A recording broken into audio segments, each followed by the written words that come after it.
Yo, get the speaker box loud, hitting that stuff till you hearing that sound.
Your show will go live in 5 seconds. 4.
All right, that music's kind of fucking creepy. All right, this is King Bucho. Welcome to BDA Boxing, the Boxing Debate Arena. We're going to have a special show this Friday. No open lines Friday, but I will let certain people in the panel and we will take phone calls, all the phone calls that need to be taken, because we're going to be talking about Canelo Alvarez and all these people that are now coming out and saying that Canelo's going to lose this fight. All right, Canelo's done. Canelo's on the decline. So let's talk about this. Is this true in your opinion, guys? Is Canelo on the decline? Will he lose this fight? I checked the odds, and Charlo is a 3-1 underdog. So it's 3-1. So is there something we don't know? All right. First of all, shout out to everybody in the chat. Team Batman Boxing, SSC, Rich, Brandon, Harp. Who else do we have? Blady, Grim Reaper, Jump Tube, Protectorate General, Rapax Trucking Company, always a loyal listener. Dark Hado, I should say. Also a listener. Warp Speed as well. Never Sober. All right. Let's start talking. Okay, guys, the phones are open. The numbers on your screen. I mean, you can't fucking miss it. It's right there in red and on the left side of your screen. I will also be posting the phone number in the chat during the whole live stream. So no excuses, guys. I want to hear what you guys have to say about the Canelo fight and what some people are saying, that Canelo is shot. They're seeing something. Freddie Roach I was going to post a video. I'll post it tomorrow. Freddie Roach said in an interview that the Canelo that fought Golovkin would have beaten this version of Charlo, but the Canelo that is fighting right now, the version that we have right now, he's not good enough to beat Jermell Charlo. As a matter of fact, Freddie Roach said that Canelo will get knocked out. All right, knocked out. This is at the point where we've reached at this point. Like, he's gonna get knocked out. So let's start with a phone call here. IBDA, if you can listen to me, can you send a link to Gonzalo? Because I don't know. He has like 50 accounts. I don't know which one is his current account. And send links to everybody. Sure. Oh shit. And by the way, I want to get those Don Chingazos in here. If somebody can send a link to Don Chingazos, and I will also get some people that some people find repugnant, such as what's his name again? The Australian guy, Mirage. I'm already here, man. Oh, Mirage. Oh no. Mirage, Black Chibi, and other people. You know, we're gonna spice it up, all right? And we'll also spice it up with your phone calls. So let's get some phone calls here. We have already a call. Am I muted? I don't think so. Hopefully this fucking works. 336, you're on the air. 336. Can you hear me? Yeah, I can hear you, Bucho. All right. This is Dora got deported, right? Or deported. Go ahead. Yeah. Yeah. So, these people saying, Crip Mel is going to beat Canelo, don't know shit. I think they're just saying that to try and sway the odds so they can make more money once Canelo executes this man. It's the fucking mismatch. I was talking with BDA about this. Jermell Charlo has beaten 3 world champions at 154 that have a combined 0 title defenses. He's 1-1 with Harrison and 1-1 with Castaño. I think my only fear is I'm going to put $400 or $450 on Canelo to stop him in round 7 through 12 because it's paying out at like almost 5-1. It's 4.5 to 1. It's plus 450. My only fear is Crip Mel is so, I think, fragile at this level that he might get stopped earlier. But I'm gonna go 7 through 12. I'm gonna hope Canelo carries his ass and knocks him out in the 8th or 9th round. That's my official prediction. I'm gonna put my money where my mouth is. Are you saying you know more than Freddie Roach? Are you saying you know more than Virgil Hunter? Well, at this point, probably because Freddie Roach, his brain's kind of battered and shot. I mean, I guess people don't know who the fuck John Ryder is. John Ryder's never been knocked down in his entire career, and he's fought big punchers at 168 his entire career. Never been off his fucking feet. Only time he got stopped was a bogus decision. And the only reason people even began to hear of John Ryder was because the stoppage was so fucking terrible and just flagrant that it, went viral in the boxing community. And Canelo dropped him twice. And yeah, he didn't look the absolute best, but I mean, what has Charlo shown? He's been dropped at 54. He's been chin checked by Castano. What has he shown to be more fucking durable than Ryder? Like, come on, man. So what's going on here? This is a fucking mismatch. So what's going on here? Why are these guys why all of a sudden are these people picking Jermell Charlo to win this fight? What's going on? It's probably a mix of, maybe either Canelo hate, Crip hope. There's a lot of Crip hope in boxing. And, or, maybe they're just trying to sway these fucking odds makers into thinking, this guy's got a chance. I thought, Jermell would be like a fucking 7 or 8 to 1 underdog. The fact that the odds makers are implying this fight goes to distance is kind of laughable to me. I mean, unless Jermell Charlo can just take a fucking ass whooping and a good beating, that's what he's going to have to take to go 12 rounds. Canelo, he's got a small waist, too. He's going to get his body picked apart. Dude, this is a fucking mismatch. This is an actual mismatch. It won't be close. By round 4 or 5, Canelo's going to have this pit figured out. Charlo always bends down with his head fucking looking at the ground like he's going to suck some dick and throws the left hook over and over and over again. That's not going to work on Canelo, man. He's going to catch and shoot off that shit. This is a joke. That people even think this is going to be competitive. I'm that confident Canelo will fucking wash this dude. Well, listen, we'll be taking predictions next week, all right? But call back again, all right? But yeah, this is a fucking mismatch, man. But all right, I'll talk to you guys there. I'm kind of curious to see what other people have to say, but this is not a close Call fight. back This won't again be close. later if you want. Call back again after if you want. All right, see ya. Yep. All right, let's take well, by the way, who do we have on the panel here? Hold on. I don't even know where I am. All right, we got Tuco Gonzalo. We got Gonzalo. BDA, can you find Mirage, please? And send in the fucking link. Okay. And right. Don Chingasos, too, if you can find him. I don't know where he is. All right. All right, guys, before we take more phone calls, anybody wants to jump in and let me know your thoughts on all of a sudden these people that are coming out and saying that they're picking Jermell Charlo to win this fight? Yo, Bucho. Yeah. I'm hearing dudes talking about, yeah, man, I was listening to the Porter Way podcast. They were talking about over there that how they think that Canelo's getting knocked out by Charlo. Teddy Atlas was saying he thinks Charlo can knock out Canelo. These guys have completely lost it in their hate. Bro, it's insane the shit I've been hearing, dude, but it's perfect. It's great. Because right after Canelo bodies him, and the next day when we're finishing up the pozole, out of the soup we make out of his ass, all these same people who are picking Charlo can be like, well, we knew that was going to happen, and Canelo needs to stop cherry picking and whoop-de-whoop. You know what I'm saying? It's going to go right back to what it was.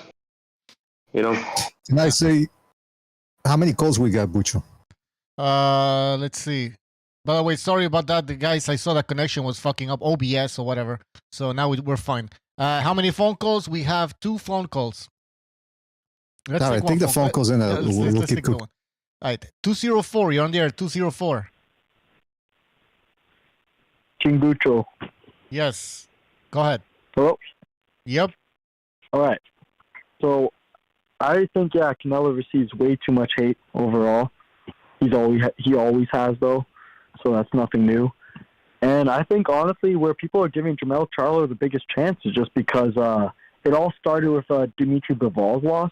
Because if you remember before that, people thought this guy was unstoppable. They were talking about him fighting Makabu and Badu Jack and shit like that. It's like, that's ridiculous. But then when he lost to Bivol at 175, I feel like it just it kind of exposed him a little bit, not in a sense, but it was only because of his injury, because I heard a lot about his hand. It was fucked up before that fight. So that adds substance to it. And then after his Triple G performance, people thought the same thing, but I heard his hand actually got smashed in the 3rd or 4th round, I think it was, in that fight. So that brings a lot of light to that. And then the John Ryder fight, I don't know if he had an injury going into that, but his style did look a little off. I think it was just a hometown fight. He was trying to go for the knockout, put his head down, try and do as much damage as possible. So there's reasons for it, but I'll say this. A prime Canelo would smash Charlo in 3 rounds. What are you guys' thoughts? Well, I mean, what do you think about people who are going to say that what you just said are all excuses? The hand, this and that? I don't know. Maybe he's on the decline. I've seen a lot of videos with Canelo. getting his hand wraps before the fight, and it looks off and stuff. So there is actual evidence, I feel, to prove it. But I think that's where the excitement comes in this fight. Is that if he is truly slipping a little bit, then yeah, I think Charlo. If Charlo brings, honestly, even a Canelo slipping is probably going to still knock out Charlo in the late rounds. But I mean, still, it's more exciting fight that way. I think that's where the hype came from. All right. Well, you know what? You asked a good question. Is he really on the decline? I'm going to ask it to the panel. Do you want to say anything else before we move on? Yeah, maybe if he is on the decline, it's just maybe because he's been fighting like grown men since he was like 15 and shit like that. So it's just punches, just too many punches possibly. But his age, he still looks athletic in the gym and everything. There's nothing aesthetically that looks really wrong with him, but it could be something. All right. Thanks for calling. Call back again next time. Take care. All right, will do. Have a good one, guys. All right, guys, in the panel, what do you guys think? Is Canelo on the decline? And if he is that like, does that give Charlo a good chance of winning this fight? In my opinion, he's not dropping like that sharply. Like where it's like you can easily say, okay, he's declining because he's not taking a lot of punches. You got to really like break it down and understand why he's throwing less because he moved up in weight. So obviously, look, Charlo was fighting at 54. He's moving up to 68 himself. Just watch how his punch count is going to drop. Obviously, you're putting on more pounds. You're going to throw less punches. But what Canelo's doing, he's not going there to see, to go the distance. He's going in there to rip your fucking head off. Now, do fighters always get the knockouts? Well, no. Sometimes you have close fights. But what matters is if you win, if you lose, or whatever, but that really tells. Because if we think about Canelo, back when he fought Austin Trout, Erislandy Lara, and who else? He didn't get the knockouts when he faced those guys, but that was closer to his prime. It's closer to when he had this run in the 168-pound division where he knocked out Billy Joe Saunders and Caleb Plant. For me to tell that he was just recently getting the knockouts. Because if you say he didn't knock the guys that I mentioned at first, that was closer to 2011 when he was 27 years old. So obviously, has he slipped a little? Obviously, he's getting older, but he's not catching a lot of punches. So people got to understand why. Because he moved up in weight. That's why he's throwing less. The thing. The move, yeah. I'm going to mention that before we continue. Average BXNG fan, he says, with a super chat, he says, Canelo on the decline, but beat the fuck out of Ryder. I mean, he did, but some people said that he had to stop John Ryder, and he didn't stop Ron. So therefore, he's on the decline. And that loss against Bivol was much bigger. I don't understand why some people like put. I mean, okay, sure, he lost to Bivol. That doesn't mean he's gonna lose to Jermell Charlo, or that Jermell Charlo has a good chance of winning. I mean, it's two completely different fighters. One's bigger and the other one's moving up in weight. Although I don't think Jermell is that small though. But he's not as skilled as Bivol. And by the way, I'm listening to like Freddie Roach and Virgil Hunter. They're saying that Jermell Charlo is more skilled than Canelo. I mean, what am I missing? Am I crazy here or what's going on? He's better than Canelo. Well, because Butcher, what they say, like he's skilled in what way? I have to open the Word file I had because I was making like videos on this. I posted. I mean, if they're just saying he's got more footwork, more skilled, and more dog, and we know where they're coming. That's what I was about to say, VDA. He just got Mo. Oh, sorry, man. Great minds think alike, man. Oh, James Stoney. Yeah, James Stoney. But then again, James Stoney, I mean, I don't know, man. This guy, good boxer, but... James Stoney was saying he'll beat up Canelo right now. Yeah, that's the thing. Now, can we take this seriously? You remember, well, just to remind people, yes, when a fighter, especially a guy who won multiple championships, all-time great, when they say something boxing related, you listen because they deserve it, right? They went through it. But when it comes to picking fights, some of these guys don't even watch them. May I remind people a video we played a couple of weeks ago where the guy from Fight Hub was talking to Roy Jones. He was asking him about the debate between who is number one pound for pound, Crawford or Inoue. And Jones starts shaking his head adamantly. No. Like he's confident about what he's about to say. You go, holy shit, what's he going to say? He goes, you can't say Inoue is number one because Crawford's undefeated. Inoue, when he moved up to 118, he lost to Donaire. Yeah. And he stares at the guy from Fight Club as if he just revealed an epiphany. I'm thinking that never happened. Inoue never lost to Donaire. So just think what they say with a grain of salt. Okay, so Jones lost to Montel Griffin. Well, he wasn't saying, "Oh, I lost to Montel Griffin." You know what I mean? Like, who cares about a loss? Even if Inoue had a loss, it doesn't fucking matter. This guy is moving up in weight and knocking people out. So I don't know, man. To me, it sounds like fucking hate, pure fucking hate. Yeah, makes sense. I expected the people to have that opinion of Canelo just based on the Ryder fight and based on the Triple G fight, even though Triple G has never been finished, but people don't see that. And I really don't think Canelo trained properly for Ryder. I don't think he took him serious, to be honest with you. I never saw him training on the Lake Tahoe, high elevation, like he's doing with Charlo. Despite all that, Canelo did win.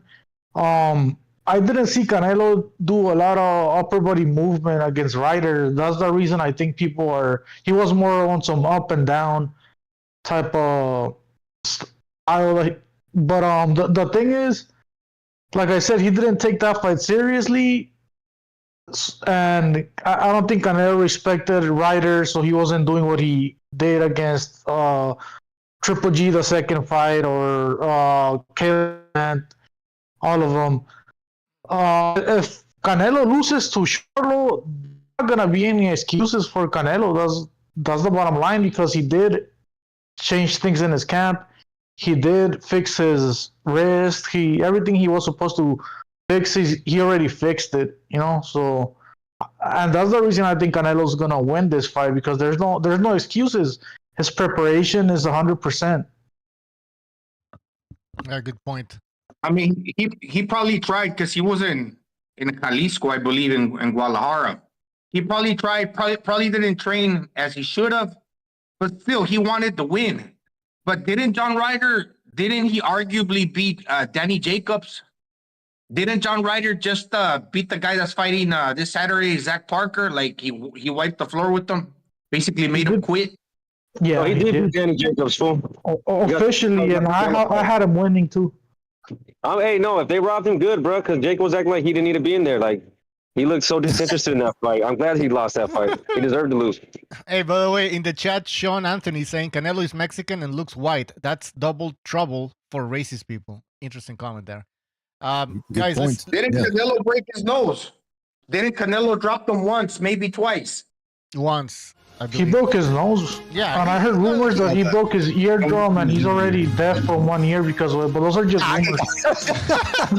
I did hear that rumor. Guys, I'm letting it known that it's a rumor. At least I heard a rumor that Canelo gave him AIDS, but just take it with a grain of salt. No, but he did fuck him up. No, but you know what? Okay, I have. Gonzalo. Yeah. I have a phone call here, and I'm going to get to a phone call, I think, because this guy has been waiting for a while, and then I have some super chats. So, actually, let's go first with the super chats here. We have I Am Your Leader, who is renewing his membership program. He says, Salud, chingazos, and never sober. And we also have Average BXNG fan, again, with another super chat. He says, Canelo also choose a small-ass ring for Ryder, hence the style he chose to fight John Ryder in a phone booth. If that fight was in Las Vegas, it's a stoppage easy. All right. Yeah, the ring was super fucking small. I think people are looking too much into that performance. That guy, I think Canelo just wanted to get Ryder out of there. He didn't manage to do it. Ryder is a fucking strong guy, and that's pretty much it. People are looking too much into that shit. Let's take a phone call. 240. You're on the air. Yes. So how you doing, guys? My name is Dino from DC.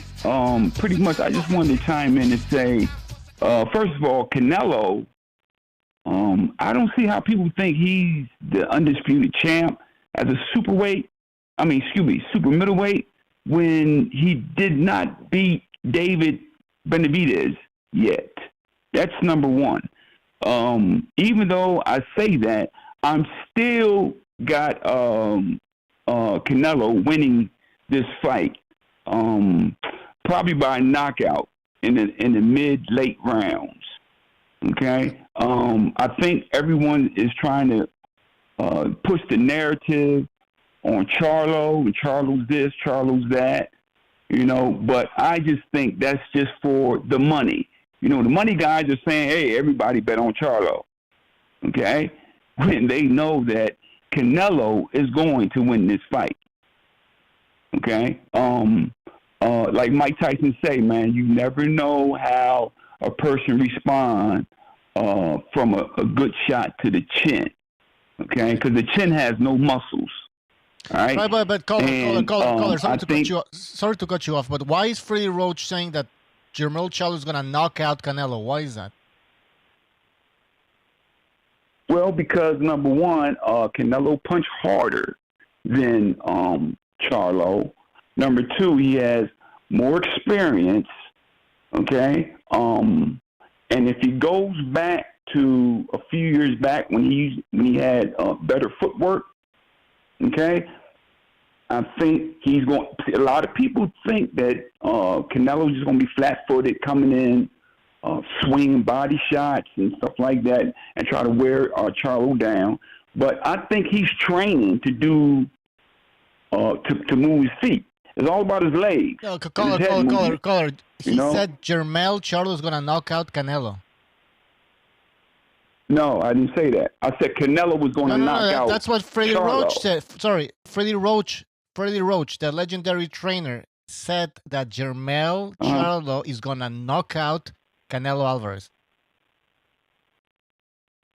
No. What do you mean? No, seriously, what I think. So you said the money. Seriously, what I think people in Vegas and a lot of people are trying to push that narrative so that they can win a lot more money, and when they bet for Canelo. Right, so everybody's going to be betting for Charlo. So Freddie Roach is betting a bunch of money, and he wants people to bet on. Okay, so he wants to manipulate the odds here, right? Freddie Roach. That's right. Oh yeah. Wouldn't you? I mean, I don't know, man. I mean, that's the game. I mean, that's what you do. It tell everybody to bet on, and then you come out with a lot more money, with Canelo.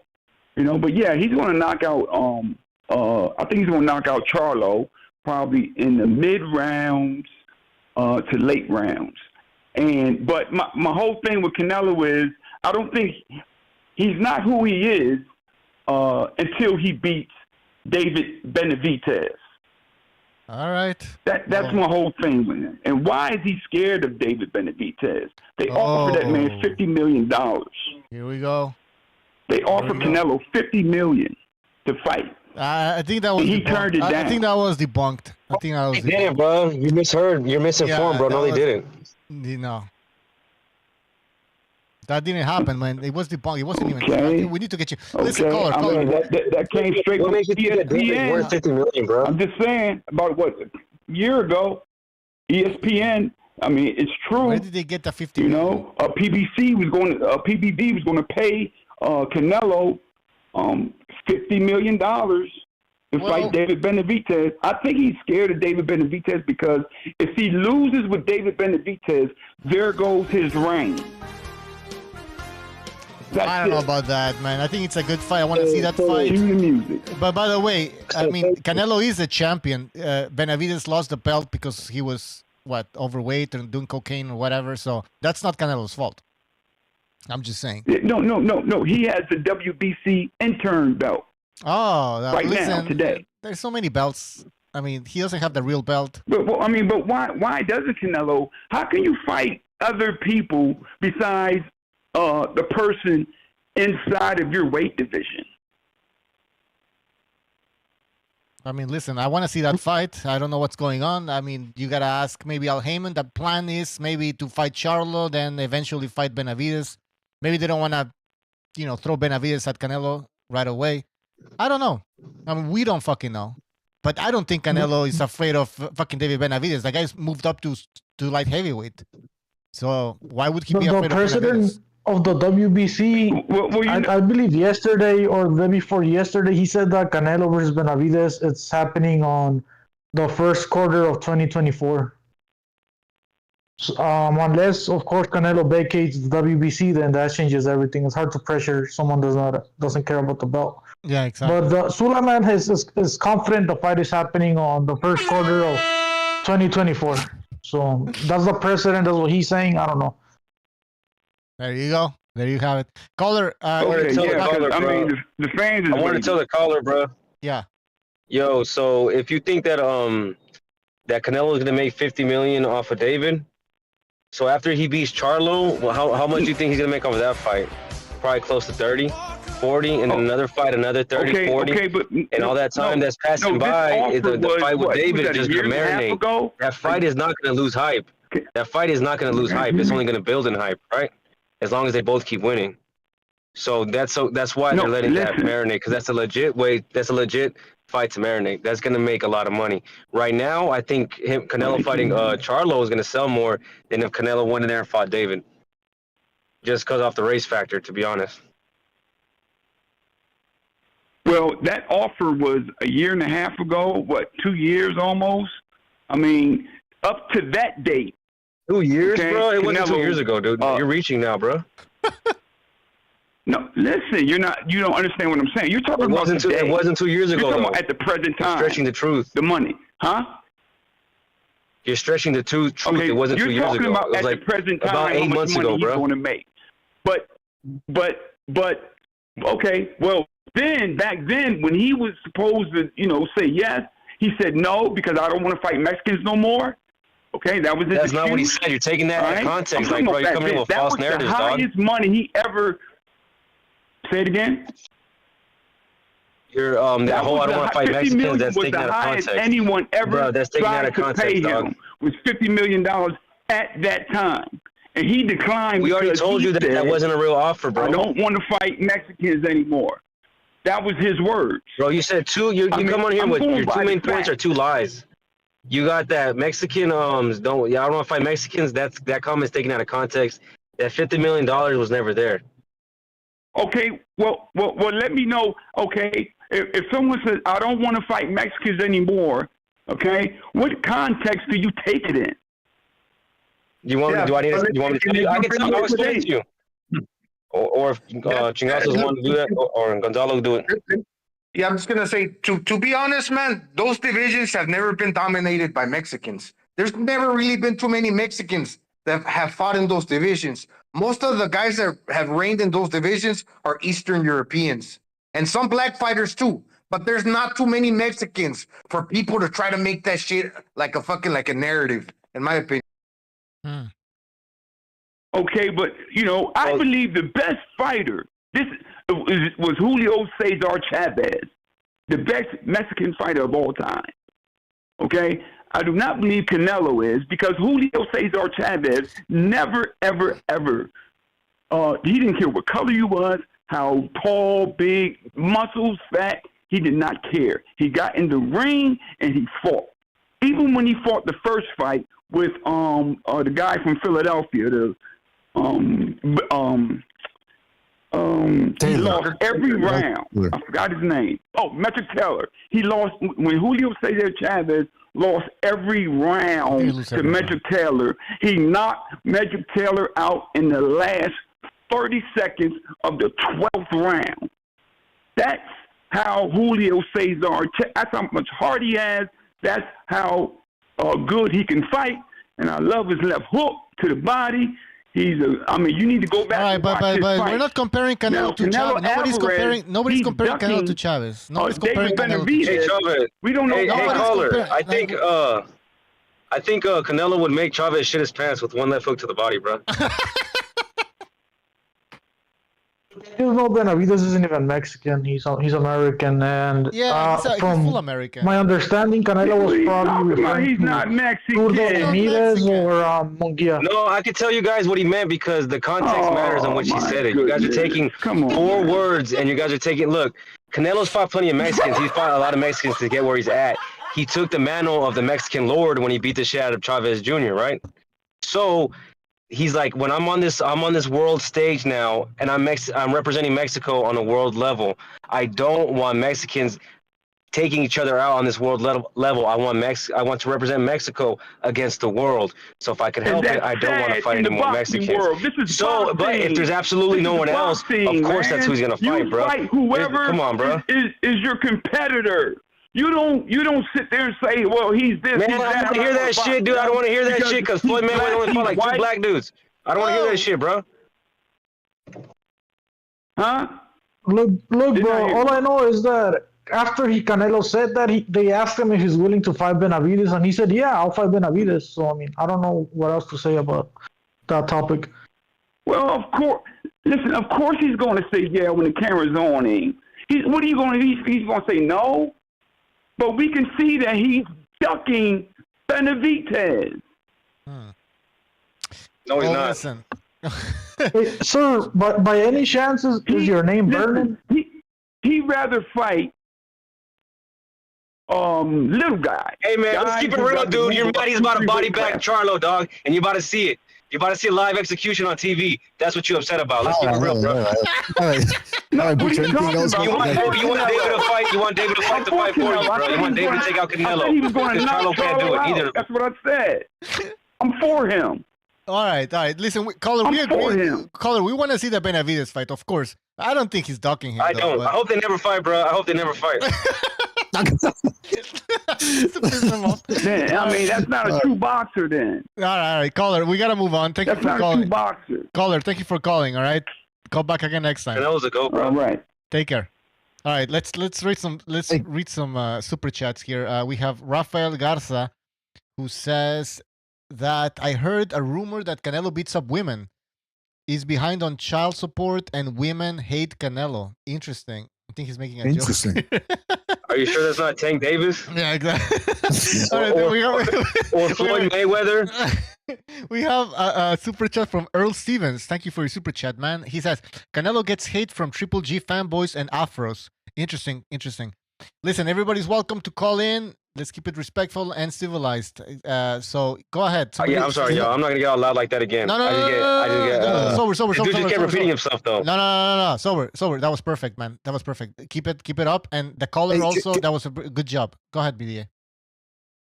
Yes. Now he brought up an interesting theory about that. Freddie Roach is saying this that Charlo's gonna knock Canelo out in order to sway people to place money on Charlo, and that he's gonna be betting on Canelo. But that's that would be him, Freddie Roach, overestimating how much pull or sway he has in the mind of the gamblers. But I think other people have also made this point that maybe Freddie Roach is still angry that his guy Cotto lost to Canelo, because remember, after the fight he was adamant, my guy won, Cotto won, and before the fight he was talking a lot, like he sounded very confident that Canelo doesn't have any skills. We sparred way back, and he ran out of gas in 3 rounds and blah blah blah. So it must have been quite a shock for him to see Canelo improve so much and then beat his guy. And Freddie Roach has a bit of an ego. I don't know if you guys remember there was an HBO show that they did. I don't know if it was a 2-parter or just a 1-parter, where they followed Freddie Roach around. And this dude had he was with his fiance, and then his ex-fiance worked as his manager. In other words, she was just, his maid. And he would fucking berate that if she was an Asian lady. And he would just berate her in front of the cameras, in front of his new fiance. It was disturbing a little bit, man. This guy's a bit of a hothead, so I'm not surprised. He might be picking Charles just because he resents Canelo a little bit. I don't know. I'm not saying that's what it is, but it's possible. Yeah, Freddie Roach has always underestimated Canelo. He did it before the Cotto fight. He was saying there's no way Canelo's gonna win, blah blah blah, all this bullshit. But to tell you the truth, bro, I like it, bro. I like that Freddie Roach is saying Canelo's gonna lose.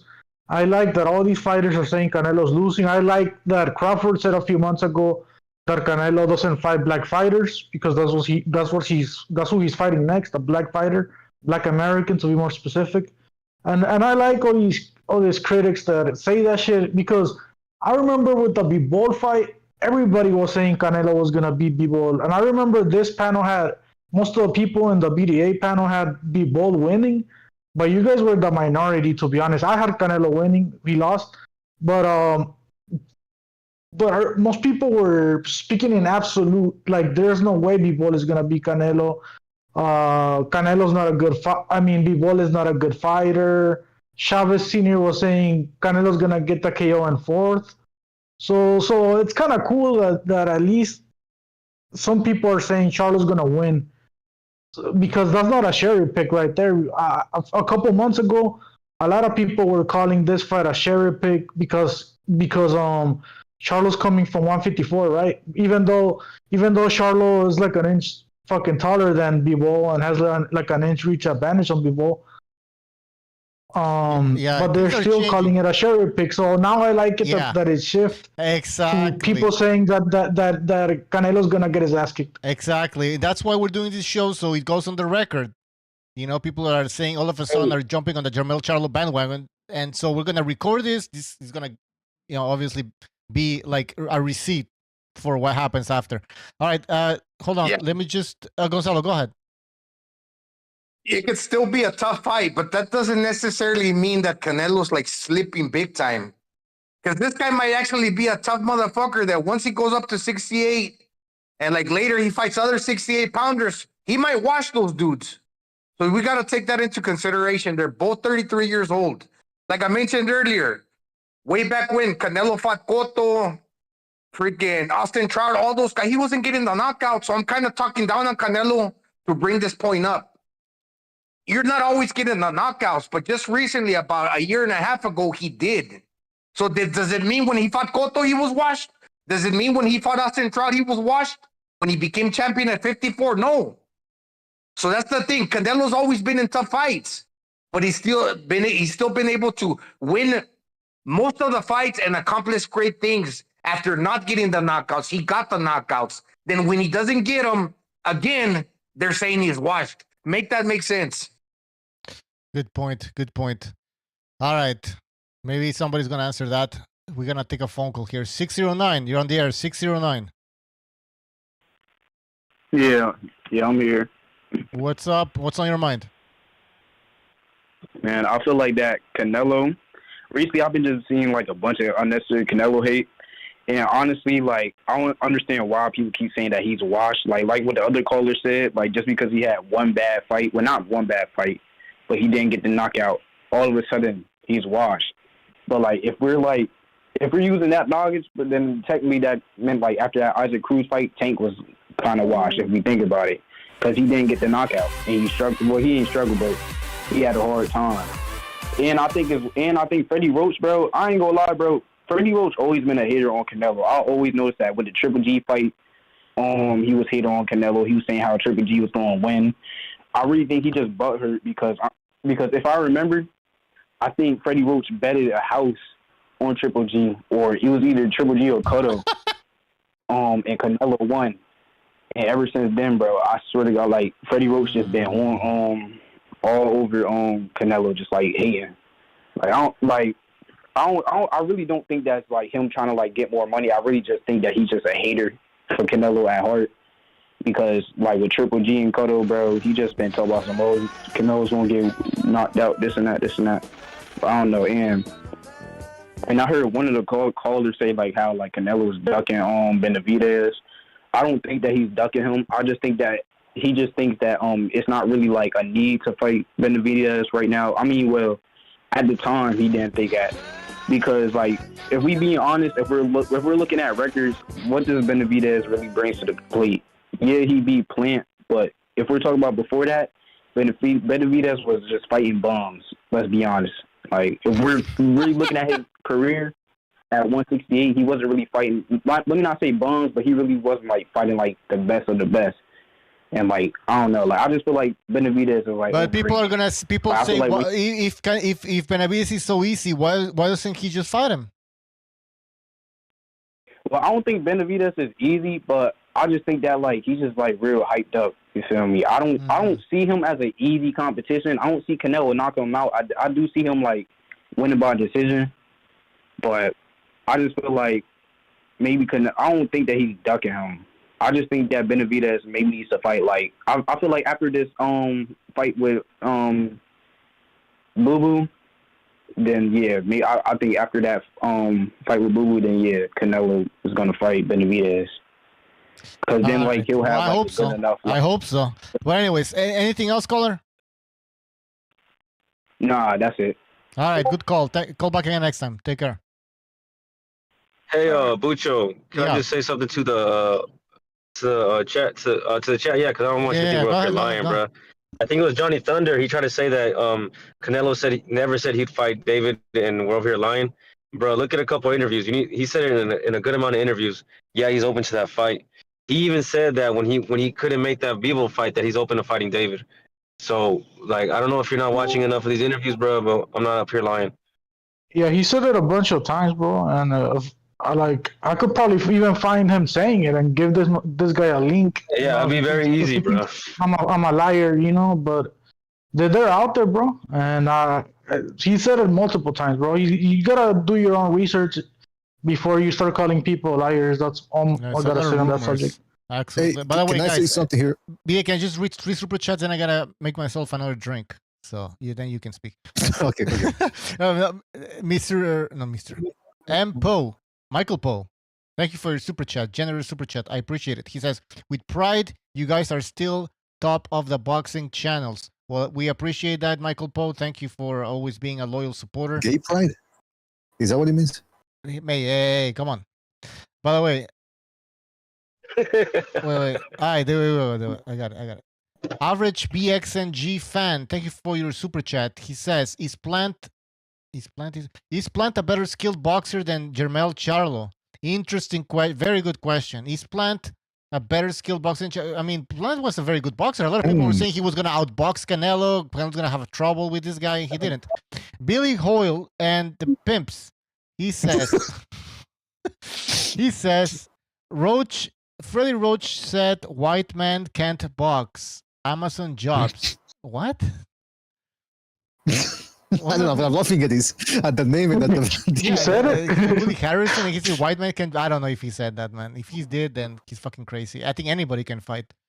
Just I mean, he has Parkinson. At this point, he's just saying random shit. I don't know. Yeah, man.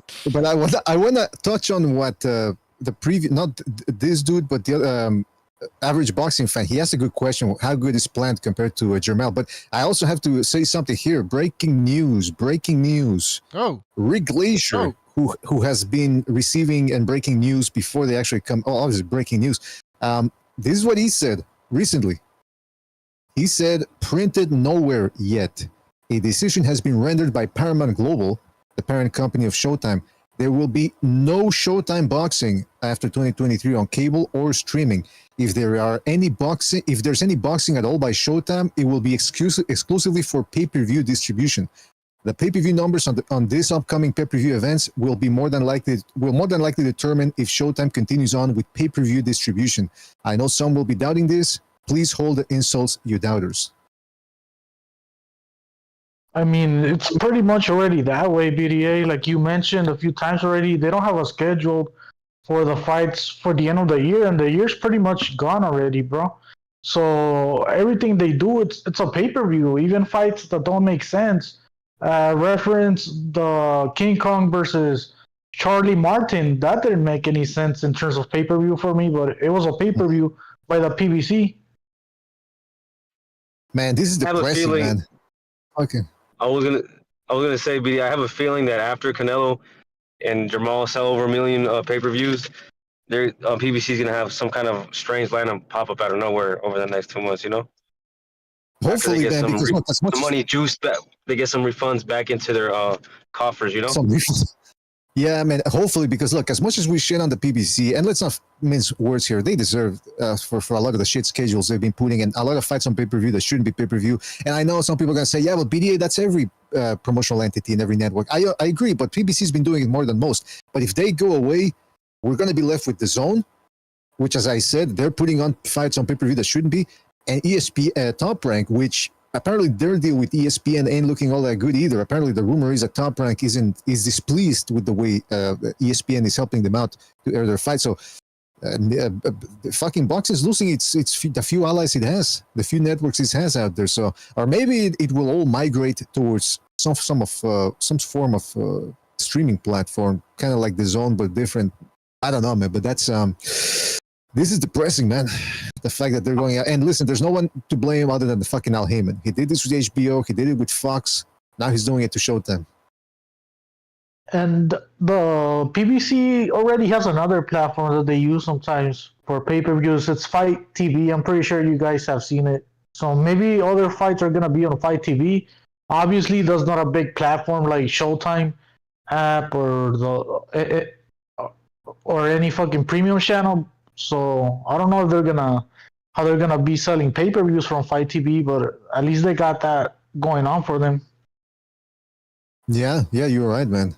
But it's just weird, man. But I guess we'll talk more about it later on if more details come out of this. But there was the other one of the people who provided a super chat, average boxing fan, who said, "Is Plant a better skilled boxer than Charlo? Jermel Charlo, that is. What do you guys think?" They both got skills, but they're different fighters. Obviously, Plant is more of a pure boxer, mover, while Charlo's a boxer puncher who throws stiff shots. He's more of a power puncher in some instances because he's accurate. But when he lands right on the button, he's dropping you. When he's landing right at the center of the pit of the stomach, like he did against Juana Rosario, he's hurting you. So obviously he's gotten more dangerous as time has gone on because he's gained more experience, and under his new trainer, he's landing accurate. So the dude actually has power. Unlike Caleb Plant, who also got power, but not as much as Charlo, in my opinion. What's his name? I think Charlo has more tools when it comes to the offensives. I see a lot of trickery that he does to set up his punches, and I don't see Caleb Plant doing that type of trickery. The only time he did was when he tricked Anthony Durrell with like he was going to the body and he went to the head. That was a nice one, but I've seen Charlo have way more tricks, and like Gonzalo said, one is a boxer puncher, the other is more of a pure boxer. So it's kind of hard to figure out who's better, especially since we never seen Charlo at 168, 160. If you were to ask me who I think is better, I'll say Jermel Charlo's better, more dangerous, and has more pop on his punches. So Charlo's better to me. I don't know. I would say that Caleb Plant is the more black fighter out of the two. He got Mo. He knows how to use his feet better and shit. I agree, man. I was gonna say, Caleb Plant does have deception. He did deceive his wife into thinking that he's black. No, so I played her a little bit. So there you go. Hey, by the way, we got. I do think he has faster hands than Charlo, and I think if they fought at 168, I think Caleb Plant would look like a power puncher in there against him. That's a good point. So like he has decent power. He just but Freddie Roach said that can take his punches. Freddie Roach said that Jermel's gonna bring in more power now that he's moving up in weight. So we'll see about that. By the way, Michael Poe, thank you for your super chat. He says Haney versus Loma, Teddy Atlas likes to call down the middle. But if you listen to the 2 hours, he said Devin Haney won recently. Showtime spoke to him. All right, so he's saying that Teddy Atlas all of a sudden is now saying that Devin Haney won the fight. Okay, that's crazy. Yeah, he's sold out, bro. He's not calling him down the middle, of course. Charlo might turn into a pure boxer, Bucho, on the Canelo fight, because I don't know if you saw the little documentary they had, the Canelo versus Charlo countdown. Charlo said, "I'm gonna be moving a lot against Canelo," and then he was like, "Damn, I should have not said that." Like he rebuilt a piece of his game plan by accident. What the fuck, man? He gave out his PIN number. He gave out his social security number too at the end. Guys, let's take a phone call. This guy has been waiting. There's a lot of people here, so let's take a phone call. 631. You're on the air. Oh yeah, so I guess I'll go with the whole David Benavidez narrative for a quick second. I find it quite impressive that Mirage's gospel has been able to reach more people than BDA without much issue. To be honest, it's been quite impressive. But I hear the whole Canelo doesn't fight Mexicans thing, and the first time I heard that, and I'm someone who criticized like Canelo a decent amount. Like shit, I was on the fucking Andre train at one point, but even with all that being said, I was like, bro, I don't understand where this whole he doesn't fight Mexican things come from, or he has to. Are you guys really clamoring to see him fight Jaime Munguia or like Gilberto Ramirez that bad? And on top of that, in terms of this Jermell Charlo fight, yeah, I'm not going to sugarcoat it. Yeah, Jermell's going to get the dog shit beat out of him. I don't really understand where anybody's coming through where he has a chance. The guy looked fucking horrible against Castaño. And the only reason why he won the second fight is because Castaño was so fucking terrified of getting robbed again that he just said fuck it and just threw everything that he could at him in the kitchen sink. So he had all those counter opportunities, but those opportunities are not going to exist in a Canelo fight, or at least not a lot of them anyway. I think it's just going to look like a guy who's really good at boxing versus, you know, an actual world-class fighter. No offense to Jermell, of course, you know. Yeah, respect to him for being undisputed, I guess. Okay, I want to know what you think about Freddie Roach saying that Canelo's going to get knocked out. Just give me your thoughts on that. What I have to say to that, this is the same Freddie Roach that said Shakur Stevenson was making a mistake by fighting Christopher Diaz. Is there any other questions on that? Oh, interesting. And what about Virgil Hunter? What about Virgil Hunter? One-sided fights I've ever seen. Virgil Hunter? Virgil Hunter? Virgil Hunter. Can you, any of you guys remember the last good fighter he trained? Oh. Oh! The only thing I remember about Virgil Hunter is he's Keisha Cole's daddy. No, he looks like Wait, he really? looks like Morpheus from the Matrix. Amir Khan, right? Amir Khan is like the last fighter. Yeah, Amir Khan, I guess. Mainstream fighter that he trained. Virgil Hunter looks and sounds like that serial killer that became famous on TikTok. That if you would look at him wrong, he would kill you. You know that black dude who's got a bunch of scars. He talks. He sounds and looks exactly like that dude. Nico Jenkins. He looks like he looks like a turtle out of its shell, bro. You know. That's how it looks to me. Fuck, I'm joking. All right, hey, caller, anything else? Yeah, I'm gonna be real. If Canelo were to beat Jermell, Benavidez, Charlo, and Andrade in like 4 months, I still wouldn't put him higher on a pound for pound list. That's how poor most of those guys are. The whole roster, and it's not enough. Well, they're not. The whole roster is not impressive. The PBC guys are just overhyped. I remember one time a guy told me that if Canelo doesn't fight David, that would be a stain on his legacy. And I said, what the fuck has David ever done to become a legacy fight? I'm not saying that he shouldn't fight him, but like that's insane. Yeah, I got yeah, but these guys Spence, like flash that impressive to where and their magic or Usyk or Inoue to where Canelo could do all this and those guys are still better than Canelo. Yeah, that's the thing. I like to keep it real. Like, not you, but other people. That these people that had Spence at number 1 pound for pound, they have to. I don't understand why they don't give credit to Canelo, because he has a much better resume and he's not more skilled. You know, go ahead. That's true, but at the same. Oh wait, no, even those people. Oh, yeah, my bad. So I was gonna say, but a lot of people on your channel will tell you immediately they didn't have Spence on the pound for pound list because he didn't deserve to be on it. Right. Well, anyway, we gotta move on. We got a lot of phone calls here, but thank you for calling. All right, call back again next time. Take care. All right. Sorry about that. I mean, we gotta move on. And Virgil Hunter is Keisha Cole's daddy. I wasn't playing. By the way, Rapax Trucking Company. Thank you. Yeah, it is true. It is true. Thank you for rejoining this membership program. He says, if any race can fight, I would like to see Joe Biden versus Vladimir Putin. 15 rounds, 6-ounce gloves. Winner gets Ukraine. Well, I think we know who wins that fucking fight. All right, let's take another phone call here. Yeah, doesn't Putin know Sambo? Yeah, he knows Sambo. It's fucking judo, which is kind of the same thing. So, yeah. You slam him and break his back. That's quick. Hey, come on. You're going to get fucking Secret Service snooping in on them. Hey, what's with Jermall Charlo fighting Benavidez Jr. next? Jose Benavidez Jr., bro. He's fighting a cripple next, bro. Come on. Charlo's fighting Benavidez, bro. What is that? I mean... You want to talk about mismatches? What the fuck is that? He's a pirate, bro. He's a Mexican pirate from 140. By the way, guys, is Benavidez He's going to fight the consensus champion at 160? Guys, Benavidez, is he Mexican or what? In your opinion? Yeah, he's Mexican, bro. I don't know why people say he's not, because his hair is curly. All right. My hair is curly. Don Chingazos?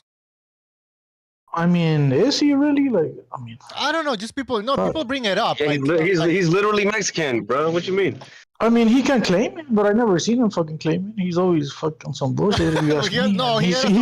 He comes out with the Mexican flag. Okay, cool. The thing is, I've heard Benavidez say he's not Mexican, that he's Ecuadorian. He said it before when he was talking about Canelo. His grandparents are mixed. Yeah, but why would he say? Why would he say I'm not Mexican? Why would he say that? That's the question. Because his dad was on this goofy tirade against Mexicans because he was mad at Canelo trying to get a fight, bro. That fool, you see what that fool's been doing? He's been jumping back and forth about everything he's saying. Yeah, I don't that like fool's that. a paisa. You can see it in his face, bro. All right, let's take I don't know. I just don't think Canelo considers him Mexican when he was talking about that. I don't fight Mexicans or whatever. That was taken out of context, by the way. All right, let's take a phone call, guys. Let's take a phone call. 336, you're on the air. 336. Yo, I'm gonna make this quick as Dora again. So with Teddy Atlas, yeah, he sold out to them Crips and shit like that. He used to be objective, but now he's just, he's cucked for them Crips. So that is what it is. And with Canelo, I'm just so confident that Canelo stops this dude. Like I said earlier when I first called in, I'm nervous that he'll get him out of there in 4 or 5 rounds because I just think Charlo's that overrated. But I think Canelo's gonna carry him. But the reason I'm so confident is, does anyone here think Charlo could go 12 rounds with David Benavidez? I don't at all. I don't think that's even close to possible. I mean, and, Caleb Plant did, even though he held a lot and all that shit. Canelo was able to stop Plant, and I just don't see any way that Charlo's durable enough experience to wait. He's had an 18-month layoff. There's just no way. There's just no way. Well, we have to wait and see. We have to see how Jermel performs at 168. Freddie Roach said that Jermel will bring more power now that he's moving up in weight. So he's an expert. Yeah, but it's not going to put a dent in Canelo. I mean, he's not going to put a dent in Canelo Alvarez. It is what it is. Also, I think I was going to add one last thing. I forgot what it was. Because fucking short-term memories, dog shit. Fuck, brutal. Yeah, you were Gen Z or something. I think the team even I'm losing it. Anyways, bro. Yeah. Anyways, Dora, call back again later if you want. All right, we gotta move on. Yeah. All right, but that's all I gotta say. Like, there's no way it's going 12 rounds. Benavidez would sleep fucking Charlo, let alone Canelo. Yeah. I think so. I agree, man. But hey, the experts are saying otherwise. I wanna just ask something. Jimmy, are you there? Jimmy. I don't think he's there. Yes. Jimmy, Freddie Roach said that Jermel is going to bring more power now that he's moving up in weight. What are your thoughts on that? How likely is it that he's going to bring more power? Well, he will bring more power. He'll have more power, but he'll also have more weight on his legs, and he'll get tired quicker. He's not even ever had a fight at that weight. He's still, I don't care how much you try to reproduce it in sparring. It's not the same thing when you add the nerves of the huge partisan crowd cheering for Canelo. And Canelo, it's old hat to him. It's like going to a fucking movie to him. He's done it so many times. Been in front of these fucking 70,000 people. It's nothing for him. So there'll be no nerves in him. So you take that, you add that along with, well, also you got to understand, Freddie Roach and Canelo, they don't get along. Like, Canelo doesn't like Roach. Roach doesn't like Canelo. That's gone back for years now, since back when Miguel fought him. Remember, because Roach was his trainer, and they had words. I think Roach, if I can remember correctly, I think Roach thought Canelo was laughing at him because he was shaking. Because, he shakes when he talks. Canelo doesn't strike no, seriously, I guess that's what it was. He thought he was disrespecting him, because he saw Canelo snickering. I'm sure it could have been. Canelo doesn't strike me. I don't know him personally, so this is just completely my opinion. He doesn't strike me like the type of person who would laugh at somebody for something like that. Again, that is just strictly my opinion. I think maybe Roach was taking it out of context. I don't know, but if I remember correctly, I think that was one of the things that pissed off Roach. And ever since then, he's made comments. Even with Billy Joe Saunders, I believe he was saying he thinks he has what he takes to beat Canelo because he's the first fighter to replicate what Mayweather did with hand speed and angles and all the boxing shit. So yeah, he's always kind of been throwing jabs at Canelo, and it stems back since they fought Canelo. Jimmy, sorry, because I understand that. Oh yeah, no. But why would you? Okay, so Freddie Roach, he doesn't like Canelo, but to go out and say that he's gonna get knocked out, I mean, you're gonna be looking like a fool, right? If that doesn't happen. You would think. I know that's the first thing I would think. Like, you got to think your words have meaning. Like you're right, because as a trainer, you want people to think your knowledge is above average, right?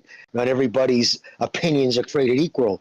When you start making stupid shit, like if it doesn't come true, say if it's the opposite, and Canelo goes out and sleeps him, makes easy work of it, then he's gonna have egg all over his face. And you say, "Well, why should I trust your shaking ass, man? You don't even know what the fuck." Like seriously, it's just crazy. He's over here doing the Harlem Shake 24/7 and shit. Come on, and it sucks too, because I really like Freddie's mom. She was always very nice to me as I was a kid. But man, he does say a lot of fucking stupid shit.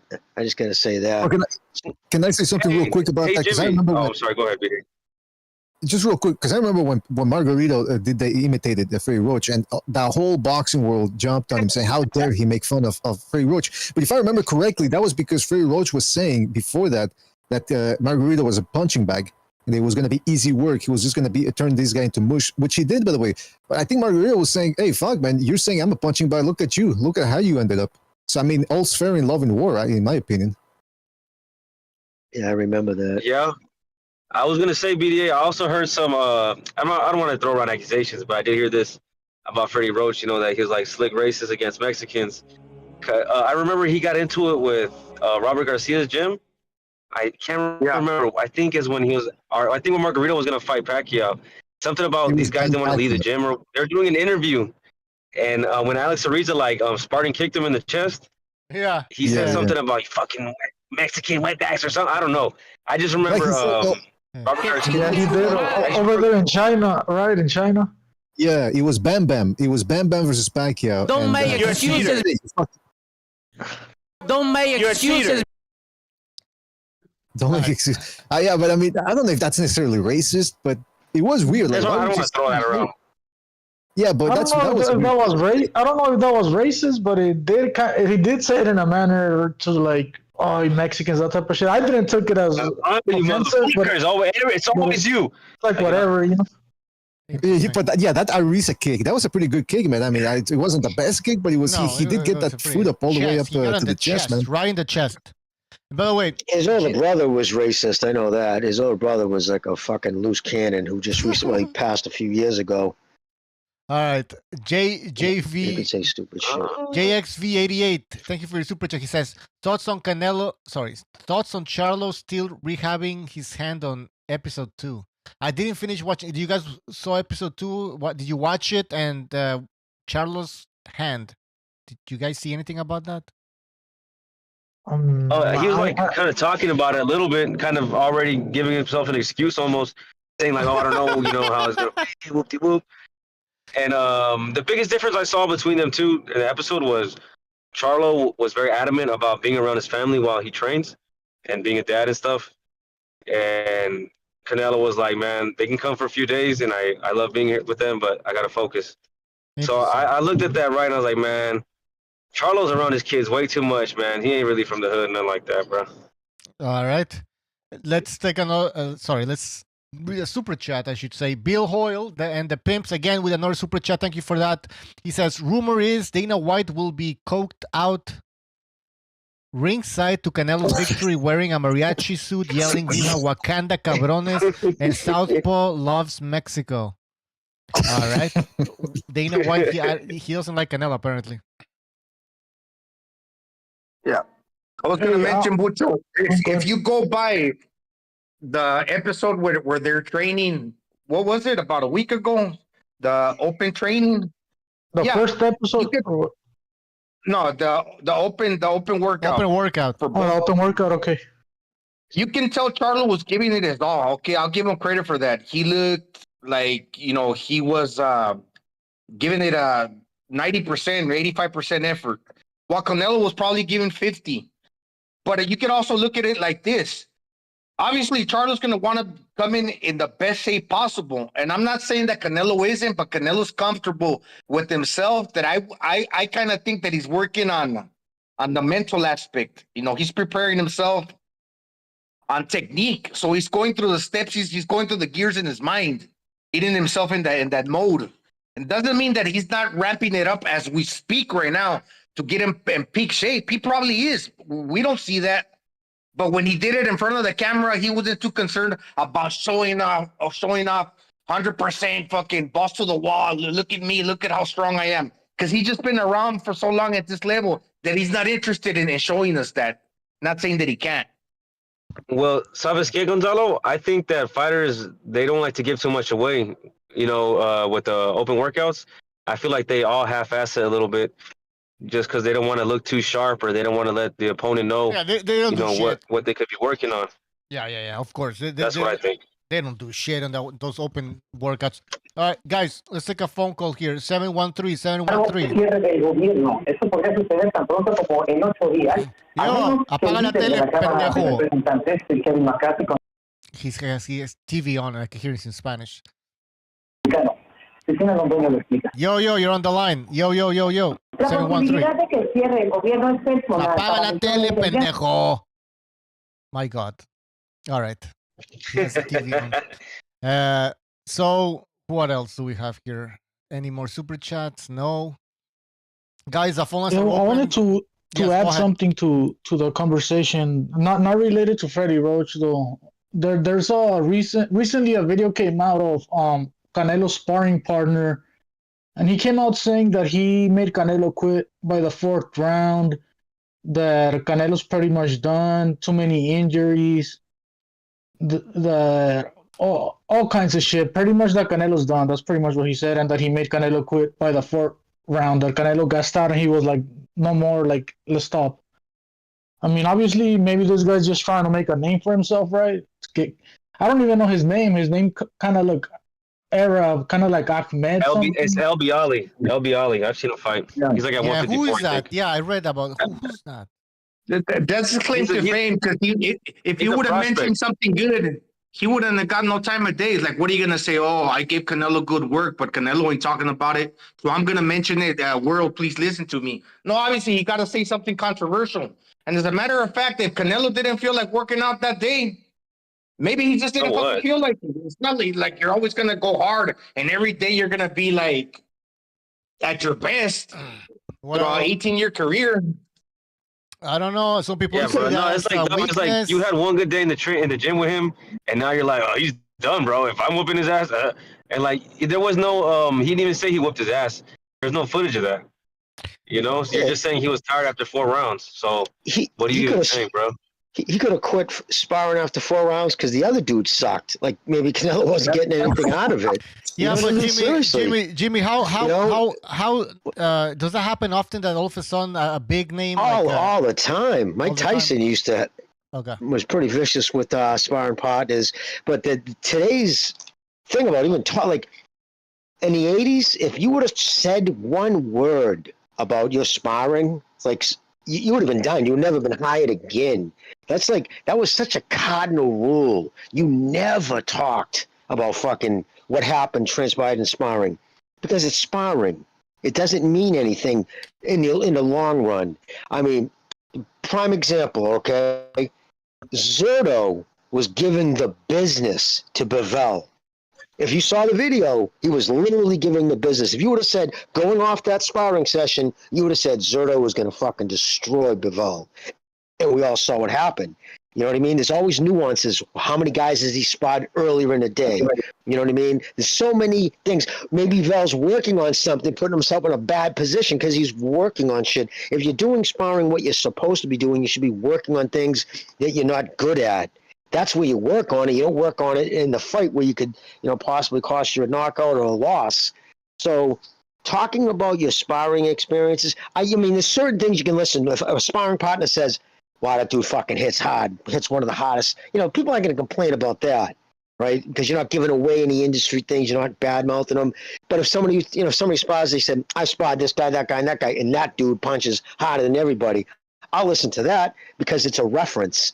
But something like this, Some fucking nobody nobody would have been talking about this dude's name, mentioning his name, but they are now.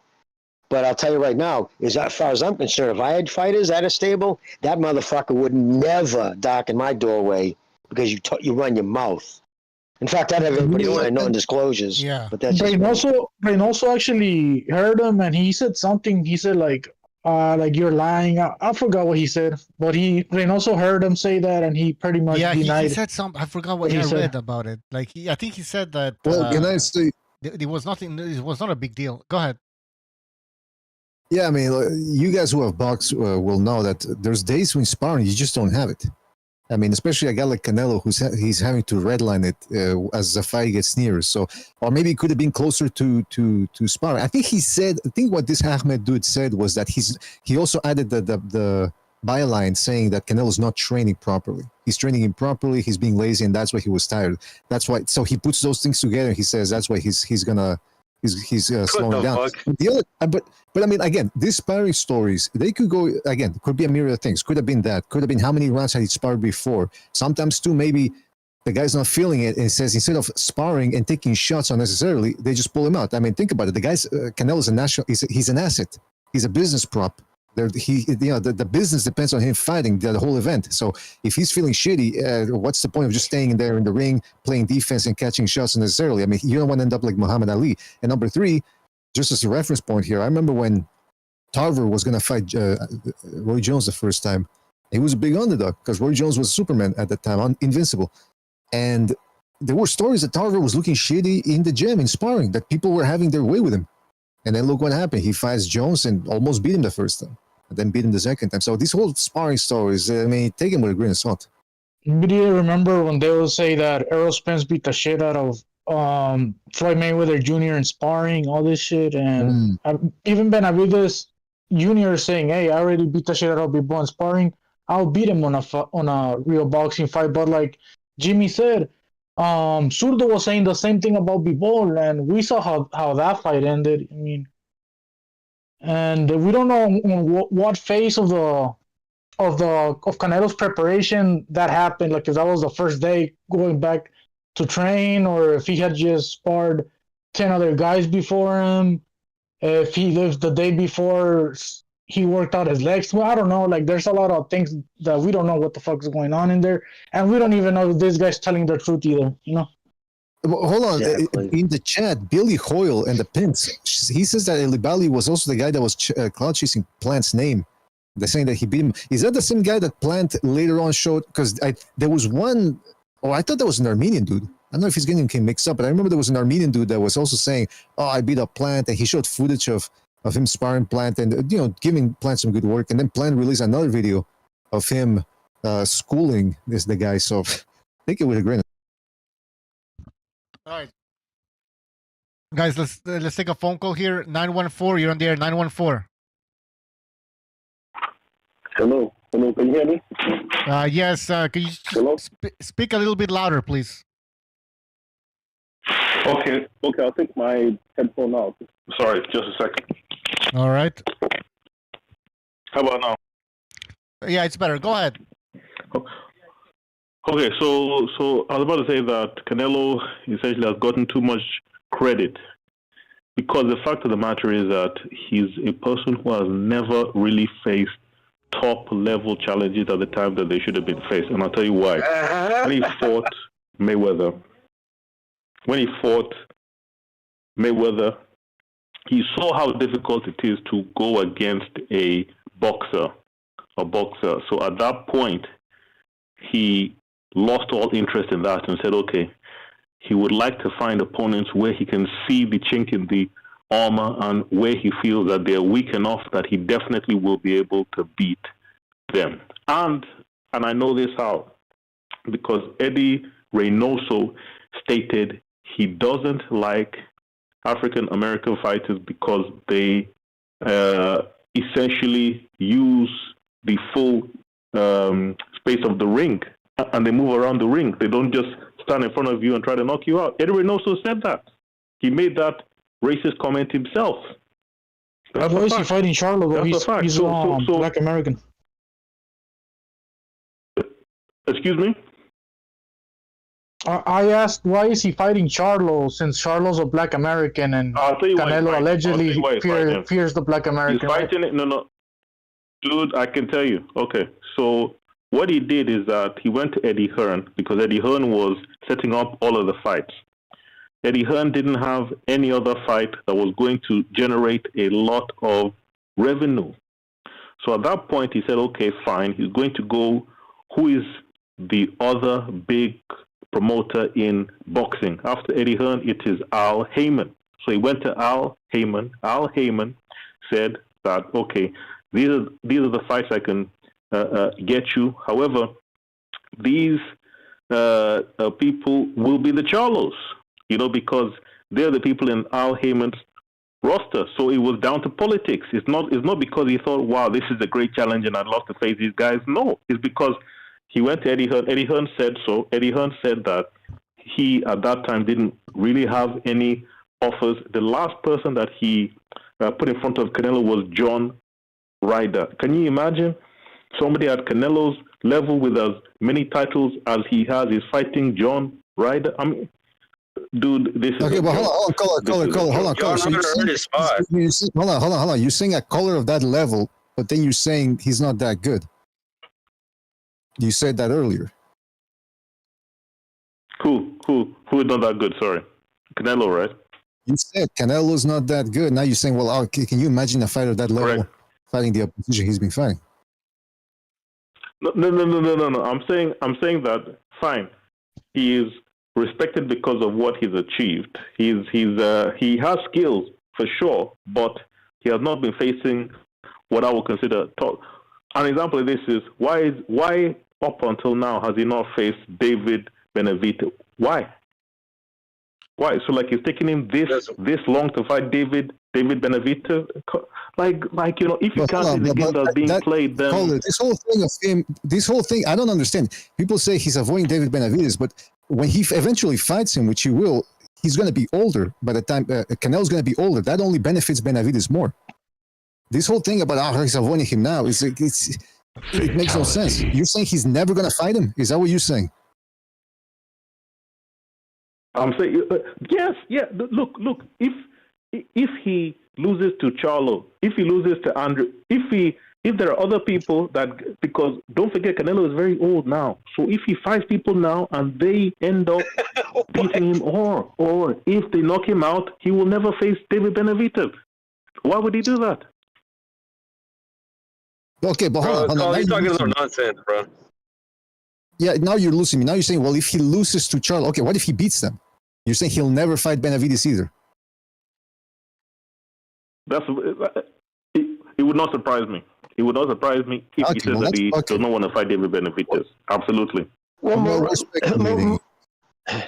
Mirage, let me ask you. Listen, for two things. First up, you said it was racist for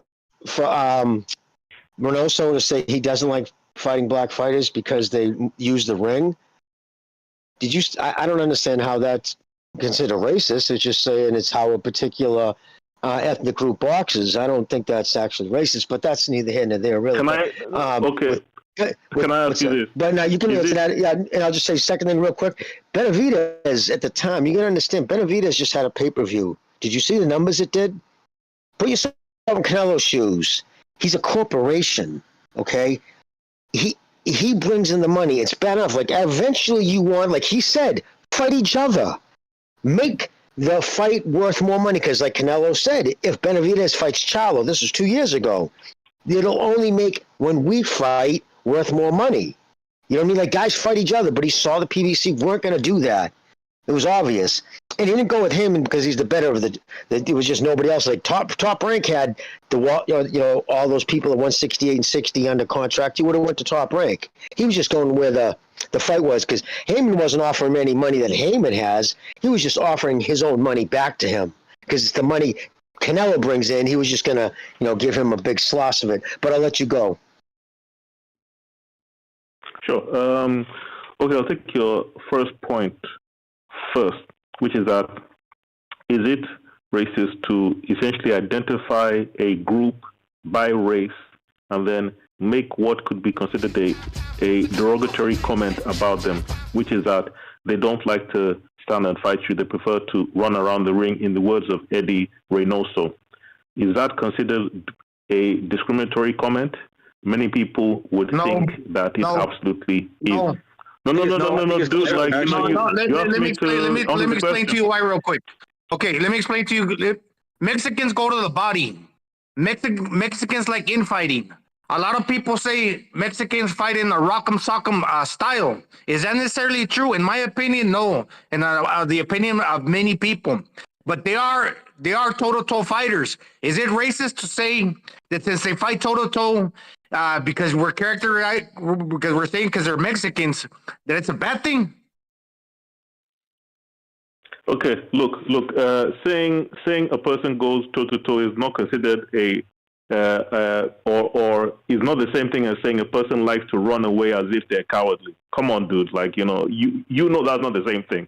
That is exactly the opposite. Saying that a person goes toe-to-toe and is not scared to fight. Saying a person is scared to fight because they like to run. But who said that they're cowards? You're the one saying that they're cowards. It could be perceived that they're cowards. Obviously. But it doesn't still change the fact that a lot of these fighters are getting on the back foot. Eddie Reynoso said it. Well, to say a that is derogatory because that's like saying that Mexicans don't have the intelligence to move around or they can only go toe-to-toe. Yeah. Thanks, chingazos. But hold on. I want to see this interview work because I remember one time. I can't deal with hypotheticals because of, like, you know, especially if it's a sensitive area. I don't think it is appropriate for me to deal with hypotheticals. I will only deal with what he said, and I can tell you. But hold on, let me ask you this, caller. Let me ask you this: when did he? Can you provide the evidence where he? Caller, can you hear me? Caller, can you provide the evidence where he said? Yeah. Reynoso. Can you give us a link or what to type on? Go on. Look it up. It is within the last year or so that he said that, from what I recall. No, okay, you gotta give me more than that. I mean, within that year. I mean, that's 6 months, 7 months, 9 months. I think I saw that interview, and what Reynoso said is that African Americans have a difficult style. That's what he said. A lot of people. Yeah, I remember that. I can't. I remember an interview where he said that about Afro Americans. He said most of them have a complicated style, but I don't remember him ever saying, "Oh, they run and that's they use the whole ring and that's why." I don't understand how that can be derogatory. Certain styles. Certain demographics do have a specific style. Now, obviously, you can't say they all fight that way. Well, can I say something? But Is it appropriate? Yeah. Is it appropriate that he said that? I think it's called the ass style, right, BD? He does not want Canelo to fight. No, but caller, it depends on how you look at it. I mean, some people call it. Is that appropriate? Caller, some people call it he did not get hit. Other calls it like slick, and then other people call it running. You know what I mean? So we're not gonna start debating who's right. You know what I mean? From the translation that I'll translate it. I'll listen to a translation. I'll listen to it in Spanish and I'll see it's called the American. It's called the American slick style, bro. For a reason. Listen. Hold on. That's why. Let me say this. That's why we're all listen. This is a hypothetical because we don't know what he said. That's why I asked for the link to listen to it because I did listen to the one that came out a couple of months ago where they were asking Reynoso about that style. But again, I have to listen to it in Spanish because I do understand and speak Spanish. I want to know exactly what he said, not what the translator said, because the translators can fuck it up. And if I remember the one that I saw, speak Spanish. I can't tell you what he said in Spanish. Do you speak Spanish? No. I said that I can't tell you what he said in Spanish. I can tell you what the translation that I heard was. So I guess you'd have to translate it as the exact. But I know Spanish, and what I said is what Reynoso said. He said that the Black American style is difficult or complicated, something like that. Listen, caller. You know what, caller? Caller. I'll let you in the panel if you want. Just message me. I'll give you a link. Oh, sure. Thank you. All right, caller. That. All right, let me just read some. Okay, caller, I'll contact. You have King Bucho in the Friday panel server, whatever. Just message me, all right? I've seen the interview that he's talking about. I take care. Sure. Yeah, me too. All right. He gives American props. He says that styles are hardest to figure out. I don't know why Dude, he's looking as racist. This was tripping, bro. He's trying to find a race fucking topic. Yeah, so Yeah. he literally said it's the hardest to figure out because they're so good or whatever. So he was praising them. I don't know. You want to take that as racism? Go ahead, bro. And I might be mistaken, but since he became world champion, I believe he's fought Mayweather, Lara, Mosley, Endu, Trout, Kirkland, and Jacobs. That's 7 black fighters since he became world champion. That's more than anybody in the PBC has fought. There you go, Caleb Plant. Yeah, I know they did adopt him, so that's 100% 8. Guys, let me just read 2 super chats here. Billy Hoyle and the Pimps, thank you for another super chat. He says, this caller is a scammer, was asking for my bank account. All right. Rider of the Storm says, a Microsoft scammer turned to a fake mirage. Keep it classy, India. I want to hear from Indian BDA. All right. I don't know who that is. All right, and I had an answer to one of his questions. He asked, why was Canelo fighting Ryder? And the reason is because it was supposed to be Andrade versus Zach Parker, which fucking Andrade pulled out for whatever fucking reason because he's a duck. And then Ryder stepped up, and somehow Ryder beat Zach Parker, and that's how Ryder fucking got chosen for the Canelo fight. He was the mandatory by beating fucking Jacobs and by beating Zach Parker. 2 fights where he came in as the underdog. He did earn that fight. Just to answer his question. And another question, she built up the narrative about the Black Americans. There's really only 2 Black American fighters or 3 that are worth it at 168 for Canelo.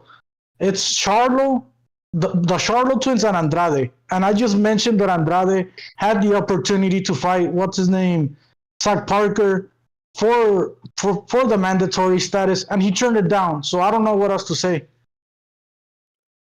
Yeah, and it's going back to when David Benavidez lost his belt on the scale. If he would have had his belt, he would have been in the position that Caleb Plant was. So when Caleb Plant fought Canelo, that would have been Benavidez, but he lost the title.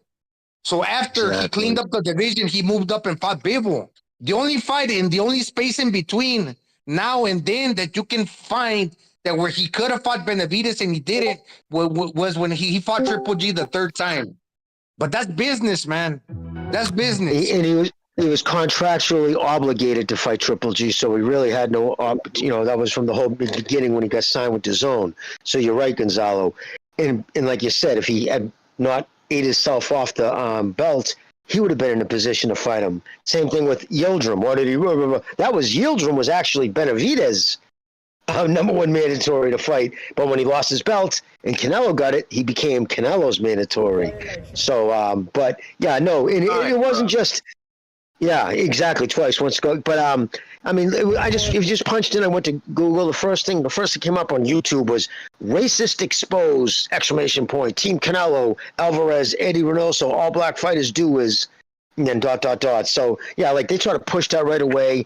They took him because again, all he did was say was they don't stand a fight. So when you're a counterpuncher like Canelo, he doesn't usually go hunting people down.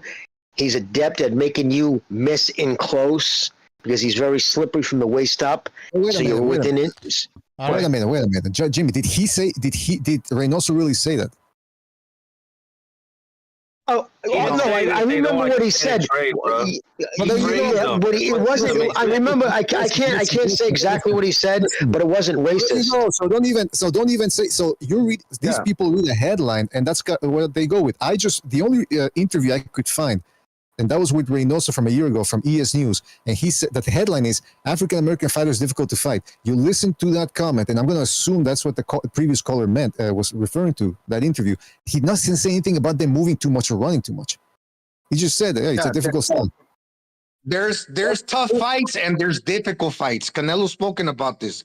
There's tough fights like a Triple G, a dude that's going to come in there and try to bang with you. And there's difficult fights when dudes get on the back foot. And I think a lot of these dudes, they're kind of mixing and taking they're taking what Reynoso said out of context, and they're mixing it with what Abel Sanchez said about 3 years ago or 4. Yeah. Just because he's Mexican too. Yeah, right. They think they all look alike, right? And they think it's the same dude talking. All right, guys. Mexicans are the racists, right? Guys, before we take a phone call, I'm gonna play the clip where Reynoso talks about African American boxers. All right. Like you faced a fighter like Shakur before, somewhat similar to Mayweather style. Is there any resemblance, and does that fight prepare him at all? Like I know Shakur she's starting out, but somewhat stylistically the same. Oh my God. Con el estilo de Valdés, como me Sí, no, el estilo afroamericano para mí es de los más complicados que hay en el boxeo. Y cualquiera que vaya a pelear con un afroamericano con un estilo, creo que son peleas complicadas. He said the African American boxing style is one of the most complicated ones, and I think anybody who faces that style is going to have problems. Es un tremendo boxeador. It's a very good very good fight, difficult fight, like all the African fighters, and with Shakur it will be no exception. It will be a good fight against Valdez. So is that it? So, Yeah, that's so it. in my opinion, without a doubt, isn't Reynoso giving them props? And people are taking it like he's shitting on them. He's actually giving them fucking props. Look, Gonzalo, he says that the African American style is tremendous, and that's why it's difficult. I remember people saying Reynoso was cooking for the Black Americans for saying that. So if anything, he was giving them props, and a lot of too many props, to be real with you. Yeah. But did you see? But you see where the LDBC went? That's why I read that list, because that's the first thing they went to. Because again, like to Mr. BDA's point, they didn't get the right translation, or they might have read one thing said on Twitter, and they run with that narrative. So my point being, so you just get one LDBC guy put out that video. He's racist. Nobody else is going to do their homework. Then everybody else in that community repeats that on blast. So that's why you got callers calling up and saying, "Oh, that was racist," because that's what they read. They just didn't do their homework. By the way, I don't know. I called the last guy who called. I haven't gotten a message from you, so I don't know if you want to jump in. Send me a message. All right, King Bucho. Let's read a super chat. Billy Hoyle and the Pimps again with another super chat. He says Danny Jacobs said Canelo is more slick than Charlo. All right, I don't know if that's true, but if he did, then all right. By the way, we're gonna take another phone call here, so. Let's take a phone call. 713, you're on the air. 713. Can you hear me? Yeah, go ahead. Hello? Yes. Oh, okay. Yeah, I'm sorry. Yeah, I don't think people are hating on Canelo. I said when I was growing up, people would hate more on Oscar De La Hoya. They're not hating on Canelo. I'm from Houston, Texas. And I already see a lot of establishments advertising they're going to show the fight. A lot of bars, a lot of restaurants, including people who are going to throw parties, going to look over at gyms, are going to be showing it too. They're not hating on Canelo. I think they're putting him on a pedestal over there at PBC because he's been on the Breakfast Club and gave interviews. I think this year the PBC's they're cashing out all their fighters. Charlo, to me, and it's just not Charlo. I've noticed a lot of fighters. They're what I consider volume punchers. They're not like pure boxers. They're not. We don't even have brawlers out here in the boxing world. We just have basically volume punchers. And I don't think Charlo's gonna beat him because his twin, the 160 Charlo, they're a carbon copy of each other. And what people don't realize is that Vaughn, the 160 Charlo, it has the same physical attributes as the 154 Charlo. They're identical. Yeah. And then the 160 Charlo hasn't knocked nobody out. He's missing in action, but even then, he hasn't he moved up in weight. He didn't knock nobody. That Montiel guy, he looked horrible. He won, but he didn't look good. Caller. I don't know. So caller, what do you think about Freddie Roach saying that Canelo's gonna get knocked out? Well, he's entitled to his opinion. The last great fighter he had is Pacquiao, and that was it. But he's aging. He's not the Freddie Roach that was training Pacquiao in his prime. He's an older guy. He has white hair. He has Parkinson's. He's going through all kinds of fighters in and out. They're not staying with him. Interesting. But I mean, I would just disregard his comment. He's entitled to his opinion. Yeah. If Canelo's the face of boxing, that's all I'm saying. They're not. They want another face of boxing, but ain't nobody out there. They're just not. That's a good point. All right, caller, we gotta move on, man. But thanks for calling. Good points, man. And Bucho, didn't Freddie Roach also say if he fought Crawford would make him look like a child? I think he said that too.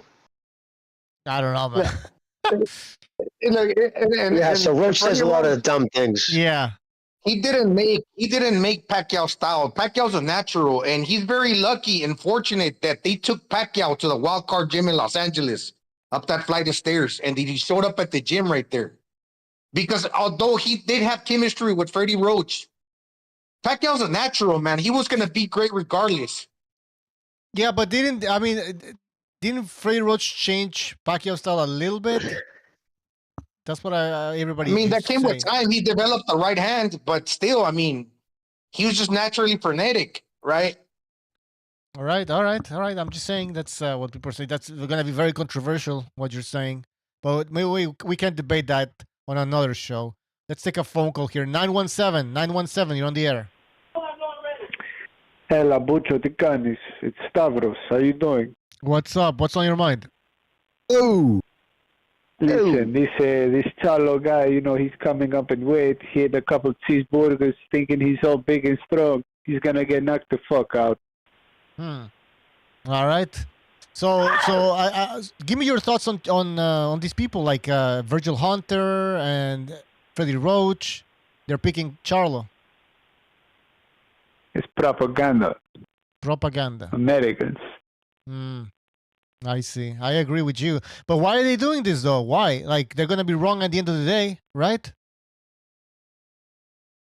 I mean, I'm not in their head, but I tell you what I see.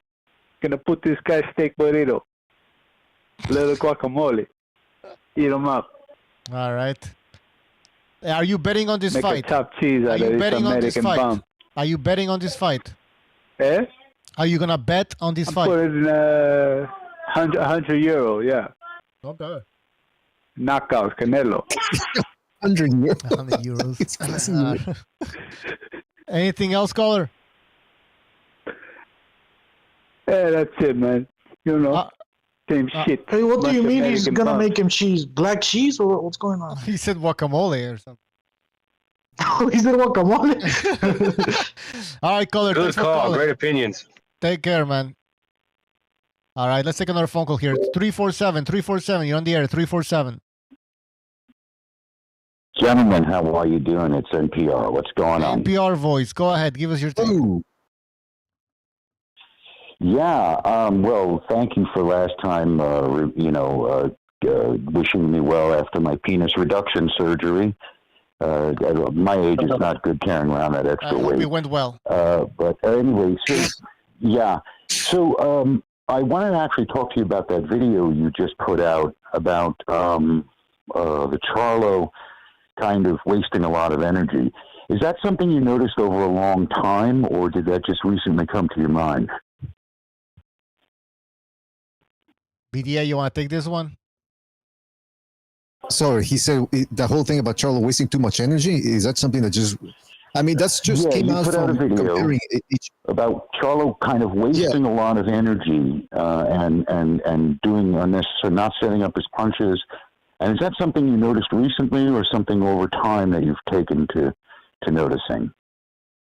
I noticed that, it was only recent, about 3 weeks ago, when I was comparing both guys, and I said, It also reminded me of Usyk versus Joshua when I first started comparing both styles, and I said, one guy buys the feints, reacts more, whereas the other guy is just more calm, more in control, more aware of where he wants to be and what he wants to do. And I see a similar thing there against Canelo, between Canelo and Charlo. And I talked to Gonzalo about that, and he concurred that it's just that little difference makes a whole lot of difference between a pound-for-pound guy in the top 5 and a guy who's the best in his division, but not quite top 5 pound-for-pound.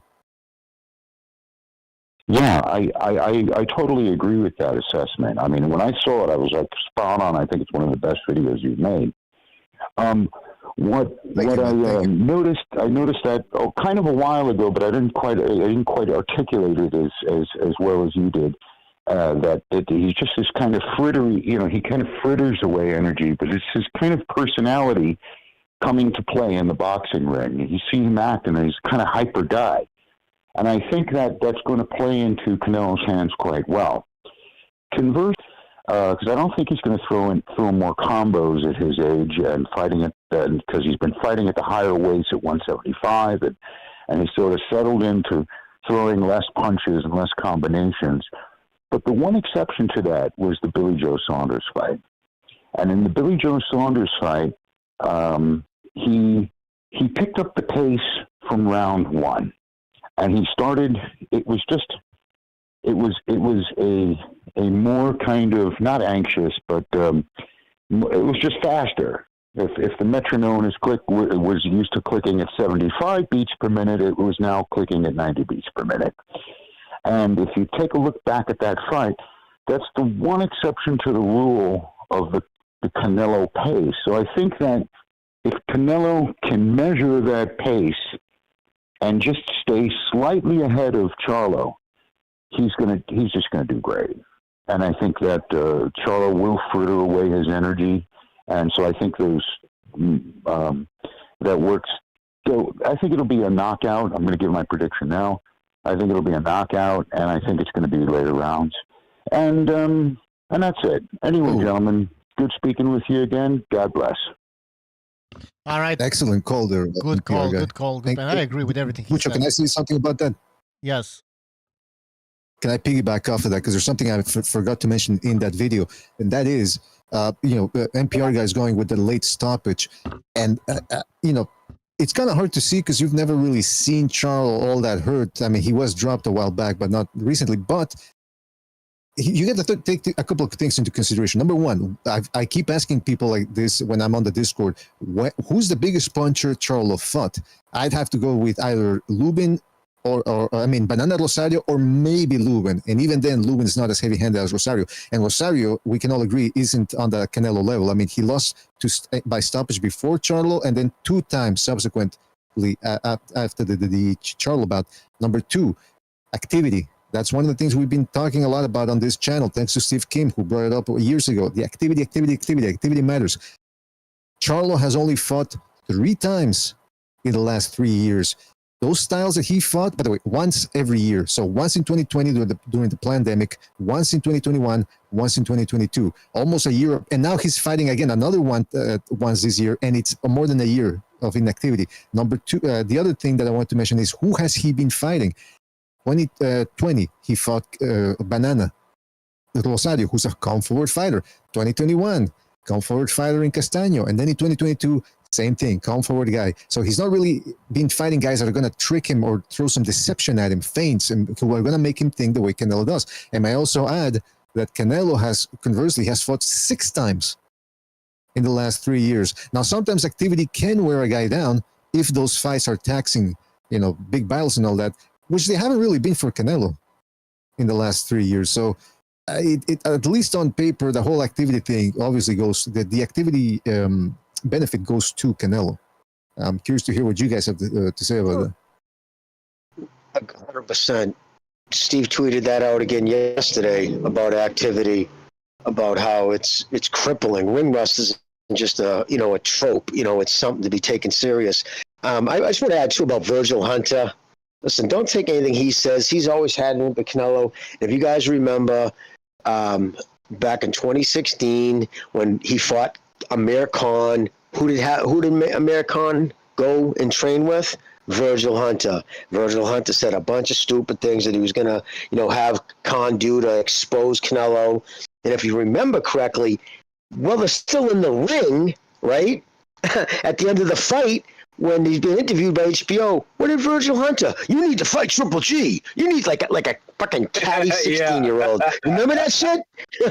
Remember that? So yeah, it was crazy. The walls, and you need to fight Triple G. It's time, okay? Yeah, exactly. Remember that? Yeah, he was like, Amir Khan stepped up and wait. Now you gotta step up and fight Triple G. That's what he said. Something Yep, cheesy like that. exactly. So look where it's coming from. Clearly, there's plus he was, Ward's trainer, and Ward's always had it in for Canelo. So there's always been a personal animus there. So I don't take anything he says. And again, Roach doesn't like him. There's a personal thing, rift going on since Miguel. So, and again, I think even fucking Triple G's ex-trainer Sanchez, who puts his fucking foot in his mouth every time he opens it. So, anyways, I just wanted to add that. I want to do a little memorabilia thing. Hey, Jimmy, animus. That's a good word right there. Yeah, I didn't see that one coming. Animus. Except I probably didn't say it correctly. I think you did. But I wanted to say something slowing down because he moved up in weight. So obviously he's throwing less punches, but he's throwing more powerful punches. Because if it were really due to an age thing, so why is he not catching a lot of punches? Because obviously his reflexes are still intact. All the while his opponent across the ring, he's throwing less. Yes, Canelo is throwing, but why is he getting countered? Because obviously the opponent understands that Canelo's preparing to throw a shot when he's being patient. That if you throw, he's going to throw right after you throw. So it's not one of those things that he's gone so slow that he's getting his head box stuff because he's deteriorating, right? Yep. That's the way I see it. By the way, I want to read a super chat.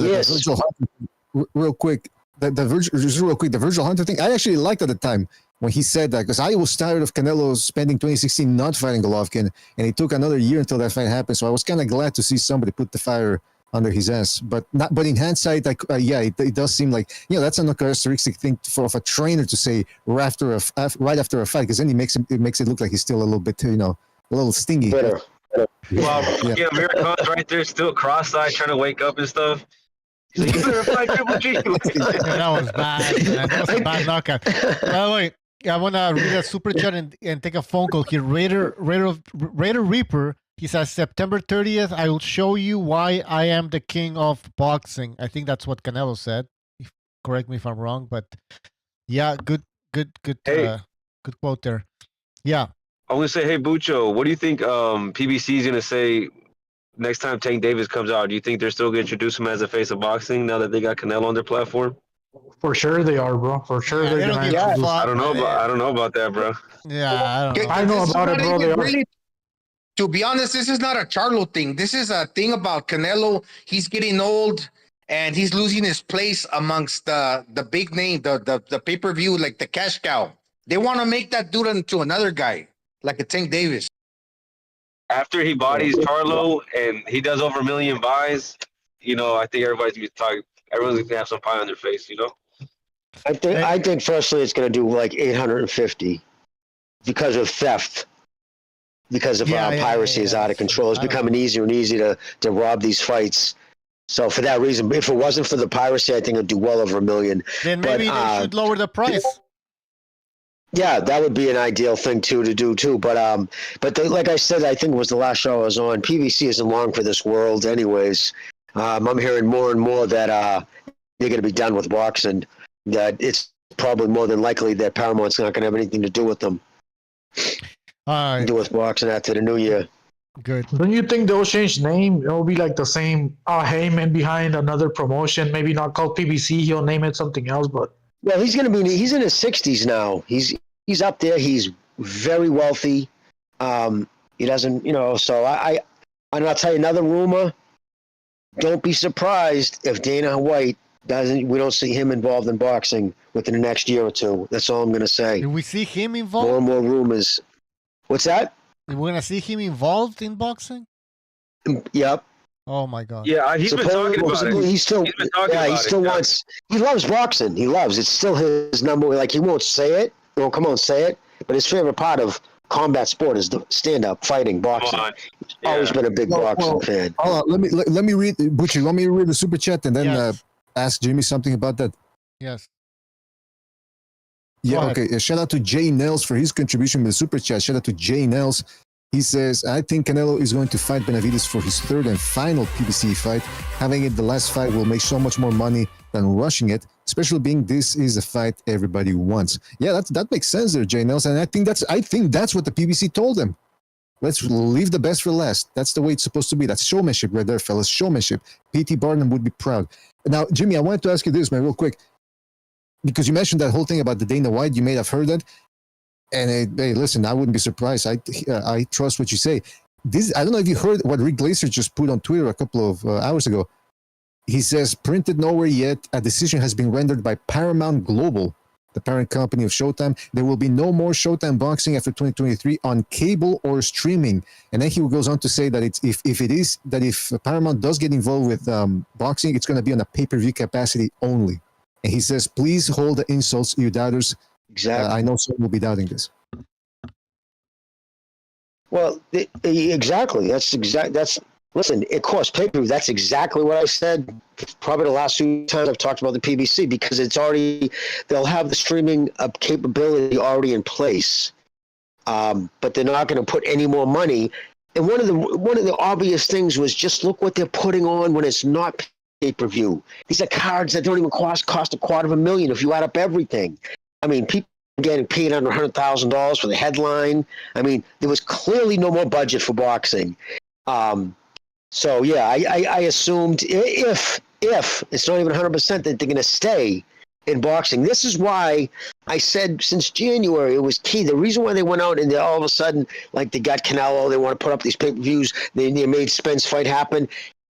They didn't put it on regular Showtime. So if you were thinking you were Showtime Paramount, right, you were like, let's see what these things do for numbers, right? So you put them on regular Showtime. The fact that they're putting all these fights on pay-per-view, that's the key. That's the selling pay-per-view. Yeah, Jimmy, so it still doesn't help the boxing fans. Yes.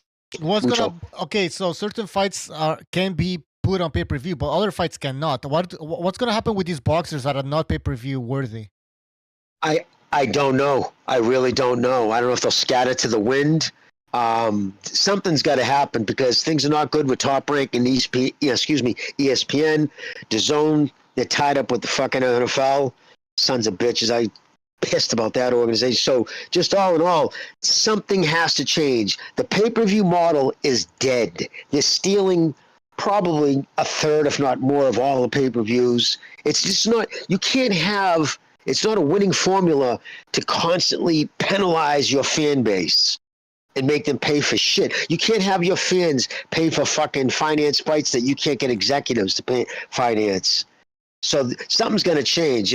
I don't know if Dana White's waiting for the bottom to fall out of this because he's got his streaming services already set up. He's in bed with ESPN. Plus, I heard that he's actually developing his own streaming outfit. He's going to own the whole thing. So he doesn't have to even depend on ESPN. He'll have his own network. Jimmy, question to you, man.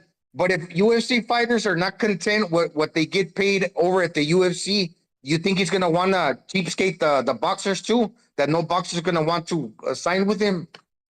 Well, it'll be the difference there, Gonzalo. He's the main man. Even though there's 100 other promotions, UFC is so far above everybody else. They're the golden fucking statue that everybody wants to get to.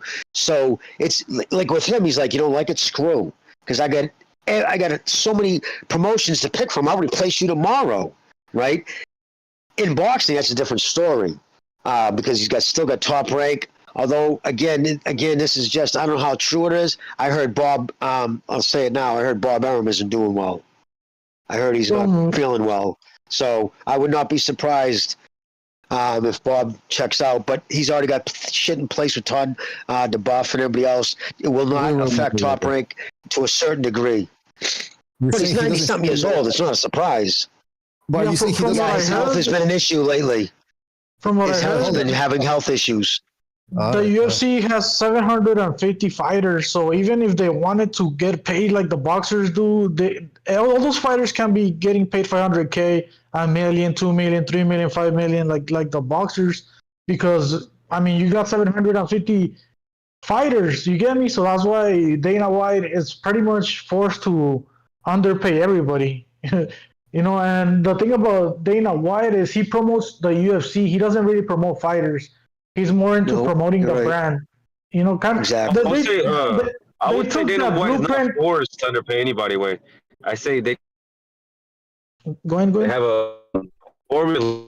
They had a formula that say that So you know when Oscar La Hoya tried to do a pay-per-view, I mean an MMA event, he was criticizing the way that Dana White pays his fighters, and after the event, Dana White exposed Oscar, saying these guys didn't get paid $1,000 to fight on this MMA card because they had to pay Chuck Liddell and Tito Ortiz. The one thing that the UFC does do is that they pay their guys at the bottom. You could say like pound for pound or whatever, better than the guys at the bottom of the boxing totem pole, right? So instead of getting like $500, you'll get a consistent $3,000, $4,000 to show up. More distributed. Maybe $4,000. It's a little bit better distributed. Yeah, it's more really distributed. Yeah. Yeah, so that's what it does. And instead of these guys thinking that, oh, I'm gonna get 20 million, like you're gonna get like a cool 1 million, and then if you sell, you get a few buys. You know, I think he can entice their fighters with that. All right. And they're all under contract too. Remember, these fighters have predetermined contracts. These fighters sign contracts, and believe me, when they initially sign those contracts, they're doing cartwheels. I'm in the UFC. I got a UFC contract. But all of a sudden, they realize their name becomes big.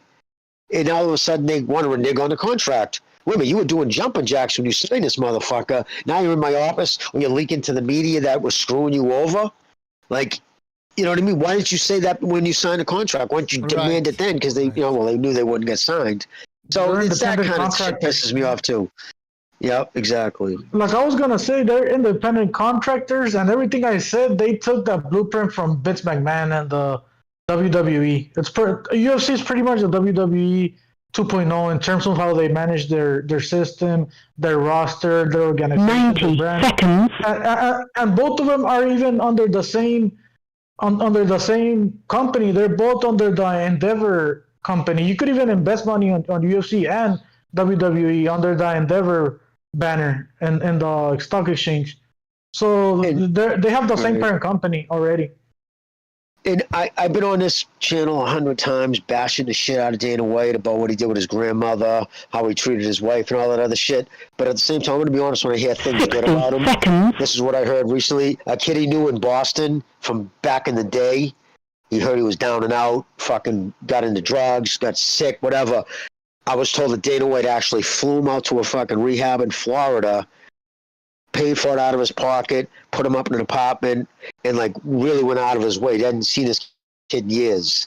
So I just want to say, like, I heard that and I was like, wow, okay, I got to put that up because I bashed him every time I heard bad things about him. So who knows? Maybe as he gets older, maybe he's becoming more Christian-like. Who knows?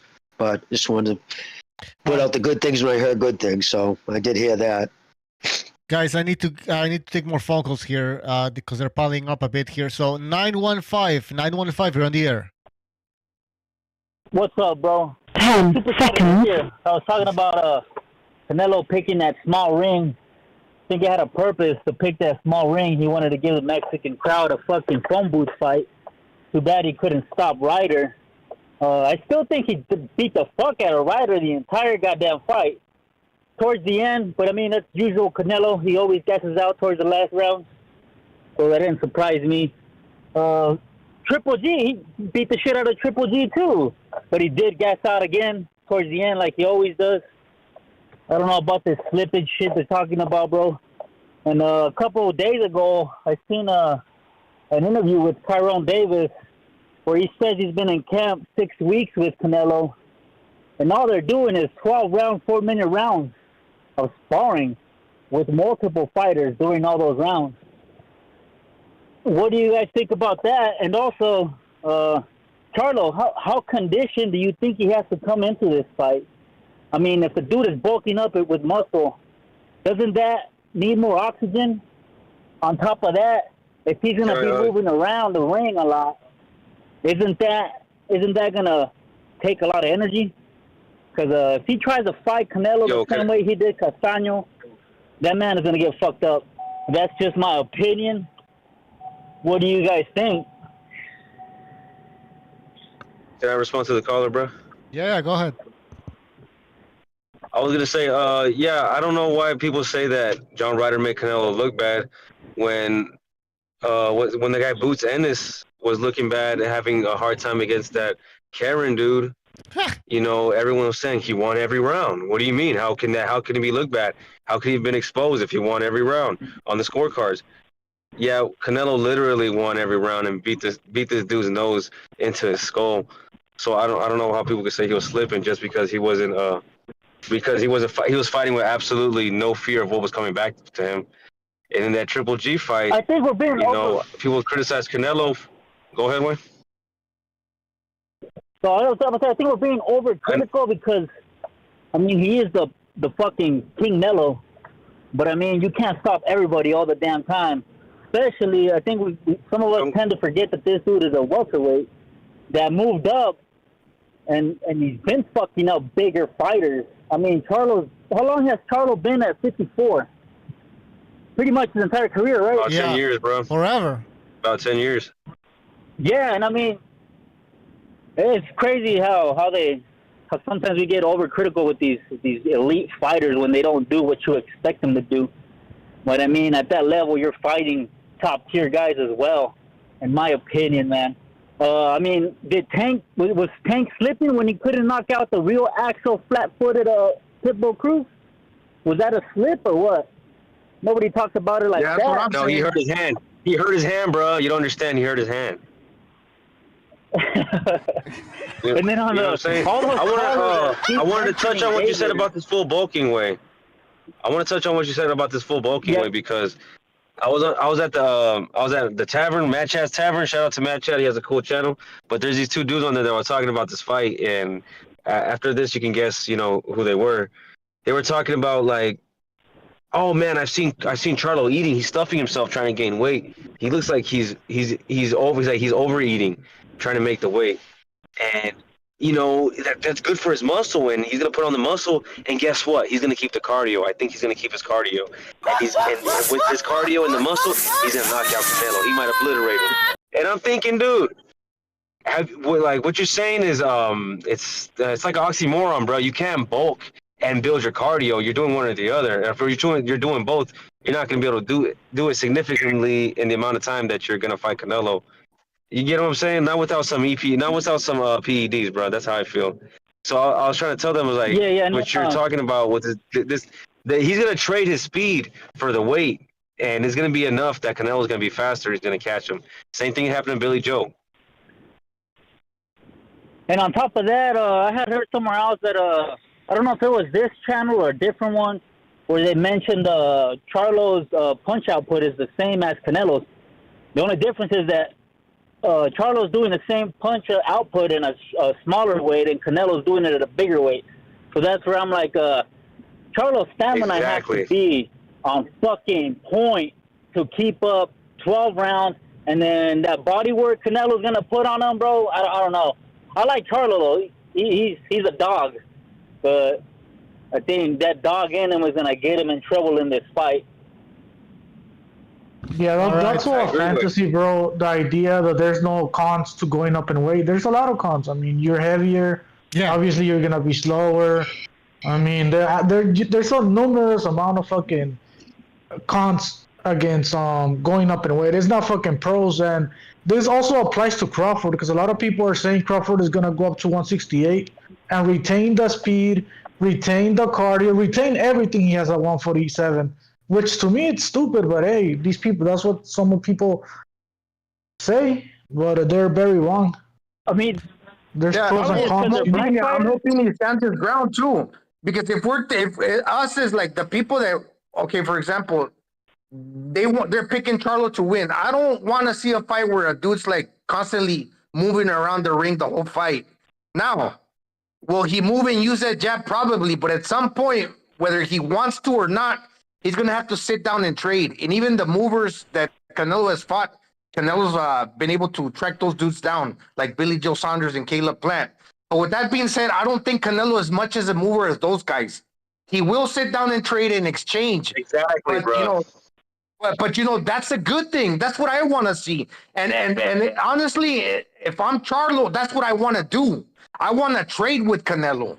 I want to trade with Canelo and beat him to the punch because that's where I think he'll have more success, to be honest. standing in the pocket. I wouldn't say that. Oh, go ahead. Wait. It's not a given that he doesn't get knocked out. It's not a given. But if he can handle Canelo's power, we don't know. It might make it interesting where he is winning the exchanges and he's got a good chance. Right. And maybe get on the resort to get him back on the back foot after having success doing that. And then a lot of other shows where I've heard callers call in and they're saying that Charlo's gonna revert back to his boxing style. And a lot of the times they seem to compare Charlo's boxing skills to the likes of Floyd Mayweather and Lara, and to me, he is not even close to those styles of fucking fighters. Nah, bro. Hell no. No. These people are crazy. He's kind of a brawler, dude. He likes to exchange. I think Jamal is more fleet-footed. I think he's a little bit better of a mover because that performance he did against Deryevchenko was pretty good. I don't see Jermell fighting like that, bro. No. By the way, we're gonna move on. This is all I'm saying to the caller. Yeah. This is and to everybody. If he really truly believes in his power, he gotta believe that he can go in there and trade with Canelo and have some success doing it. Because if you're already putting it in your mind, the only way that I could win is by popping out the jab and get out on the back foot, you've already lost, in my opinion. Right? You gotta give him some credit. Right. I agree. All I'm gonna say is that by the end of 2024, Canelo is gonna add a third set of brothers that he's beaten to his record. First it was the Cottos, then the Smiths, and now the Charlos, bro. That's all I'm gonna say. That's right. All right, caller. Thanks for calling. Take care, man. All right, guys. But yeah, I agree with the caller, bro. When he said a lot of people are under the impression that this Charlo guy's a pure boxer like Mayweather and Lara, but from the fights that I've seen Charlo being, he's more of a boxer puncher, bro. He always ends up in people's faces and tries to get the KO, even though sometimes he can't. Yeah. He's letting Tony Harrison outbox his ass. Yeah, he's far from Erislandy Lara. I don't know why. I guess just because she's black.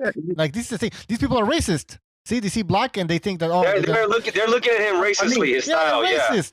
They're racist. The first fight against El Boxy Castano, he was constantly with his back against the ropes. To be honest, in that first fight, he was getting put there. So that means he's having a little trouble, or he doesn't really want to move all around on you that much. He's willing to stand his ground. Whether it's on the ropes, that ideally would be the place you would want to be against Canelo, but he is standing his ground. And in the second fight, he had Boxy Castano doing all the work. That's why he got the knockout, because he knew he got robbed the first time. So Castano was like, dude, I got to go in there and chase this dude down and try to knock him out, because if not, I'm going to lose the fight any fucking ways. So all the while he's going forward. Charlo's getting on the back foot, and he's basically running him into a punch once Castano's getting tired of putting all that work in. Right. All right, guy, hold on. We're gonna take 2 more phone calls and then we're gonna move back to the panel. All right, 619, you're on the air. Hey, what's up, guys? It's Jose. Hey, Jose, what's up, man? ¿Qué onda? Hey, I just was listening to the show. I just wanted to. I was reading an article with Dana White. He says he's gonna go head to head with on September 16th. Every year now, till he's the president of UFC. What do you guys think about that? I think he's crazy. I mean, in this time around, I think Go ahead, Never's over. Those 2 girls. Oh yeah, because look, those 2 girls that fought Shevchenko and Grasso, 2 women headlined a fight night card, and they broke records for the UFC for the ESPN views. So Dana White seeing that, he says, wow, Mexicans actually watch this now, so let me make sure that we always put, up a card up. They lie about no matter who else is fighting. According they are. According to, what's his name? Rampage Jackson. Because Rampage Jackson said they get a bonus every time they sell 1 million pay-per-views, right? This is what Rampage Jackson said, not me. That they get a bonus every... It was a fight night. It wasn't a pay-per-view way. It was just the ESPN card. Hey. Yeah, but this is what Rampage Jackson said. He said They fucking reported that Rampage Jackson versus I forgot against who, Rashad Evans. It did 1 million pay-per-views. So when Rampage Jackson went to ask Dana White for the bonus money, Dana White told him it was all bullshit, that the fight didn't do 1 million. But they did report it as 1 million, so I'm just bringing up that reference because you say they never lied, but hey, not according to Rampage I think Jackson. that's illegal. I think that's illegal, and I think that Dana White probably lied to Jackson, and they probably owe him money that they never gave him, bro, to be honest. It's more likely that, I think. Jose, yeah, go ahead. Can you hear me? Go ahead. Oh yeah, and like more specifically in Las Vegas, and he went in the T-Mobile Arena. So you know what that means? He's trying to make a power play for that date in Las Vegas, and he says he's gonna go. He's actually challenging boxing. He's just gonna take over the date, and they could go up against each other, like put on the same date. It doesn't matter, he says. So and they also, I saw another little video where he presented a Grasso with a belt from this Mexican dude, like you know, one of those guys that make the belts for the WBC. Well, he has his own guy, like another company making. He made like the one that they presented Grasso with, like this pink one, like you know, like a Mexican style. Like that we showed, like Aztec colors. Yeah. Yeah. All right. How I see it, bro, they've been going at it with boxing for a while already for the September 16th date. And I know you guys remember this Kovalev versus Canelo, where they made Canelo and Kovalev wait for the main event of the UFC to end, which was Nate Diaz versus Masvidal. So they had to wait for Masvidal and Nate Diaz to stop fighting for the main event in boxing to start, which was, like I said, Canelo versus Kovalev. So they've been doing that for years already. But I guess Dana White just made it official. He drew the line right, and he declared them war pretty much. Yeah, but I agree with that too, bro. Yeah, but we have to see what I mean. If Canelo's fighting Benavidez, for example, next year, September, I don't think UFC can compete against that unless they put something I don't know about. That's what I would say. I feel like maybe Dana might have overestimated a little bit because Canelo's fighting on the 30th. I think if Canelo fought Charlo on the Independence Day, it would have been a massive sell. Like, you know, I think it would have been a lot. Yeah. It would have been a lot harder for them to get all those views. Yeah, exactly. Jose, anything else? Yeah. Also, I was watching the Alexis episode when Charlo. I noticed that, you know, while Canelo is training in Lake Tahoe and in the elevation, Charlo's at home. You know, in his nice home and everything. So what do you guys think about that? Like, I think Canelo's training like Rocky, you know, like in Rocky 5, and Charlo like at home, like you know. Never sober. Never sober. You mentioned something call, about guys. that. That's my call. All right, thanks for calling, Jose. Yeah. All right. Yeah, I was saying that Charlo's not a real hood nigga because he hang around the kid too much. Yeah. That's what I was saying earlier. Yeah, well, Jose. Hey, was that Gonzalo's brother or something? He sounded like Gonzalo, bro. Yeah, that's his twin. All right. I'm not. I think I don't know which one's the evil one. I think Gonzalo's the evil one. What's up? No, but Jose mentioned something that Never Sober mentioned as well. That, you know, Canelo's taking this more seriously. You know, it is funny because right now people are saying that it's Canelo that's not being serious, right? He's not taking the sport seriously. He's taking breaks. He's partying or something, and I think people are gonna be surprised. People are gonna be surprised. Hey, Buchek. Oh yeah, Can we you hear have Mirage. Mirage, go ahead. I just want to commend the panel. I mean, this is a great comedy show so far. I was laughing my ass off at all the hot takes you guys doing. So great work there. Great Yeah, you should have been guys. here earlier. There was a caller who was mentioning Dave Benavidez. I was like, man, this guy must be fucking Mirage's best friend. No, I was listening. I was still in bed. I was listening. He cooked you guys, man. He cooked you guys. Oh, he cooked us how? He was spitting facts. He was spitting facts. So respect to that caller. Yeah, I'm sure you're gonna watch the Charlo fight anyways. So he was spitting facts when he lied about Reynoso saying something that wasn't true.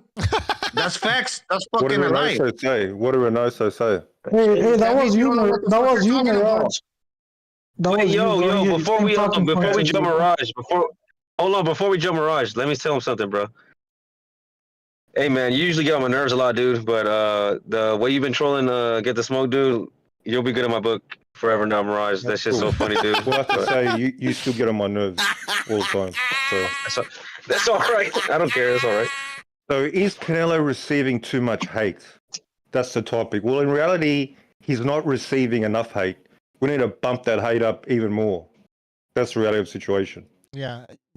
He's getting too much credit for dragging up this little dude from 154. He's coming off an injury. He hasn't fighting a midget? I'm about to drag you like I don't like is there a rehydration know. clause? Have they put some cement in his shoes as well to top it No, off? Charlo's a midget? No, you're saying Charlo's a midget, a little guy, This a guy baby? needs to be Come on, fucking bruh. criticized and condemned for this fucking charade. Oh, going for greatness. Do you know what it is? I'll tell you what it is. He's going for greatness, bro. I call it going for greatness. That's greatness right there. This is how it is. Canelo put up 2 weight classes, bro, like a G. So why can't Charlo? When Canelo started boxing, he started at 147. Charlo was already fighting at 154. 140 weight. He come the script, so you got this reverse. Didn't fucking Charlo fight Austin Trout also at 154? Didn't he fight Gabriel Rosado, and Gabriel Rosado moved up to 68 and knocked out Beck the Bully? So you're telling me that he can't move up to 68, all the while being like 6 foot tall? Oh, now he's a little dude. He can move up, but is he any good there? Does he have any experience? He's undisputed champ, bro. What do you mean? He has all the accolades. He deserves it. That's why he's getting. That's why he's getting a fight. How does he fight? How do we know how he fights at 168? How does he carry the weight? He's gonna fight the same way, bro. He's gonna be fine. He has Derrick James in his corner, bro. Okay, he has Trainer of the Year, and he has undisputed titles. You know these. And the only reason that Jermel's getting the chance is because Jermel did not want to step up again, bro. So everyone was saying that Canelo was ducking these 2 dudes for like 5 years, and now he's trying to fight one or the other. He said, "I don't care which one." One of them stepped up, bro, and now it's a problem. So it's like 7 years since Canelo made 154, and you're acting like it's the same. Like, do you know how time works? Like, time moves on, things change. Yeah, and listen, time froze for the Charlos, bro. They don't have to gain weight. It's weird how these guys make weight for 10 years in the same weight class, dude. And Canelo's shorter than them, and he has to go up. He's forced to go up. It's weird. It's almost like it's natural. What credit are you going to give? It's almost like it's unnatural to stay the same weight. What credit? Guys. I'm gonna take a phone call, so we take a little break here. 747. You're on the air. 747. Yo. I want to say that it's great the way that the fights materialized. You know, first it was the big Charlo. Canelo has already offered him a fight before, and he denied it. And now he offered him again, and he denied it again. And a lot of naysayers, they were saying in the build-up for Big Charlo, they were saying, "Oh, you should have sent the offer to the little Charlo." And then guess what? The little Charlo was the fight that ended up happening. So it ended up like it was 2 birds with 1 stone. And do I believe that Canelo is going to fight the bigger Charlo when it comes to time that he's, off of his pissy fit, that he's feeling a little better? Maybe. And it'll be good because Jimmy recently, on the show today, he said that a lot of people that were saying naysayers that Canelo was not fighting black fighters were like these channels, and it is true on this boxing echo chamber. But when the pound per pound representative of the black fighter in America. Oop, I think we lost a caller. All right, we're gonna restart the phone lines. All right, man. Something happened. Thank you for using Blog Talk Radio. Goodbye. He got taken down and he got canceled by somebody. Gonzalo, I just want to say too for Canelo, he actually started his professional career. I mean, albeit it was, I believe, only 1 fight, maybe 2, but he actually started at 140. His pro debut was actually. That's what I'm saying, bro. Yeah, because he's a fighter little dude. He just fighting at a little weight class. Okay, when I was born, I was pretty small. Now I'm a lot bigger. Things change. Okay, I put on a lot of weight. Yeah, isn't that weird? Yeah, look, isn't it weird how the Charlos don't change? Why are we talking about where he started? Isn't it weird? 7-8 years ago. Don't change, bro. So yeah, but it's one of you, Mirage. Do you think he walks around right now? Do you think right now he weighs 154? Honestly, how much do you think he's fucking weighing right now? When he fights on that one night, like twice a year, sometimes one. Start your show He's now. weighing 154. Your show is scheduled The to day start before in and the 30 day after, and seconds. every day after that, he's weighing way above 154. Okay, So the Devin dude Haney does could not make weigh 168. 154. Devin Haney could make 168. Is that we going to treat that like a legit fight as well? He should. Just He because they should can go to fight Nate You're Diaz? acting like this dude I doesn't would have a love 70 to see should him go to versus 168. Devin Haney at 168. No, but it's just funny how When everybody Canelo draws fights except little for guys, they're Charlo's. monsters. Your show will go live in 5 seconds. Go ahead, So the guys. reality is, one guy's going up for a payday, the other guy's ducking the smoke. This is the fight. This is the undisputed. That's the reality. That's Oh shit! He's ducking. He's ducking. Yeah, ducking and a payday, and they're trying to sell it as we're witnessing history. That's what they're trying to sell. This is We are. marketing to trick why the don't you- casuals. To trick Why all the don't you let casuals like the audience. Andrade and fucking Benavidez handle their business, and whoever wins is probably entitled to claim a stake to fight Canelo next. Obviously, it can only be one of those guys. Probably. Maybe he needs to fight another 10 more people while Canelo drags up junior middleweights from the couch. How about that? You don't like the fight, Mirage, or what? Andrade versus Benavidez? I think it's a great fight, bro. I don't know why you're against it. It's a great fight, bro. Stop complaining about every single fucking fight that happens, bro. One fighter should be fighting for the belts. That's what I don't like. Hey, I have a question. Yo, Mirage, I know you. Hey, bro, hey, Mirage, you should have told his dad to tell his kid to keep his fucking nose clean, bro. He had 2 chances that he fucking blew already. Yeah, that's he has to fucking wait. Exactly. They got you, Mirage. They got you, We're going back Mirage. 3 years. We're going back 3 years. They shot your legs with that one, bro. Yeah, hey, bro, he's been fucking up for 3 years, bro. He's been fucking up for 3 years. He should have sat on the couch like the Charlos and just waited for the payday. Mirage is desperate because he knows Benavidez is on the clock. That dude's fucking huge. That dude should be fighting at cruiserweight. So time is of the essence, right, Mirage? Yeah, and Canelo knows that, and that's why he's going to fight the janitor, the postman before he fights Benavidez. He's gonna wait him out. That's his strategy. You got to I hope he fights. I hope he fights both Charlos, and I hope he fights Crawford. Yeah, anybody but the Mexican monster. I get it. You don't want to see your boy. I want David. I want David to fight Andrade, and then I want him to go after. I want to see him fight the Charlos. Yeah, then Morrell, bro. That'd be great. Just please go away. Leave Canelo alone. Run away to another division, please. Hey, I have a question for you, Mirage. Mirage, I have a question. Mirage, I have a question. If Benavidez can't get that Canelo fight, what's the best next fight? Like the next best thing? I'd like to see him beat up Mobili, actually. Christian Mobili, he's getting some hype. Thought it'd be a good barn burner.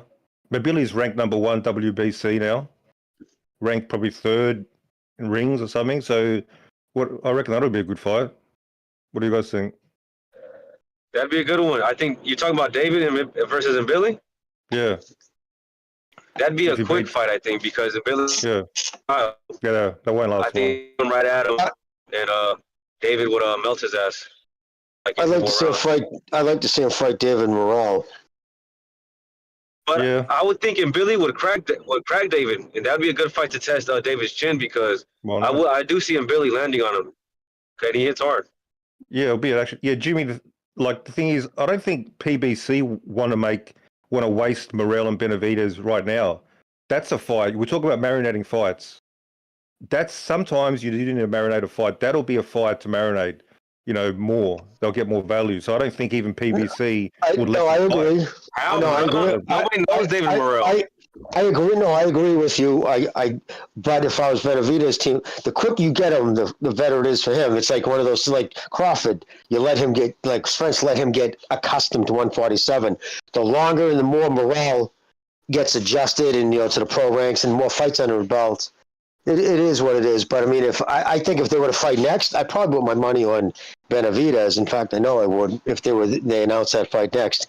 But let's see what happens to Morrell as it goes on. Does he continue to get better? Because I mean, he only got like 12 fights, I think, or something under his belt. He's got 9 fights. 9, Jesus Christ, even less than I thought. So yeah, it'd be beneficial for Benavidez to get him in now. Probably be easy to cook now, but we'll see. I want to see him fight a top 10 dude, somebody like more legit, to see can he take a punch? Can he? Sure, he can dish it out. He looks the goods, but we need to see Morrell tested a bit more. I agree. Maybe fight Anthony Morrell and Burrell, Billy. maybe or something. Andrade, those three guys are perfect for Benavidez. Obviously, Canelo too. I would like to see Canelo versus Benavidez too. But if Benavidez wants to prepare for fucking Canelo, the best option would be Mbelly, because he's closer to Canelo's size than everybody else. That's how I see it. So to prepare Benavidez, Mbelly is the perfect opponent. Right. That's all I gotta say. Guys, let's take another phone call here. 323. 323, you're on the air. Yo, I don't know what happened to my other phone, but I'm calling you from my other phone. But in any case, Crawford had mentioned that Canelo is not fighting black fighters, So if it's the top echelon fighter, the representative of black boxing in the United States saying that, then I guess Canelo has to take on the challenge, right? So he's fighting both the Charlos. He already sent the offer to the other one multiple times. He declined it. Canelo's life doesn't revolve around Jamal Charlo. He needs to fix his own issues, go to Disney World with your kids like everybody else, and smoke coke, snort coke on the end of the day, That's what everybody does in this United States to feel better.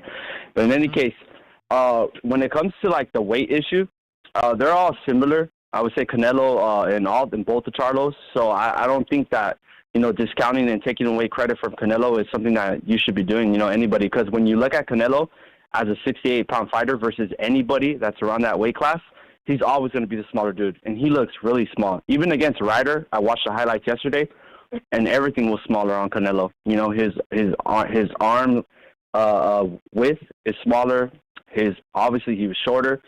So Canelo is not actually a fucking 68-pound fighder. When these other guys are saying that Canelo is dragging him up, it's not like Canelo is a fucking natural 68-pound fighter anyways. So in any case, like, they're fighting a similar a weighted opponent. What they're doing is just not fucking doing all these fucking what would you say, gear to go down in these one weight classes for 12 years, as Charlo has been doing, fighting at 54. So it's going to be a great fight. I think that it's going to sell well. Canelo does have the most fans in boxing in the United States. And even though this little echo chamber would be throwing a lot of hate on him, at the end of the day, he is the one that sells the most. So he has the most fans in the United States, the most paying fans in the United States. So it should do well, and it should be good for the PBC. Meanwhile, while their organization still has, whatever they can to muster. And I think that Canelo is going to end up winning in the 10th round. Similar to like when Inoue was fighting Fulton, they saw a black dude and they say, oh, he's a slickster. And that's not Charlo. That was not Fulton. And just like Fulton got KO'd, I think that's what's going to happen to Charlo too. I agree. He's constantly been allowed fighters to get close to him. And if he's going to allow Canelo to get close to him, just like Bellamy did and knocked him down, Canelo's going to knock you down too. So I think that's what's going to happen. And he actually, like Chingalos mentioned on the show, mentioned that he was going to try to run around. You're not going to be able to run around with all that muscle mass at 68.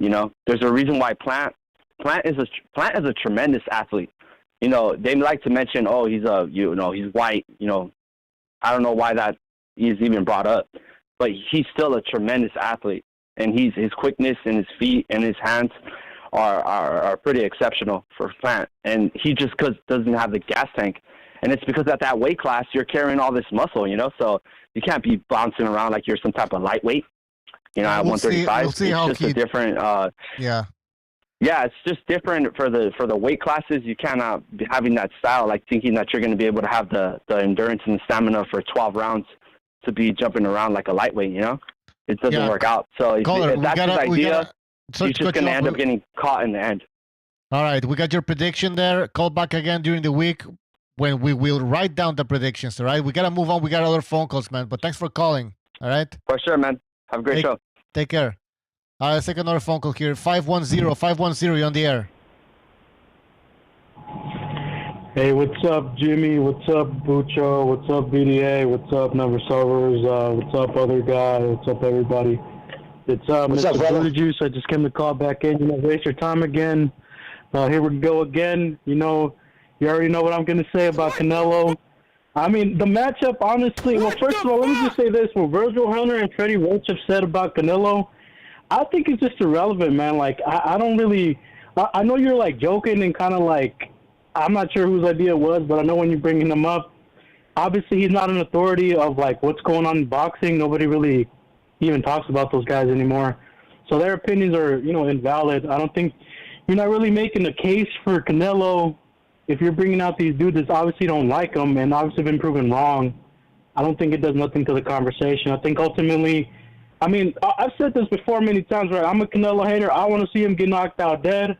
I hope he gets knocked out dead sometime. I don't think it'll ever happen because he just has that Mexican chin. But if he gets knocked out dead, that would be a fucking fantastic day for me. But the reality of the fact of the matter is, like, he's fighting fucking these fighters. Huh? Respect. For what? Stop interrupting him, Mirage. Stop interrupting him. Go ahead, bro. Don't listen to Mirage. Mirage, that was gay. Mirage, that was gay. Great take. I'm giving him props, man. Oh, right, it's Mirage. All right, yeah, you hate. Yeah, anybody who wants to it's see Mirage, man. You're Booty big, Juice. You're big, on the Mirage. Booty big Juice. respect, yeah. Booty Juice. You're on the Mirage team. Just let that sink in. Yeah. All right, so Mirage drinks booty juice. All right, so now we know y'all. No offense. No offense. I find you funny, but I'm on my own fucking team, man. Because I honestly understand me, especially calling out Canelo being a bitch, because he's always been a bitch his whole fucking career. I'm in my own camp because I get hate from the other side. I get hate from the PBC side. And I get hate from the LWBC side. So I don't give a fuck regardless. At the end of the day, I think he's a bitch-made fighter. He's just fighting these guys that are easy fucking money for. What a way to go out. Imagine. You're getting a good fucking fat payday fighting fucking bums. I mean, that shit just speaks for itself. Because to me, honestly, if sounds I was sounds like ghost status. Does the American dream, baby? Does the American dream, baby? He should have just taken the opportunity to fucking take a piece or a chunk of fucking Al Gaiman's fucking money too. Fuck that motherfucker too, man. If I was him, I would have said, no, you bitches come to me. But then again, as I mentioned before, he's not that smart, whatever, man. He took the deal, whatever. Who gives a fuck? But regardless, let me just say this. Look, this matchup to me, I think it's a mismatch. I think Canelo's going to spark his ass. He'll probably finish him, Canelo style, late stoppage. I don't think at this point in time there's nobody out there that'll beat him other than maybe Terrence Crawford, maybe Darren Morrell. They have a chance. And obviously Beterbiev, but he's never going to fight Beterbiev. So that's just what it is. And obviously I've already spoken about the Bebo thing. You motherfuckers don't want to. You don't. You have your opinions about it. You don't want to see how much he got dominated in that fight and in other fights he lost. When did we become motherfuckers, bro? But nobody wants to talk about that. Nobody wants to acknowledge it. Nobody wants to say, "Oh, hey, look, he lost against other better skilled fighters." Because essentially, what's occurring here, one fight is fighting a guy that he's better than, and then the other guy that fights him better. That he's better than, he gets shit on, or because he still. I don't understand why. Listos pelos chingazos. Listos pelos chingazos. All right, caller. We get your point. But at least hey, Booty Juice. Yeah, go ahead. I would say I'm sorry. Go ahead. No, go ahead. I was gonna say. I said this before, bro. I think Bivol beating Canelo was the worst thing that ever happened to him, bro. He can't get a fight. His marriage is ruined. This dude, he never got that rematch. You know what I'm saying? Where's his? He jumped off Beterbiev because it's not enough money. Where's his career going, dog? His marriage is ruined. How do you know about his marriage? I never heard about that.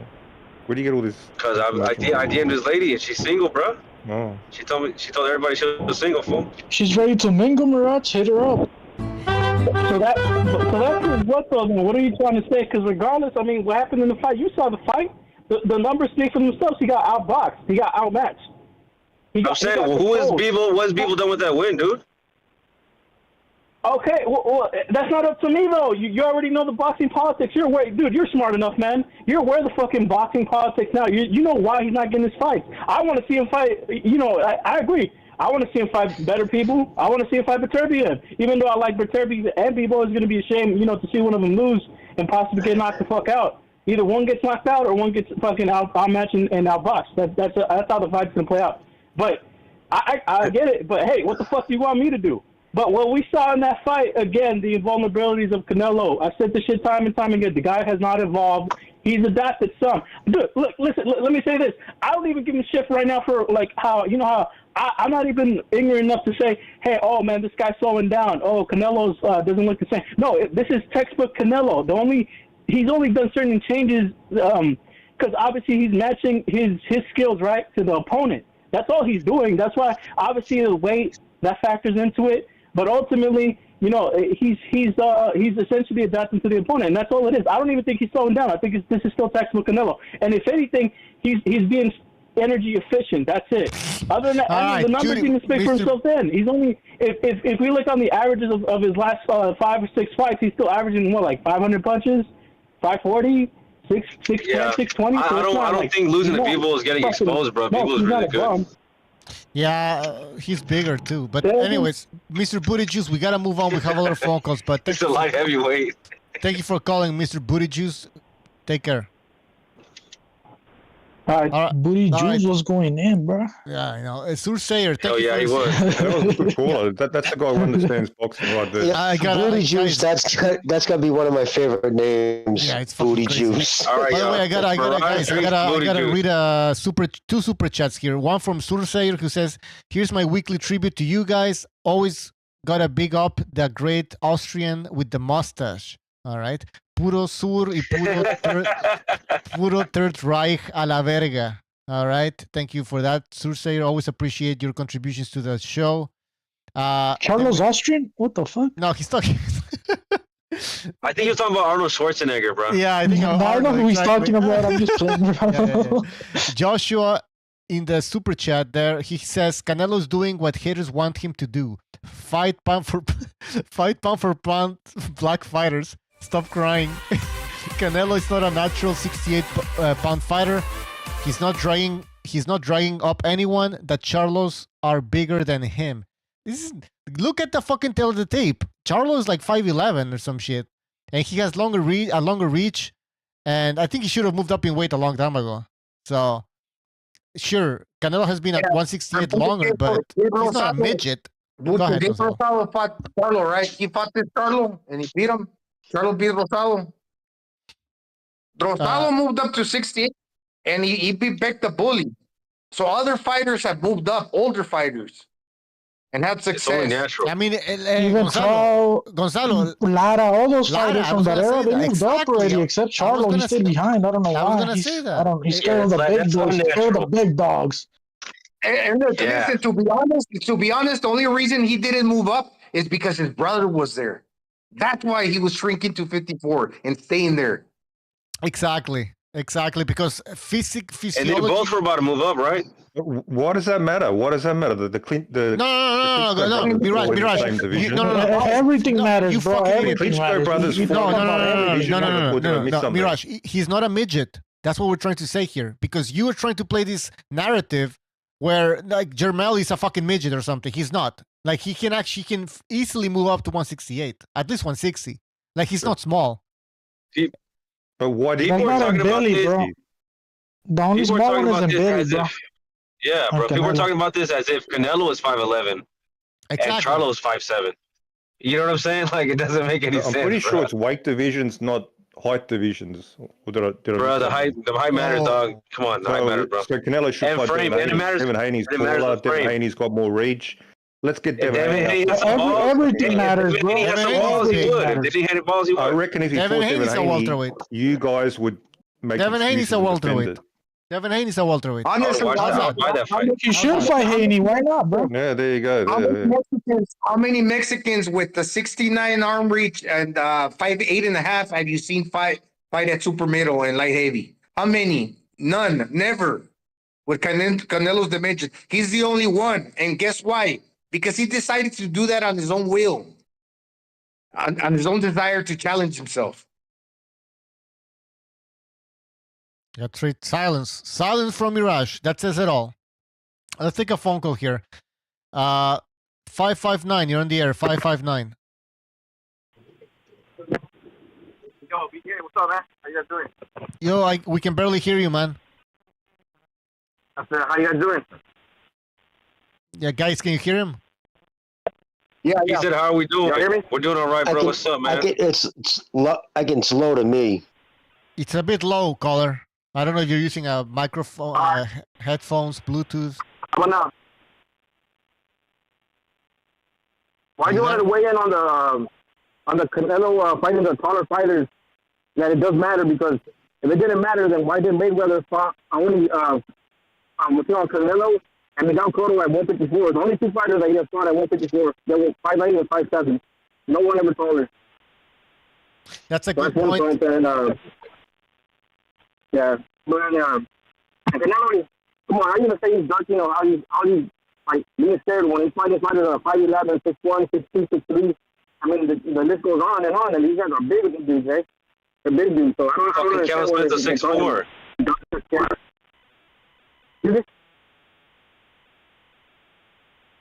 Excuse me? Never over. What's that? I mentioned that Callum Smith was 6'4". I'm sorry. Yeah, Callum Smith was 6'3". Callum Smith was 6'3". Caller, we can barely hear you, man. I think you should go back, fix your phone lines. But we heard your questions though, so we'll address them. But call back and fix your your phone. No, let me fix it. Let me fix it. All right, sorry, man. But he made some good points. It's true. Like he said, Mayweather. The only time he moved up in weight was to fight Miguel Cotto and Canelo. And you guys have to remember that when he fought Canelo, that fight was on 152.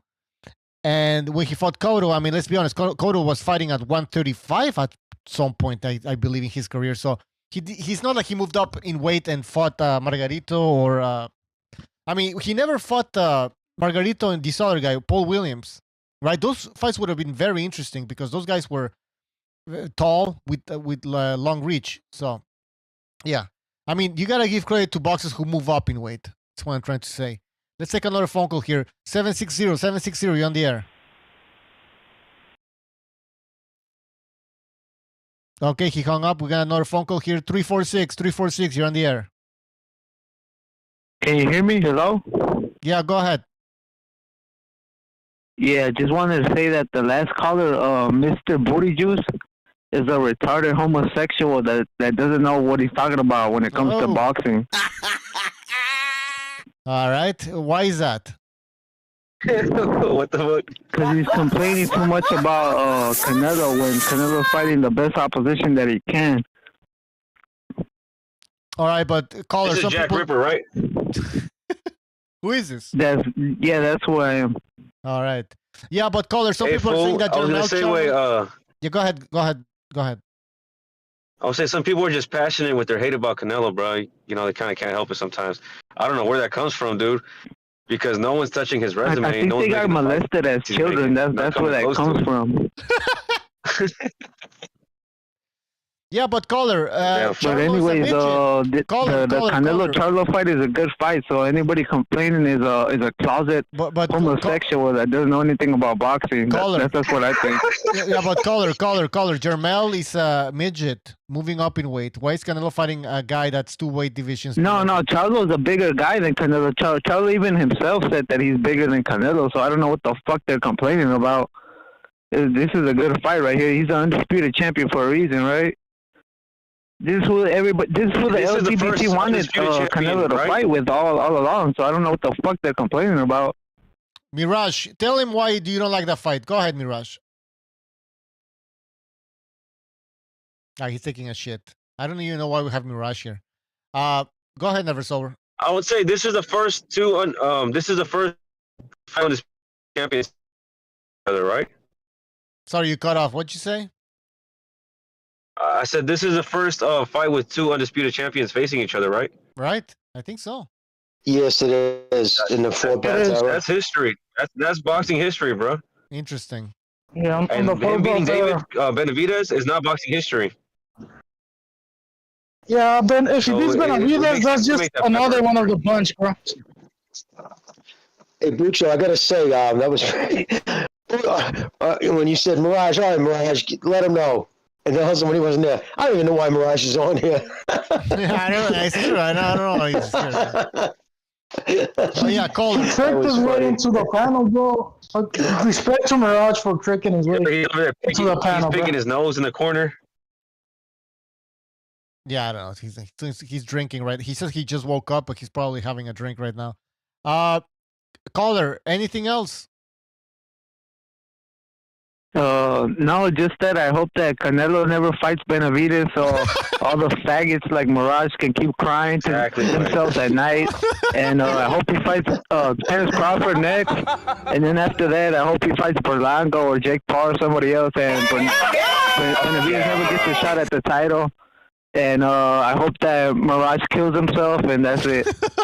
All right, great call. Call back again next time. Take care. Gongora before he Great call, fights bro. Damn, that went dark. Benavidez, bro. That went dark. God damn. Yeah. We need something to talk about, bro, and Benavidez is the perfect topic. I mean, we got a guy like Mirage who talks about could talk about the same topic for hours after hours. What are we gonna do if Canelo beats Benavidez? After Canelo, What are we gonna talk about? After that, he's gonna disappear. That escalated quickly. Yeah, I know. Kill What himself. did I miss? What did I miss? What were you? Some guy was giving you flowers. Yeah. Right, Jinx time. Oh, I'll rewind it. I'll listen Who's? to it I later. let somebody in here. Who is this guy? I counter myself. Yo, that's it's a muck. Oh, Amok. Okay, go ahead. Anything controversial you want to say? I recognize Yeah, those I got a question. I got a question symbols for you he has. guys. I got a question for the entire panel, actually. Yes. Let's say Lomachenko went up multiple weight classes. Let's say he fought Johnny Beck. Let's say he fought Jermell Charlo at 154. And at 168, let's say he fought, I don't know, Caleb Plant, and he beat all those guys. Would you put him number one for the pound for pound list? I mean, yeah, Yes, I of believe course. so. He's easily. Come on. Okay, so why all this hate for Canelo when he's fighting way bigger guys? He's fighting way bigger guys above his weight class. Because he's not fighting with Turbiev and Usyk, bro.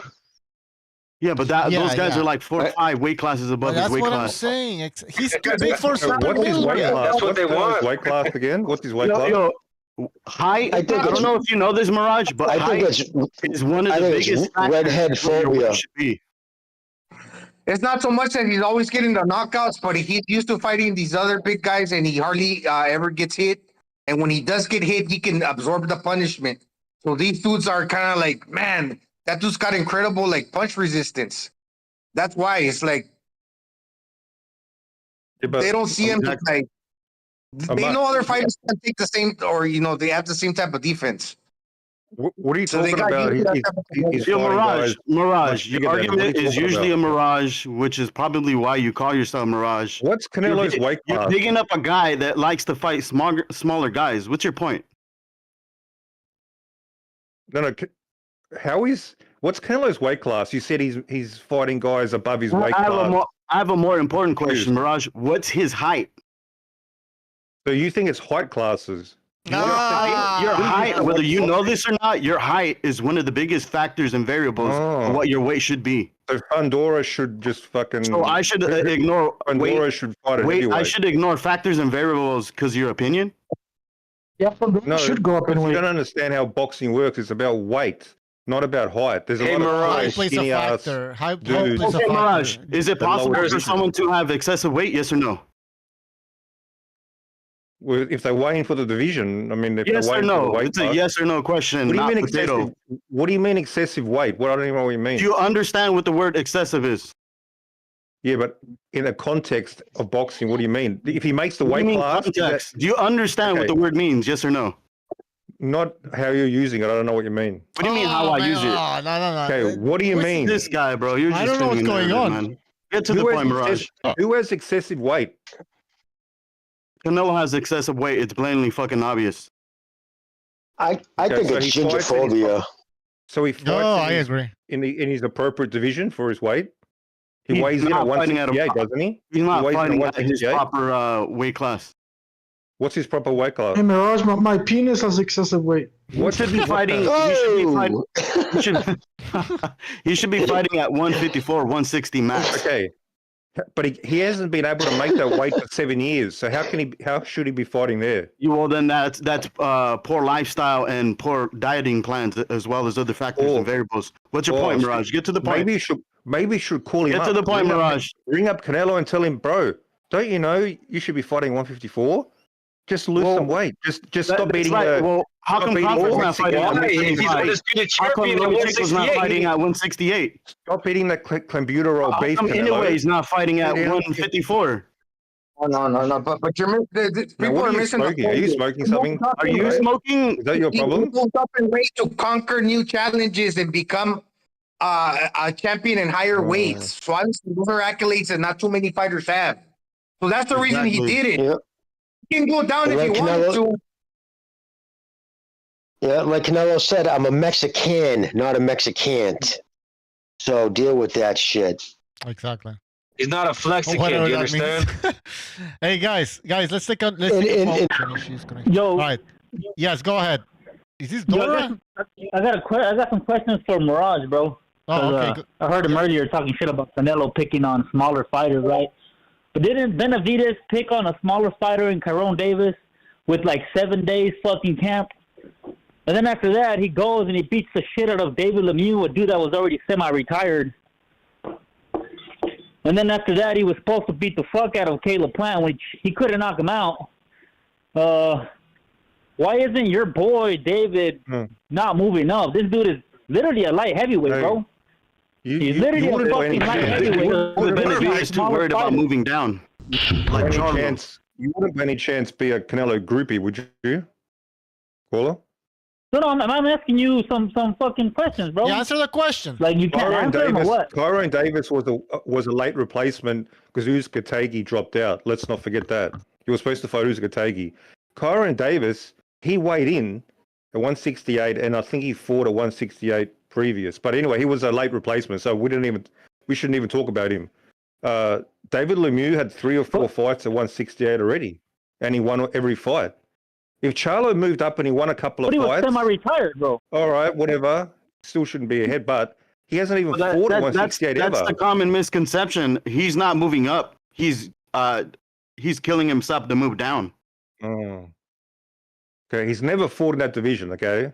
So he's moving up. That's in that context. Well, he's doing exactly what Benavidez is doing. Every He's fighting fighter smaller guys. kills himself. Every fighter drains himself to fight in that division. Every fighter. Terence Crawford walks around... He weighs himself at 177. They all do it. Did you see that? No, they don't all. Most do it. Not all. Okay, the overwhelming majority. All right, let's listen to the caller. Caller. Go ahead. Anything else? Give me a breakdown. How is David gonna beat Boo Boo, bro? Because from the similar to Caleb sound of it, it looks like you were a super David Benavidez fan. He's going to break him down with the pressure and the volume, similar to Caleb Plant. But I think it should be David will have improved. There was no volume against Caleb Plant, bro. Yeah, because Caleb Plant was running around a football field ring, so it's hard. I mean, that's hard. But there was no value. So what value are you talking about? I'm not trying to defend Mirage. To be fair, who really had the referee saved his life. A football ring? Yeah, I didn't even get to the referee Joe as well. versus Canelo was a football ring. I've never seen a fucking ring. That ring was excessively large. No, they were both 22 footers against Billy Joe Saunders. Is that what you said? And Plant Benavidez 22 footer. So I'm shame on Sam Lukowitz. He should have had, if I was Lukowitz, if I was Benavidez, I'm like, dude, man, you're supposed to have my back. The fuck you put me in a ring the size for? Because Caleb Plant, that was a huge ass ring. No, that was Caleb Plant's demands. Really? Did he mean that? Oh, okay. All right. Demanded to come out second, 22-foot ring, choose the gloves, etc. Otherwise, he wouldn't have made the fight. So I'm hoping they don't do the same thing with Andre, because eventually got to say, no, man, for all of y'all. Fuck that. Where did Plant look better from the first half of the fight, when he fought Canelo or when he fought David? David. He learned some things from the Canelo fight. He was more savvy, and he moved around. He held. Did you see how he had that long guard holding his arm out? That he should have been warned. You can't keep your arm out non-stop without using it. So he used all these tricks. So he fought great in the first 5 rounds against Benavidez, sure. But isn't that Benavidez' fault for not being more savvy? I mean, there's only so much you can do. Canelo took time to catch Caleb Plant. Took him to the 11th round. Canelo was missing a lot as well. But he caught him. Caleb Plant is a tough dude. He's a skilled fighter. He's slick. You're not just going to walk through him like garbage. It was always going to be more difficult for Canelo to walk down Caleb Plant because he got the shorter legs. It's much easier for Benavidez to walk down Caleb Plant because he got the longer legs, but he still couldn't knock him out. So that tells me Canelo worked extra hard to close the distance, but he still got the job done. Where the other dude with the long legs could have gone on his grill, he could have got up right on Caleb Plant and knocked him out if he really pressed on him. But he didn't do it. The counter argument would be that if the referee did his job correctly, he would have stopped him. You know, Caleb clinched him about 80 times, literally 80 times. So that sort of is an issue. It's hard to punch somebody when they're rugby tackling you and holding you around your waist. I've seen other fights where there's a bunch of clinching and the savvier fighter does some, he'll hit him down low, make it dirty so you know not to clinch no more. David started doing that. He started breaking the clinch. He started breaking the clinch and smashing him on the inside with the right hand eventually. But even then, it's a grown man still grabbing you. It's not some magic solution where I'm going to stop the clinch. Whatever. 100%. Sure. Caller, thanks for calling. Call back again. Hey. All right, take care. Mirage, how tall are you, bro? 6'5". All right, bro. Do you think someone who's 5'8" could beat your ass? You want any more measurements or what? Hey. Do you think someone who's 5'8" could beat your ass? Did he say 6'5"? It's possible. Yeah, he said 6'5". Wait. So do you think someone who's 5'8" could beat your ass? Well, it depends who they are. Oh, okay. So you think someone who's 5'8" can whoop your ass, bro? Mike Tyson would have a good chance, I guess. Hey, can I say something? Mike Tyson's not 5'8". Can I say something about Canelo would. I mean, whatever. We were talking about the height and whatever, and somebody mentioned in the chat that Mike Tyson was 5'10" and a half, which is true, I think. And but the thing is that everybody praised Mike Tyson for what he did because everyone was like, "Oh, this guy's short and for a heavyweight," and so let's give him credit. But when it comes to Canelo, he shouldn't get any credit. As a matter of fact, he should actually go and fight to light heavyweights, right? 6'2" heavyweights. Just because, it's Canelo. Like, it's ridiculous. There's no credit given. I don't remember Mike Tyson calling out cruiserweights, light heavyweights. Okay. You guys remember that? I think you just missed everything I said. Mike Tyson got credit for fighting heavyweights. All right? And he got his ass whooped by a cruiserweight. And he got his ass whooped by a cruiserweight. He doesn't credit for fighting guys knocked out by in a the fat division guy. that he fights. He got knocked out by a fat... what's his name again? I'm drinking here. What's the guy he lost in the 90s? In 1991. Buster Douglas. Buster Douglas. He's fat. He was fat. He shouldn't have lost against that guy. He lost. So. You're talking in the 90s. 1990, whatever. 1991. What I don't understand is that. The point is. What I don't understand is that people are acting like excessive weight doesn't affect your speed and cardio. Yeah, so we don't know how Charlo's going to look carrying that weight, right?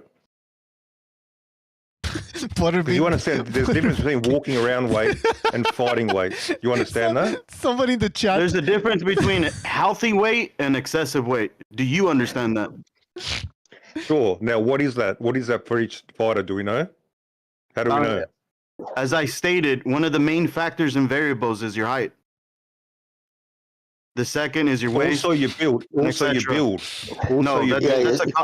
Canelo's built like a gorilla, man. Mirage, what you're literally doing is that you're implying that big bone exists. Big bone's a fucking myth. No, it's a frame. A wide shoulders. Big bone is a fucking myth. That's literally what you're implying. No, do you understand the difference between a big frame and a smaller frame, even though you're tall? Like Fundora, what height and your waist is. Yes or no? Fundora has got long.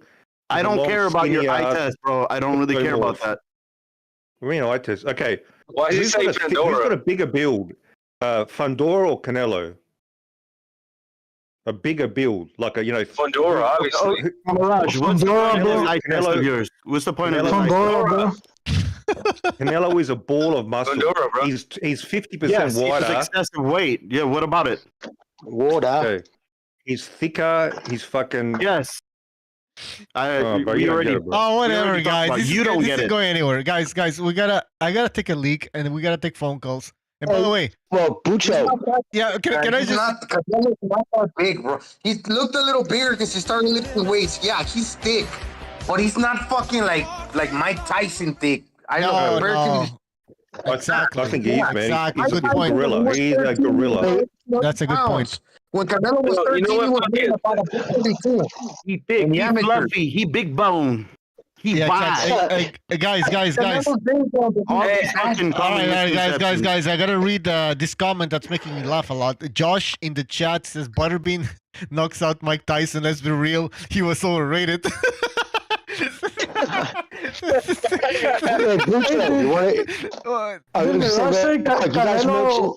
It's a silverback gorilla, bro. That's just fucking hilarious, bro. Canelo's a silverback gorilla, bro. Wait. I know a super chat from Average. Again, thank you for your super chat. He says, "How do I get in the panel? Cause how's Mirage in it?" You got to be qualified, man. So you can just forget about it. You gotta be. No, we need a punch. We need a punching bag sometimes. It's like. Yeah, you're a punching bag here. No, you're like the crazy psycho one. Like, by the way, we need some more. Like, I want to get LDBC people in here so we spice it up a little bit more. But they never show up. I don't know why. Hey, Bucho, want to hear a funny story about that? You guys mentioned Douglas earlier when Tyson fought him. So that Monday, the following Monday, I was listening to sports radio, and of course that was the number one topic, right? And everybody's calling in. And this fucking kid, right, this genius calls in and says, well, man, of course he lost, man. They had him fighting at 11 o'clock in the morning.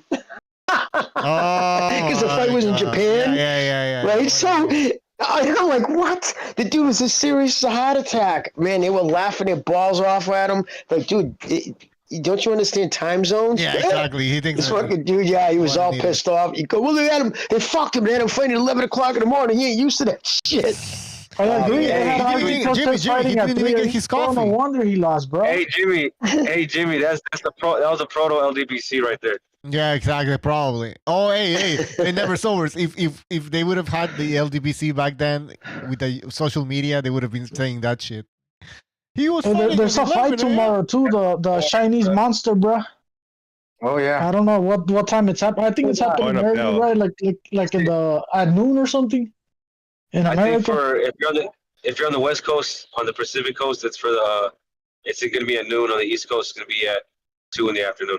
Hey guys, I gotta go take a leak, but I'm gonna take this phone call and you guys take care of it. All right? Hopefully it's a good call here, like not some fucking psycho.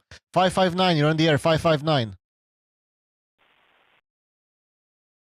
559, you're on the air. He hung up. All right, I'll be back, guys. All right. So what were we talking about, Mirage? Tell us how that output, that volume is going to come out of David against Andrade. Or explain how Canelo's a silverback gorilla, bro. That shit was fucking hilarious, bro. Canelo's the silverback gorilla, bro. He's the leader. Who was saying that? He's Jack or what? Yeah, he was like, he's built like a silverback gorilla. Remember he said it earlier, bro. When they were comparing the physical dimensions of the fighters, bro. Look at his back and his traps and his neck, man. This guy's a fucking ball of muscle. He's been eating that clenbuterol steak. I don't be staring that hard for dinner. Yeah, he's like a powerlifter, man. I don't be staring down there, bro. I don't look down there, bro, when it comes to Canelo. But you go ahead, Mirage. Like there's no way he could make 154 anymore. Like you just can't. It's not possible. No, I agree, bro. He can't. Not without compromising himself. And if a fighter can the Mike Tyson of these check it out, bro. A fighter who can fight at his natural weight class and not compromise themselves draining weight, they have to do that only with supreme skill, because it's regular for someone like let's say Charlo to really, his natural weight class would probably be closer to 168, maybe 160, but definitely not 154. You know, these guys kill themselves. They have different techniques of draining their bodies, which affects them later on. It affects them in the fights. So they gain an advantage over their opponents. So there's guys like Floyd. I don't like Floyd, bro. I don't like Floyd Mayweather, dude. But When he was at 147, he was fighting at his natural weight class. He probably walks around like 154 or something. So that takes skill and to Manny do that. Pacquiao as well. He never even made the weight limits for. So Manny Pacquiao was fighting above, far beyond his weight class at that point. He probably, I would say he probably still could make 160. But the thing is that he changed his style. Instead of like throwing like combinations, he throws more power punches. If he were ever to go back down, he would feel that he's missing something. He would be like, wait a minute, he's not punching the way I was punching at 68. So he would not be happy with himself. He would not be content with himself, and he would still try to punch as hard, and it would take something on the catching end. He wouldn't catch as good because he would try to go heavy with everything instead of going. It would probably be difficult to try to go back to throwing combinations because it takes a while to evolve to where you're at, to change the style. Now to unravel it and go back to the way you were fighting way back when, it just doesn't work like that. It's an evolution. You can't change it. And you guys have the Chinese Monster winning tomorrow, or what? I have the Chinese Monster winning, bro. Hey, I think Joyce came in almost 30 pounds heavier than the previous fight. So in the first fight, he was too slow and hittable. So his solution was, I want to pack on 30 pounds. Exactly. Yeah, I mean, I don't know what's going on. Yeah, and the Chinese Monster was saying that that Joe Joyce is still busted open, or he's still swole from the last fight. His eye, I would say, did you guys see his eye? It's still swollen. It looks still kind of puffy. It's the other eye. He's got a scar under his left eye. It looks like it hasn't healed completely. And if you go back and look at that fight, I went back and watched it.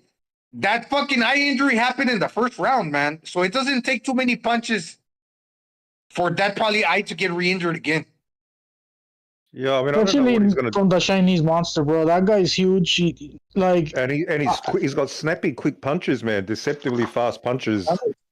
So I don't know, Joyce. Looks like Joyce wants to wrestle him and try to make it a dirty fight. If he does it successfully and just tries to maul him and make it an ugly fight, maybe he can get a robbery decision. But that's the only way. That's the only way he can win. But I think anything short of absolute corruption, Zhang's gonna beat his ass. Yeah. I don't even think he's gonna survive, bro. I don't think Joe Joyce is surviving that Chinese fucking monster punches, bro. Like you guys said, he's fast for his fucking size. He punches hard. And I was under the impression that he didn't have cardio, bro. But against Joe Joyce, he never tired out. I don't know if he's on some EPO or something. I don't know. That's what it looks like to me, but everyone's on something right. Sauce. Yeah, everyone's on something right, so who cares? And remember when Zhang Zhang, when they interviewed him, he said that they asked him, was this a plan of yours? And he said, no, this is just the weight that I was sparring at. So I didn't plan on coming in heavy. All the while, Joyce did. He did plan it. So that might go against him. The slow guy's gonna be even slower, bro. Like, how's that gonna work out for you? The big problem was that he already moves like a mummy, bro. Like, how is he gonna move now, bro? Like, I don't know. Frank is like a zombie now, or what? What the fuck's going on here, bro? I don't know. He was coming on strong at the tail end of the latter second part of the fight. So if that is not gonna go too well for him, because he's gonna also get more tired, what's his game plan? And is he really gonna do well enough that his face is gonna hold up in the first 6 rounds? Because in that first fight, he lost 5 out of the first 6. Yeah. I mean. Hey, guys, let's take a phone call here. Let's take a phone call. 619. You're on the air. Yo, what's up? What's up? It's Jose again. What's up? What's on your mind? Nah, man, I just think I think it's gonna be an exciting fight, a good fight, but I just think you shouldn't write off Joe Joyce, man, because although he's slow or whatever, like, how many losses does he have? Like, how many losses does he have? One? Anybody can. One? Just one. That was against, against Zhang Zhang. Okay, Nice. there you go. So I think even though I'm not saying he's going to win, but I think I don't like it when people, just because I hear, like, people shit on him, like Like, how does that work? You know, like, yeah, well, like he did one loss and yeah, like, but Jose, remember, people forget. You know, people forget things like what he did to Dubois. You know. Yeah. So I'm just going against the grain. Just I see. You know that you know what could happen. You know, you can't write somebody out just no, like I that. understand, because they have one loss. Jose. But I understand what you're saying. Like, but in that fight, that first fight with the Chinese guy, Zhang, he got dominated. Like, he didn't do shit. So I don't know what's. Yeah, I watched it, man. Yeah, I watched it, and I paid attention because I watched the replay, so I wanted to see if he quit or not, because that's what I thought initially, you know, because I heard it was like an eye injury, so I'm okay, you know, maybe he quit, you know, or something. But no, he didn't quit, man. His eye just, you know, was busted up. So okay, so he didn't quit, so he has heart. So I'm thinking, okay, if he could somehow get by you're not getting hit on the eye, or his eye can hold up. You know, with that extra weight, that must be part of his plan, don't you think? Like he's probably trying to, you know, like bang with them, you know, with bang with Big Bang Zhang, you know what I'm saying? Mm-hmm. I think he wants to probably take him in the second half. So that's what I'm not saying who's gonna win or not, but I'm just saying you can't write him off because that's his only loss, and I think he's coming with the mentality. I think Frank Warren said it's he can't lose. You know what I'm saying? So I don't think it's a clear. That's all I'm saying. It's not like a whitewash, as some people are making it to be. Yeah, maybe. Wouldn't you agree, Bucho? No, you have a good point. I mean, he has nothing. That's a good point. I mean, if he loses, it's over. So he might. You know, as you say, I take umbrage with that. I say that. Yeah, but no, you're right. You're gonna have a good point. Recognize. You wanted to say something? Yeah, I think the game plan is to take him past 6 rounds and the later rounds to see if he gasses up, because he does. Remember that fight that he had that was like a draw? I'm talking about Zhang with Vic. Man, he was a black guy, African American guy. Zhang tired during the later parts of that fight a lot, and he was actually losing.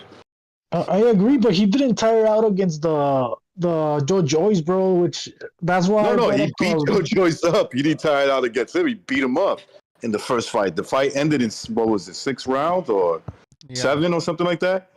So he didn't tire out. Recognize somebody saying that Zhang was dehydrated for that fight. Yeah, okay. I don't know. He probably was. Maybe he was. I'm not. I'm thinking that's what his game plan is.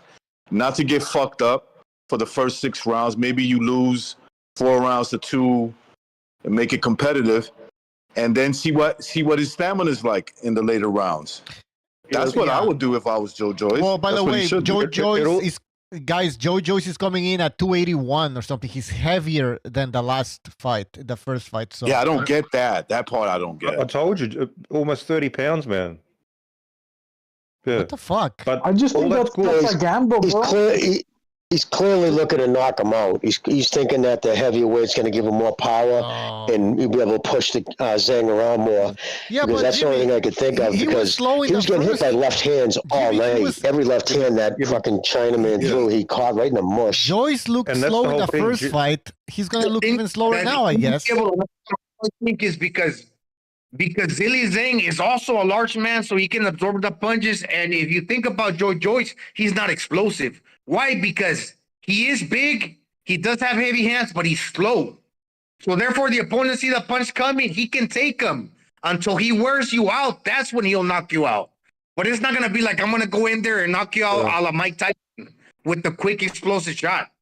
Yeah, he wants to bully him. But the whole thing is, taking him to deep waters is great. That's a great strategy. But to do that, he needs to move. He needs to, like, stop getting punched in the face nonstop. Like, has he learned defense at all in his camp? If he hasn't learned any defense to move his head or anything, he's not going to make it to the deep waters. So it's all going to come down to just at least a smidgen of defense. Like, you know, if he's capable. I don't know. Fighting a fighter that's taller and probably a little bit longer than him. So before, when he was using his size to get his range and punch down and rain down upon his opponents, he was doing it easier. But now he's gonna walk that fine line to where, do I really want to get that close to Billy Zhang to drop my bombs, because that guy can counter me back, because we're kind of like at the same equal size and length. So it's gonna be harder for him to get that distance on the taller man, and that's what kind of did him in the first fight. So He couldn't bully a him. guy his height, and then on top of that, a southpaw. I think that fucked with him a little bit. Yeah, so the best way is to like try to get him on the ropes, right? Just maul him on the ropes, close the distance so he can't let off his counters and just brawl him. It seemed like Zhang was doing that to him. Yeah, in the fight, he was keeping the fight close, but he couldn't get off his punches. He likes to time you. But now maybe that's why he put on 30 pounds so he can control Zhang more. Right, in the clinch. That's probably what it is. Yeah. All right. But if it becomes a fight of stamina, he might wear out too. Let's get Jose. Jose, anything else? Oh yeah, no, yeah, that's true. What Recognize said, yeah, I remember seeing him in a fight where he got tired, man, and I remember they were saying something about his age, but I think he's up there, no, so that might be a factor. Oh, yeah. But I think they both are going to be ready for a rematch. He's like 39 or 40. You know, and that's my call. And by any ways, anybody catch the Hitchens versus Cepeda weigh-in where Hitchens was talking shit? No, I didn't. I didn't that's see my that. call. All right, thanks for All right. calling, I missed Jose. it, bro. Yeah, Cepeda Hitchens. I didn't see the weigh-in. Yeah, that fight's happening, man. But yeah, if Joyce wants to take Zhang into fucking deep waters, I think that's a big gamble, bro. What if Zhang doesn't tire out, bro, because he's on some EPO or something? What Which if that? obviously he probably is. What if that 281 backfires on him too in the later rounds? I think it's gonna backfire, bro. I think it's gonna backfire. I mean, that's what 20, Unless 30 he just pounds. wants to go for it in the first half of the fight, just like say, "Fuck it, man. I'm not even gonna take a chance." Well, I'm gonna take a chance, but it's gonna be early. I'm gonna just try to get this dude out of here.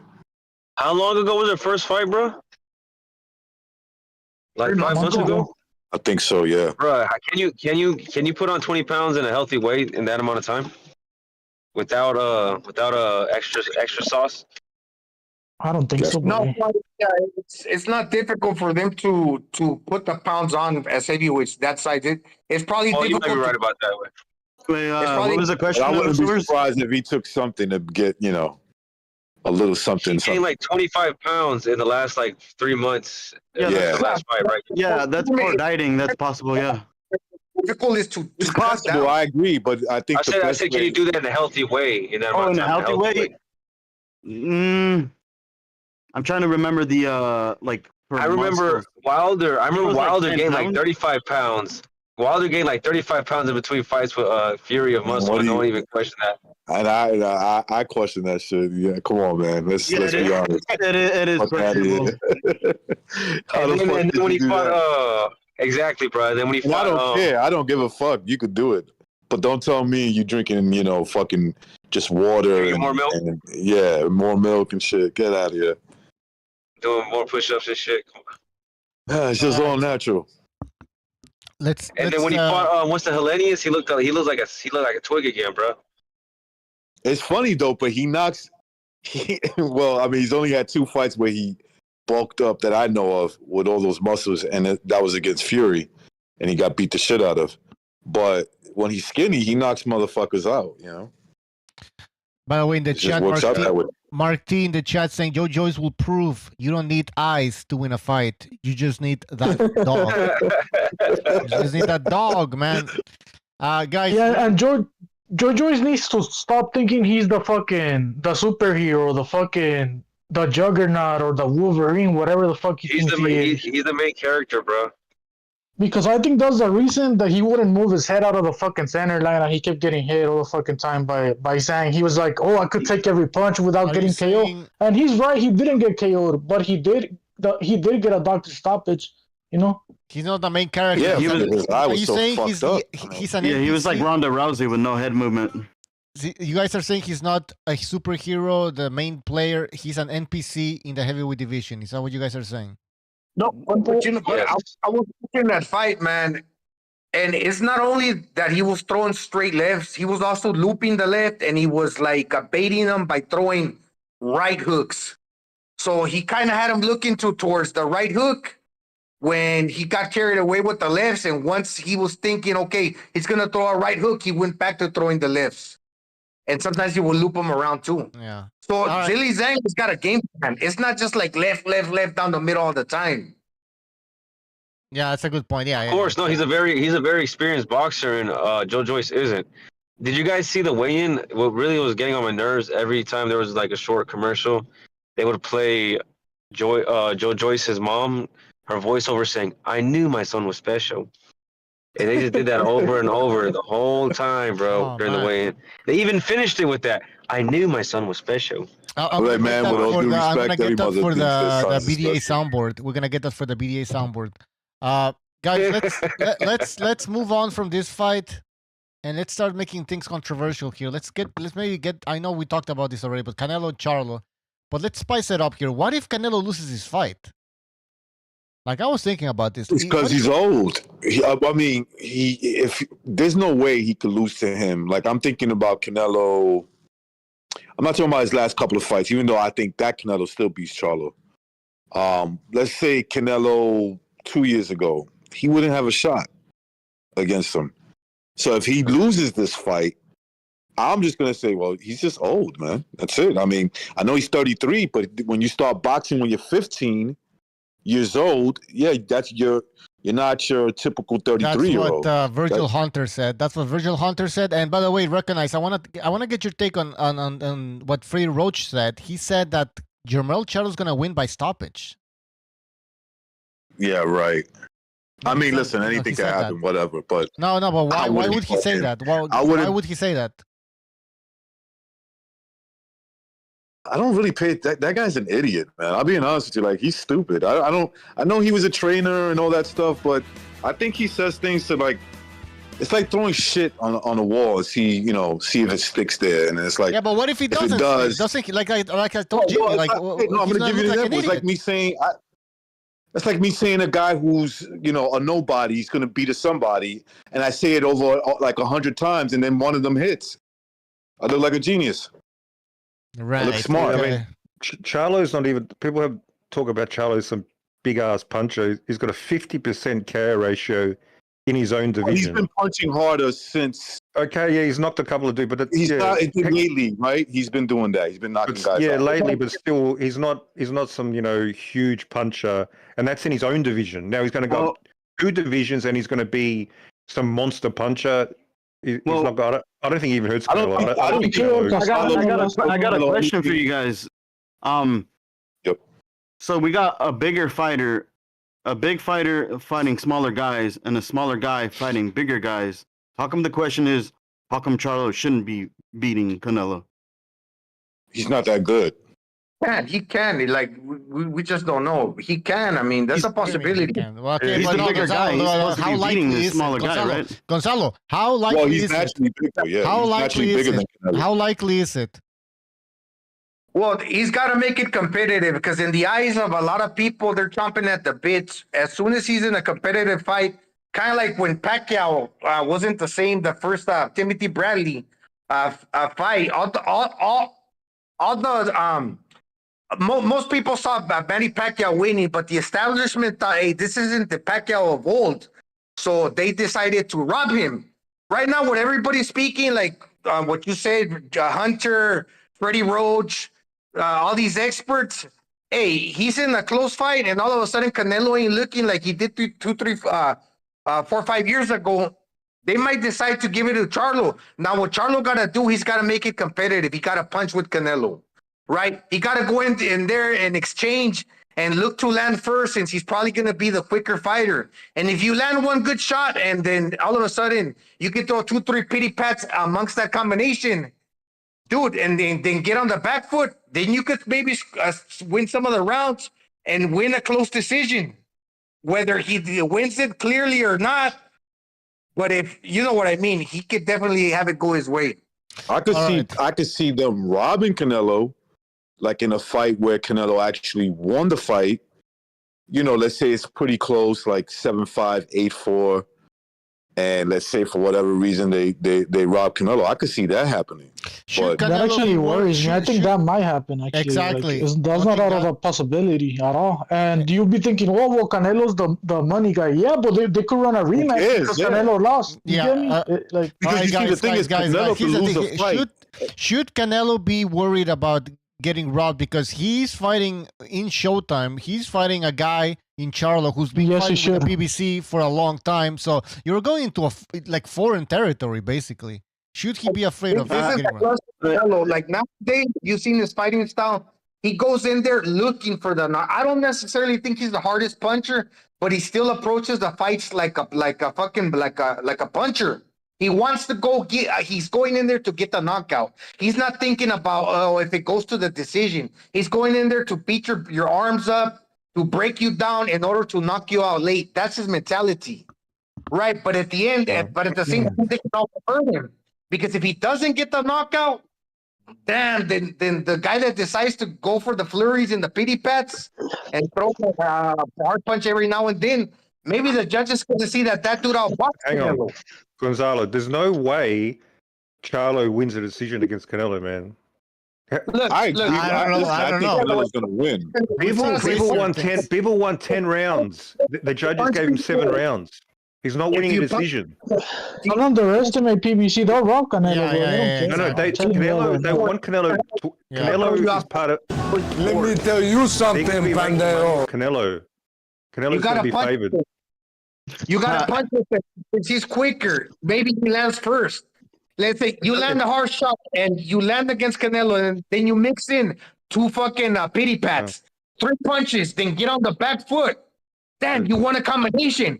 And if you win by outpointing Canelo by landing the significant combination, you can win a fucking point. Canelo's going to wear him out. None of that matters. Okay, you know what? Canelo's going to wear him out late. The judges are what matters, Gonzalo. The judges are what matters. What you just said, yeah, in theory he can win, but when it comes to scorecards, Canelo, where PBC, they want to make a lot of money off this guy over the next 3 fights. Whoa. He's not going to lose the decision. What about the controversial decision about Castano? What about when Castano got robbed? Castano got robbed because he's the B-side, He's the B-side, that's why. Okay, so it's possible it could go either way. No, Canelo is the A-side, Charlo is the B-side. So Charlo never won a controversial decision, is that what you're saying? No, he got robbed. He got a robbery against Castano because Castano was a nobody, and it was bad business for him to be undisputed. Hey guys, right? Didn't call that fight a draw? The Castano fight. It was a draw, but to me, that was 8-4 to Castano. That was a robbery. I agree with you. I agree with. All right, guys. So it's still a robbery. I don't think any of that stuff's gonna happen. Canelo's gonna wear that dude out in the later rounds. I have a feeling. Guys, I got 2 comments here that are kind of interesting. Jaden in the chat, Jaden Anthony, he says, if Canelo wins, you guys will say, I told you so. If he loses, you will make up a conspiracy or blame it on age, even though they are the same age. All right? So he says we're going to come out. One guy's been fighting since he was 15, fighting all the top dudes, fighting fucking going up in weight. You can't like to say because they're both 33 and just leave it at that. That's stupid. You know, that's one guy.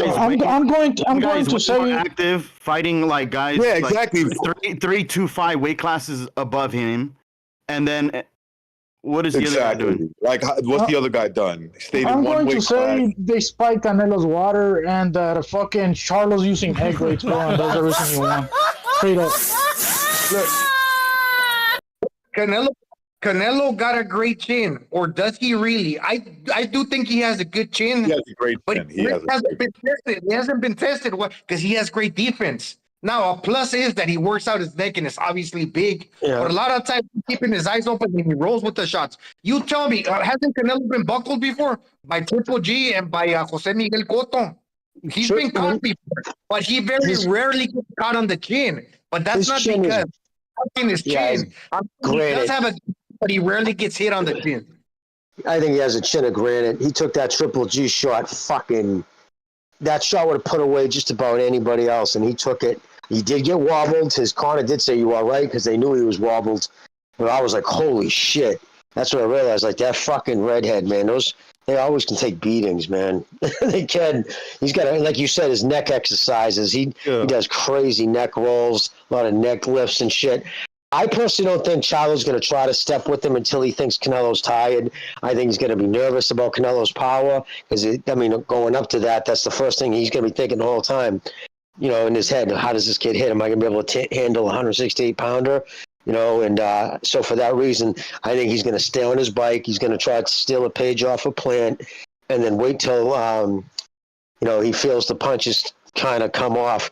But that's why if I was Canelo, the first chance I got to a headshot, I'd really sting him because then that would change everything and, get him stung like poof, just enough to get that flash in his eyes because then it'll make him hesitant to imply his game plan. He can listen to his corner, but if he's shook from the power, that can change everything. And he doesn't have to chase him down and make him uncomfortable. Just he can make him uncomfortable with feints, just put him in different positions, lead him around the ring with his general ring IQ. And with just that, you just don't want him to get comfortable. You do not want to let Charlo get into a rhythm. That would be the worst thing Canelo can do. Guys. And I think he can press him. Yes, Pucho. Jimmy, based on what you're saying here, okay, so what is something that Jermell Charlo is bringing to the table that Canelo has not seen in his last fights? That's what that's the question I asked myself. And dreadlocks. He's very accurate. He's very accurate. If you guys notice how he caught well, Gonzalo, so is Triple G. He's very accurate, and he was catching Canelo. I mean, he beat Canelo in one of those fights for sure, in my opinion. But my point is that he took it well, and Triple G is a bit of a better boxing tacticianist. Well, I'm saying the word wrong, but whatever. He's a better, he has a better boxing style than Charlo, in my opinion. Yeah, he's more technically sound, without a doubt. He's more technically sound, yeah. There you go. That's what I meant to say. I just think Charlo has that dog in him, bro, to be real with you. but bullshit aside, I think he has speed, bro. He's going to bring speed for the division since he comes from 154. That's what I think he's going to offer. Yeah, he has athleticism. He has good athleticism, but does he have any particular style that Canelo hasn't I would say, seen look, before? these No, guys are all he doesn't. missing. Does anybody know who the referee is? Yeah, it's the dude that no, the other dude that makes the weird faces. What's his name? Oh yeah, I know you. Steve Willis. Steve Willis. He's a good ref. Steve Willis. Yeah, he's a good ref. Yeah, he's a good ref. I call him Popeye, but yeah, see what you're saying. I think what he needs to do, since Canelo got a good guard and obviously the big neck, the tough chin. And Canelo like to move at the waist, to pick his angles to where he want to punch, to slip shots and counter, right? So where you want to get him is to the pit of the stomach, like maybe Caleb Plant caught him in the 8th round.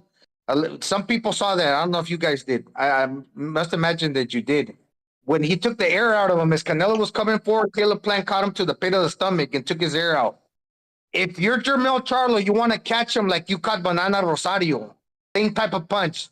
To the pit of the stomach, since Canelo's moving at the waist, it remains pliable. You got to sign the life there because everything else is like a fucking crocodile, right? With the fucking armor. You ain't piercing that armor. You want to pierce the where you got to sign the life when he's bending at the waist, right there. Guys, Jaden Anthony saying Jermell. He says, saying Jermell is bigger than Canelo is a sign you have negative IQ points. Canelo stopped being able to make 154 6 years ago. Einstein. We got Einstein. There's a picture out there with him with Baval, and he's similar size. I mean, am I dumb for saying that Charlo's taller than Canelo with longer reach? Am I retarded for saying that fact? He's not big. Yes. All of a sudden, being taller than somebody doesn't mean shit. I can't when I was talking to Mirage. And I'm telling him, if you're 6'5" and you're saying that someone 5'8" can beat your ass, I don't know, maybe. Bro, I would never say someone 5 inches shorter than me can whoop my ass, bro. I'm sorry. Because you don't understand combat. You don't understand combat. If you watched it, you would see it happen all the time. Mike Tyson was beating up. Mike Tyson was beating the crap out of guys. 4, 5, 6 inches taller than him his whole career. Mike Tyson was an anomaly. And he got credit. Yeah. Everyone's saying, "Wow, No, but you see he's a little dude." Mirage. Think of this shit. Canelo beat up Callum Smith. Did you see Canelo beat up Callum Smith? What about that? Mirage, Yes, the exception to the rule. Does the exception? He's an anomaly, the exception bro. to the rule make the rule? It's not exceptions. It's normal. It is an exception. Is the exception to the Did rule? You see Fundora? What happened to Fundora? He's ducking the question, man. It's pretty fucking obvious. Didn't Fundora get knocked the fuck out? How many 6'5" guys are there at 154, That's bro? just reach. It doesn't make your chin stronger. It doesn't How give you more many skills. 6'5" guys are at 154, bro? You keep bringing up Fundora. Bring up another guy that height at that weight class, bro. No, Since that's it's the fucking point. normal. No, I don't need to bring up 10 Fundoras. I don't need to bring up 10. One is all I need. Fundora should be destroying everybody. If your logic is true, you're always he should be bringing up the unbeatable. exception to the rule. He What's should your be point, man? Get to the unbeatable point. in his division if your logic is true. But he got knocked the fuck out. That's He's a not my fucking joke. logic, You know you why? stupid ass. Because he doesn't have the skills. He doesn't have the Hold defense. on. I am your leader saying. Charlo's fucking slick. Hold on. I am your leader saying a lot of David Benavidez' success is due to his height. That's why Mirage is like saying height doesn't matter because he's trying to protect David Benavidez. That's why. I see. Yeah. His That makes attributes, sense hang now. on. Yes, his attributes do give him an advantage. Yeah, Yes. of course. Yes, he's bigger Same than his as Tyson opponent, Fury. and that's why he Tyson- wins. Do you reckon Yeah. Tyson Fury would be the same fight? You know, it depends. It's not like a guarantee. Oh, But it helps. It helps. Now you're going to what the fuck you just said, Mirage. Now it depends. It depends. Obviously, it helps, but you're making it out like it's a guarantee. You're making it out like this guy's much I bigger. didn't say it's a he can't guarantee. lose. I didn't say it was a That's where guarantee. that's where you're going wrong. I didn't say it's a guarantee. I said But you're you acting like asked it's me why. completely normal. I told you. You're of saying it's course some completely guys normal, fight dude. like that, of course, it's possible. Well, I just posted a picture. Fucking Canelo's literally looking up to Charlo. Like his head's literally bent back. He's looking up to him. My point being, I don't know how that's considered low IQ. If you would look at two dudes and you look even at thickness, body thickness, it's the same. You could say it's low IQ to say that he hasn't fought at that weight, but to say if you saw them both on the street standing side by side, would you say, oh, you're low IQ? You think that dude's bigger? No, because he is. You know what I look at? You know what I mean? No, Which is, what I look at, who's thicker? Have you seen Charlo's legs? Charlo's got skinny ass legs, man. I mean, according to Mirage's logic, Butterbean. no, I'm talking about that guy who I guess it was a donation or something, but I mean, Canelo's weight is muscle weight. So that's okay. So when a guy puts on muscle weight, that's not like you naturally being a certain weight. You're actually putting that weight on. That's why I say excessive weight. What's natural which is weight? blatantly obvious. What's natural weight? I mean, muscle fucks up with your flexibility. Isn't muscle real weight? Like fat is not real weight. Walk around weight. Walk around is what people mean by your regular weight. Your walk around weight. Well, you walk around that. Yeah, walking around weight doesn't mean it's a healthy weight though. Like you can have a bad we're talking about professional boxers. Other than Tank Davis, I would imagine most guys tend to stay in good shape. You know what I mean? Charlos do. I mean, Jamal, he's always seems to be in good shape. I've never seen him looking fat. He's very athletic built. You know what I mean? He's got a mesomorph body style. So he's, Jimmy, you can still be in shape with a bad diet though. guys, exactly. Especially body style. How that fucking old saying goes? How that old saying goes that a big good boxer beats the smaller good boxer, something like that, right? That's what they say. I mean, shouldn't Charlo beat fucking Canelo with that logic? Because to me, Charlo's a good boxer. I don't know about you guys. Yeah, but the thing is, Mirage saying that he's not a big boxer, though. I mean, he's not a bigger boxer. Jermel is the small guy. That's what he's saying. That's the excuse. I don't know. I've been watching the bit of All Access. To me, he looks lean. He looks lean and taller, but he doesn't look like his legs look skinny. Like I don't see this fucking big monster, man. He's got wider shoulders. Your power comes from your legs, doesn't it? Your power comes from your legs. I watched the first. I watched the first episode of the Charlo thing, the whatever, All Access. And there's a point where Jermel is flying in his private jet, or that private jet. I don't think it's his private jet, but whatever. And he says, "Oh, Canelo doesn't look that big. Yeah, he's not that big." Man, they're selling the fight. Exactly, man. bro. They hear this talk about Canelo. They hear this talk about Canelo, and they make him bigger in their head than he is. Did you see when he was walking down Callum Smith, you could swear that Callum Smith saw Canelo getting bigger the more he walked towards him. This is shit that they have in their head about this guy. They think he's some giant, and when they get near him, they're like, "Oh, he's not that big, bro." It's also, they don't what they don't realize is that they're doing it subliminally. That's the crazy part. But like I wanted to bring up that Bivol and Mel are the same height, except for Mel has a 1-inch reach. Hey, Charlo doesn't have skinny legs, bro. He doesn't have fucking Wilder skinny legs. Hey, Jamal made Bivol look little, bro. When they asked John Ryder how hard Canelo hits, he said, "Oh, I probably boxed harder hitters, bigger punchers, but Canelo does hit hard. Like he throws stiff punches with both hands. He's a big puncher. He's a strong puncher. The shot that hurt me the most was to the bony area on the hip. Same thing that Mayweather said back in the day. See, what Canelo does real good, he got the tough chin and the confidence to go in there where a lot of fighters don't. So he's always putting you under pressure. Now, when Canelo throws hooks, he doesn't look to your head. He's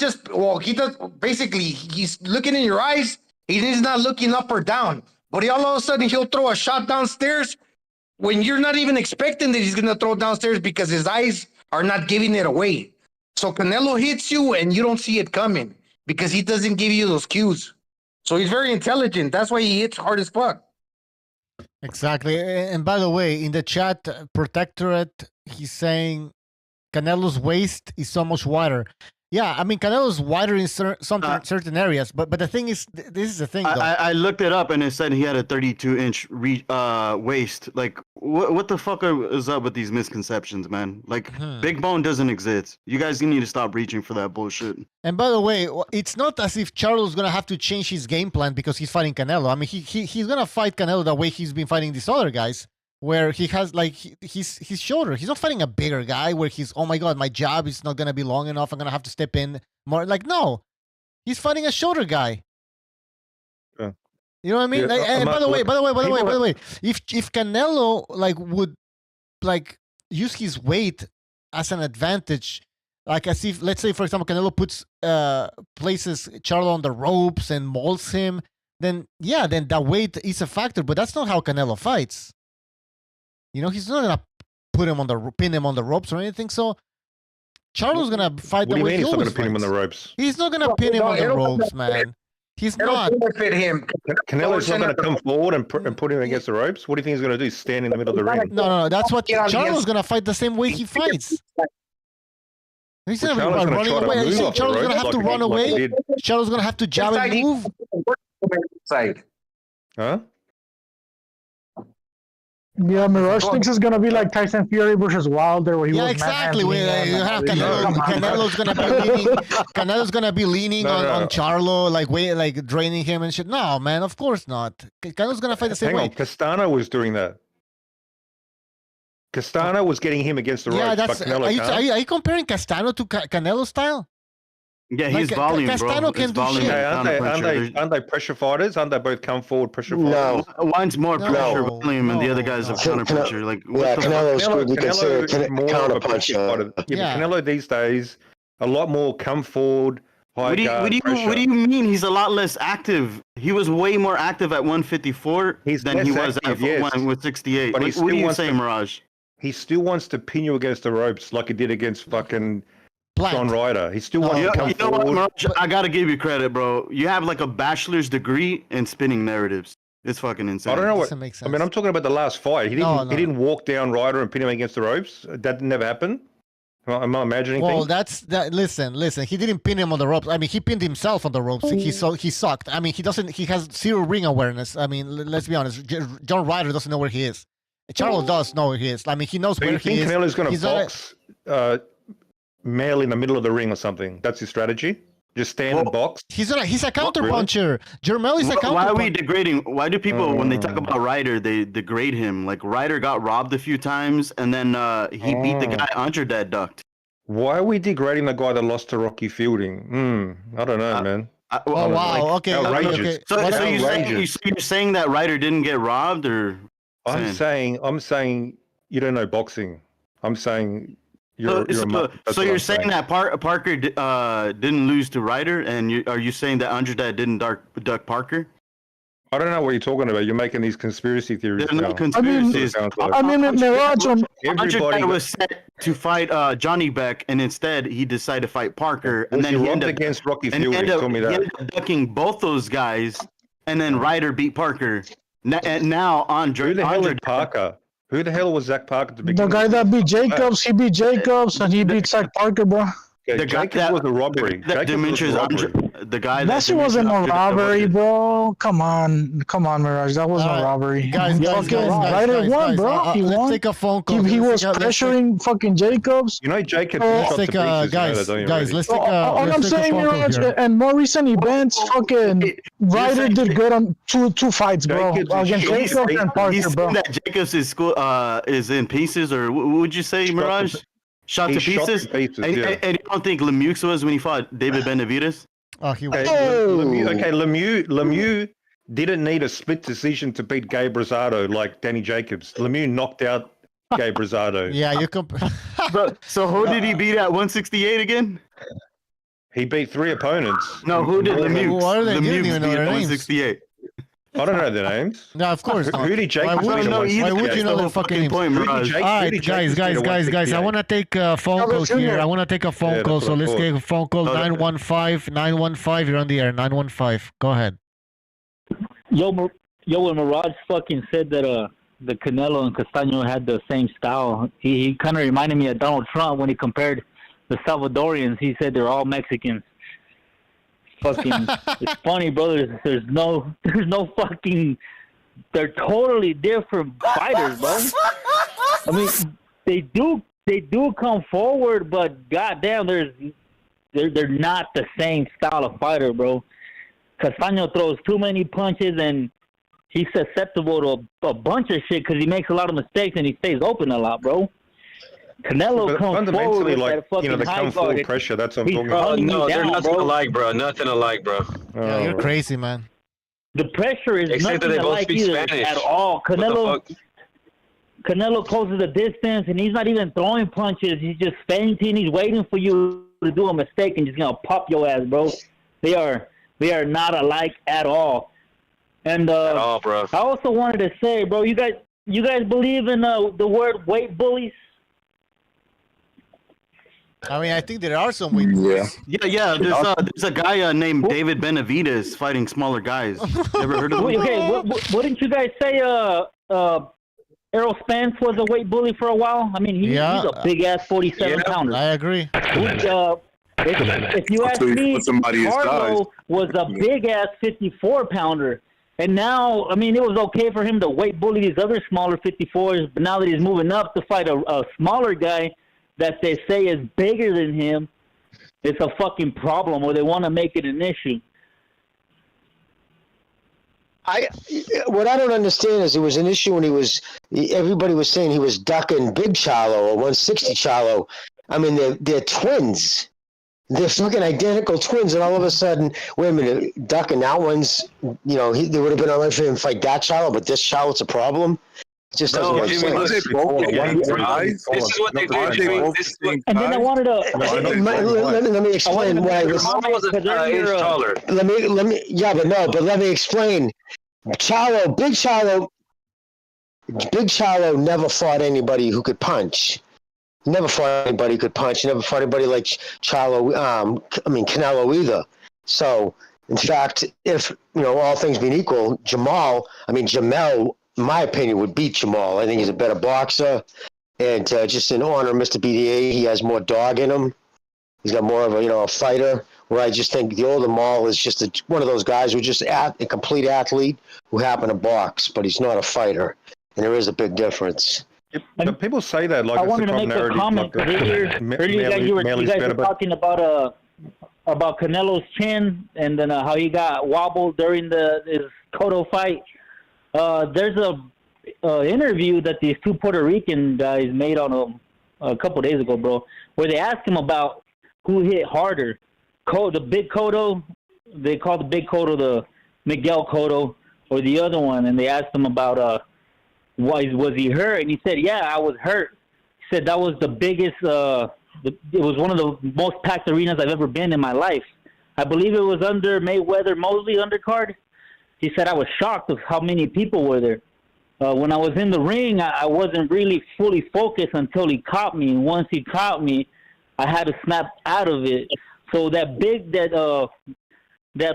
pressure, performing under the big lights, that shit is very true, bro.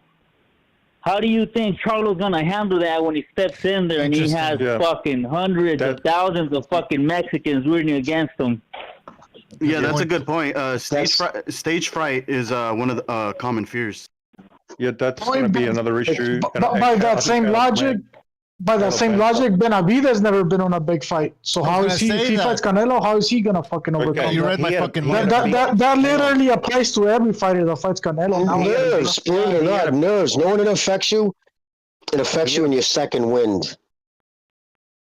That's when it really affects you. David had his big under the lights fight last fight against Caleb Plant, but Caleb Plant I think suffered against Canelo. The bright lights. Mega fights, bro. Those are not mega fights. It's not the same. What the fuck? Caleb Plant was way too tentative, gave Canelo too much respect in their fight, and I think that hurt him, and that's why it's going to hurt Charlo. He's already, look at him in the press conference. He's already showing this respect and bowing down. Like, imagine when he gets in the ring. So check it out. More. I think it's going to be even worse. He's going to be tentative. I think he's going to be moving. It's going to look like the. Well, can I be honest about that? I think Mel is being very smart with that. Canelo, when you fought 60 times, you need motivation. Some guys just need motivation. Hatred in all sports. Tom Brady should talk about it. Whether I was like friends with a guy and even go out to dinner with him, come Sunday when I put on a jersey, I literally made myself hate them. Like I hated the other team. And I used that hate. If that was his number one motivation, like Plant, that slap and Plant running his mouth, that motivated Canelo. Exactly. If he's not like got that same hate towards Charlo, that could go into his like, you know what I mean? So I think that's kind of smart. Like why create a problem? Why give him motivation to want to hurt you? So that could be, a smart play on his part. That topic, bro. I thought Charlo is supposed to be some dog. On that topic, on that same interview, let the caller go. Let the caller go, Mirage.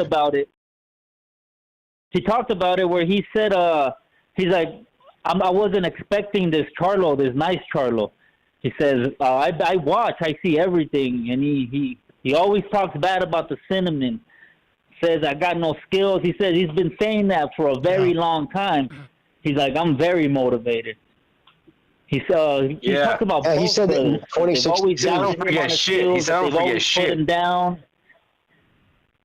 So he said he was surprised because he was expecting the loud Charlo. He's like, I don't know why he's so nice. But then he's like, but I still remember what he used to say. So he's.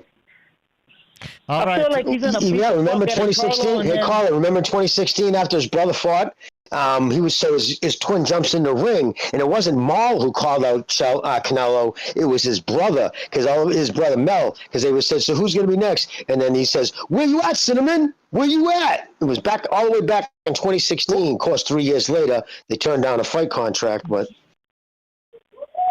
He actually repeats that same line in that interview. You guys got to watch it. It's fully in Spanish, so it's with two of the biggest Puerto Rican podcasters there is right now. But he said that line too. I'll check it out. What was that? All right. Caller. Yeah, that's the interview. Caller, we gotta move on. Here, but, thanks for calling. All right. Take care. All right. By the way, guys, I want to let you know that you need to hit that like button. We're at 93 likes. We should get that over 100. Come on, guys. If you're enjoying the show, please hit the like button. And by the way,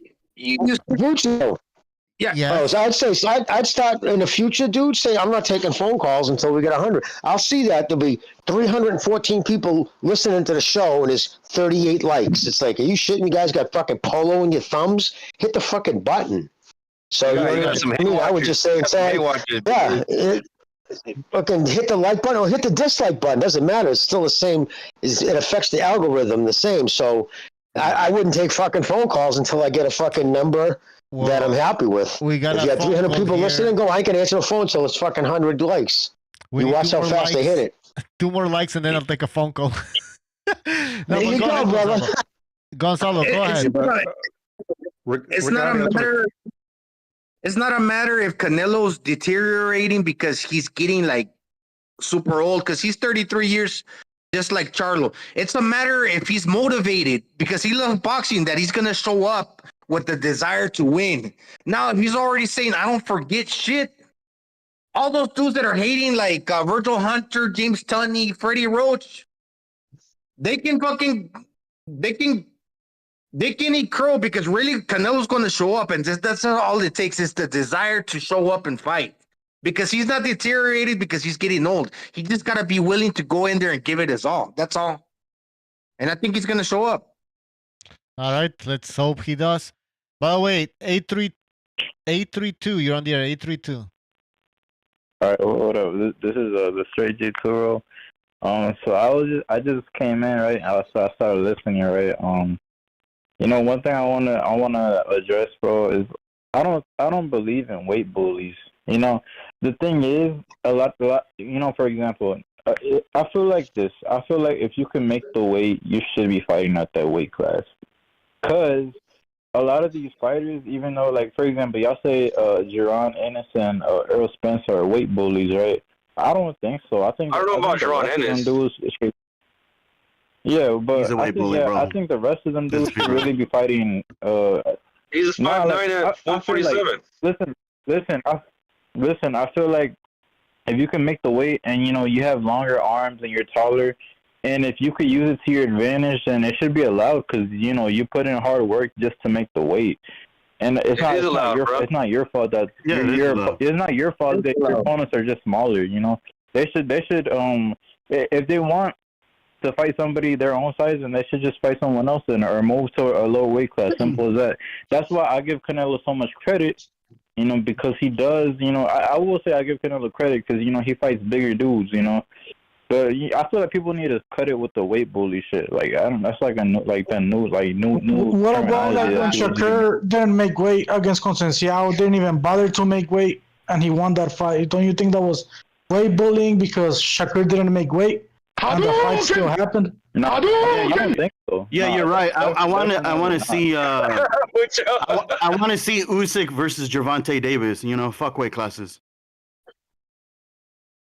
Fuck it, why not? I really don't care, bro. Well, I mean, the same thing y'all say. Yeah, go ahead. I mean, I wouldn't care, bro. Like Canelo, he's out here fighting. Like Callum Smith is like 6'3", like literally. So, if Gervonta Davis wants to go up and fight Canelo, I don't see an issue. You know what I mean? Y'all said Canelo would beat all these Kovalevs and Callum Smith. So.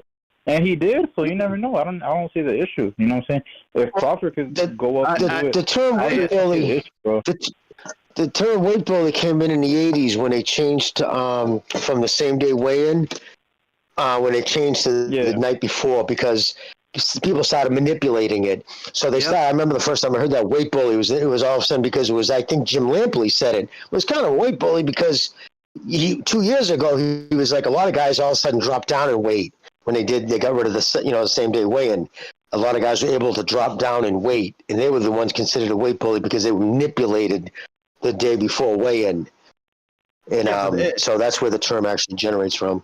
Well, he's right though. I mean, they're doing it as an advantage. I wish we would go back to your time and same day weigh-ins. I agree. I same day weigh-ins and 15 rounds.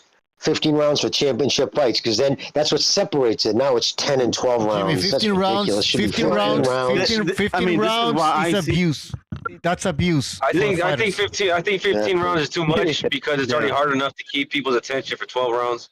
No, but the same day weigh-ins should definitely come back. Well, never sober. Guys, never sober brings up a good point, because we have some fighters that are boring as fuck, and people want to call it skills, whatever. They go 12 rounds, sticking out the joint. Could you imagine 15 rounds of Andrade? Oh, Devin Haney? Oh god. Devin Haney, Andre. I mean, could you imagine that shit? Holy but the crap. opposite is true also. A lot of fights are heating up in the 12 as well. So it goes both ways. No, not really. For this fight, nobody's complaining that Jermell Charlo's a weight bully. because that's at 54. But now they're saying that he's small. He's not fucking small. No, he's not small. He's the same height as Bivol, and he has a 1-inch reach advantage over Bivol. He's a weight tiny. That's a weight bully. But that's cool. Nobody's judging him or whatever he's doing at 54. But now that he's moving up to 68, doesn't necessarily mean that he's fucking small. No, he can fight at 62. Yeah, that's what I meant earlier, Gonzalo, about one fighter moving down and the bigger fighter moving up and the smaller fighter moving down. The reason he has to 60, I mentioned it earlier, is because his brother's there, and his brother hasn't fought in 2 years. So what's the next? I don't think that's the reason. I think he wanted to just use that as size advantage and stay 154. There's still plenty of belts to go around at 160. His brother's only got one belt. There's plenty. He could have fought a 160 easy. Fought Triple G if he's gone for greatness. He wanted to pick on those guys, the Castanos, the fucking Harrisons, whatever. Those kind of, in my opinion. You got tough fighters, man. Carlos Adame. You got tough fighters at 60. Johnny Beck. Why didn't he fight him? Why didn't he go for greatness against them? Isn't it better at 168? I'll tell you why. $10 million. For cash, yeah. Because for Johnny Beck, he would have got about fucking 750,000. Like for Canelo, who's going to get 10 million. Give me that payday. Exactly. All right, it's all about the money. Let's get the caller. Not just payday, but recognition too. I mean, beating Canelo's big. Oh yeah, and everything. You won that Canelo fight. Everybody wants. I was reading about Chris Eubank Jr. saying that he wants that fight. He wants a Canelo fight. He's ready for it. And most of these guys, sorry, Bucho, sorry. No, just and most of these guys. And most of these guys that move up and fight for a pay-per-view, even though they lose, when they fight again, they still fight for pay-per-view, and they make more money. So it's like a win-win for him. Remember Kovalev, Barrios, all these Keith Thurman, they fought for a pay-per-view against guys their size, but they lost. They went ahead and fought again for money in a pay-per-view, right? So same is for Charlo. Charlo loses to Canelo. He's a pay-per-view fighter from here on out. Win or lose. Definitely, And I would still like for him to fight Tim Tszyu, even assuming he loses to Canelo. Yeah, that's a good caller. I don't, bro. Hold on. Let guys. We need to get the caller in here. Caller, anything else? One thing I also wanted to say is somebody said that Virgil Hunter was Virgil Hunter and some coaches were hating on Canelo because they said he was deteriorating. I don't think that's hating. I think it could just be like that's how they genuinely feel. Like he's deteriorating. Like he may not have the same gas tank. He may not. I don't think from what I heard of Virgil Hunter that from what he said is all that bad. Bro, but, you're young, bro. You don't get when people are sneak dissing, dog. Yeah, man. I could feel like I'm a billionaire. Doesn't mean I'm an actual billionaire. But here's the thing: if he's deteriorating, if he doesn't have the same gap, well, make him pay in the ring. He's not like all of a sudden got low stamina and he's catching punches. No, he's got low stamina because he's fighting at higher weight. He's throwing less but more powerful punches. But if there's a weakness there to exploit, well, fucking catch his ass. If he's there to be hit, why are fighters catching him? I think Canelo's at the stage of his career. I think Canelo's at the stage of his career like a Manny Pacquiao. Remember, like that fucking 2008 to like after he got knocked out by Marquez. What was that? 2012. So Canelo's like in that second stage where he's not as good as let's say 3 or 4 years ago, but he can still beat you. He can still beat. He didn't get knocked out like Pacquiao. No, he didn't get knocked out. What I'm saying is, I get it. He didn't get knocked out, but I'm not going to sit here and say that he's as good as he was 3 or 4 years ago. I don't think he is. Probably not. No, definitely. I would say if he knocks out Charlo, he might still be good enough to beat guys like Charlo. What's the last guy he beat? Which I don't think even if Ryder, like if Charlo's better than Ryder, Benavidez. Benavidez, maybe because Benavidez is still very untested. If he beats Benavidez, are we gonna call him Godnello after that? Yeah. Yeah, but I would say if he's a shell of himself, then he would be there to be caught because he would have like slower reflexes when it comes to catching, and he can still catch everything. Obviously, the reflexes are still there to maneuver under and around the punches and whatnot. So obviously, he's still good. He's still good enough to defend, right? Yeah, that's what I mean. He's still good enough. He has experience to beat these guys. But I just don't think that he's as good as he was 3 or 4 years ago. So if he's still good enough to defend, if you can't catch him, he's gonna fucking catch you. So it doesn't matter how much slower he is. If you can't get him, he's gonna maneuver in where he's gonna catch you. So good luck when he's landing and you're not, right? Yeah, it's called. He's got a better ring IQ than most of these guys that he's fighting. Yeah. But what do you call it? I don't know, man, because I seen the John Ryder fight, and John Ryder was even catching him with like lead left hooks. You know, those are shots that normally I don't think Canelo would have been getting hit with a couple years ago. So I don't know. I think he may be. You know, I hate to sound cliche, but you know, but I don't want to say. I don't know. You could also nobody mentions the fact that you conscious choice. Is this G on the phone? Yeah. Who was in there against Bivol? Yeah, you're still young, G2 We're gonna school you though, bro. Don't worry, stick around the show, man. Oh, I mean, it could be a combination of two things. That's how I see it. Maybe you guys are right.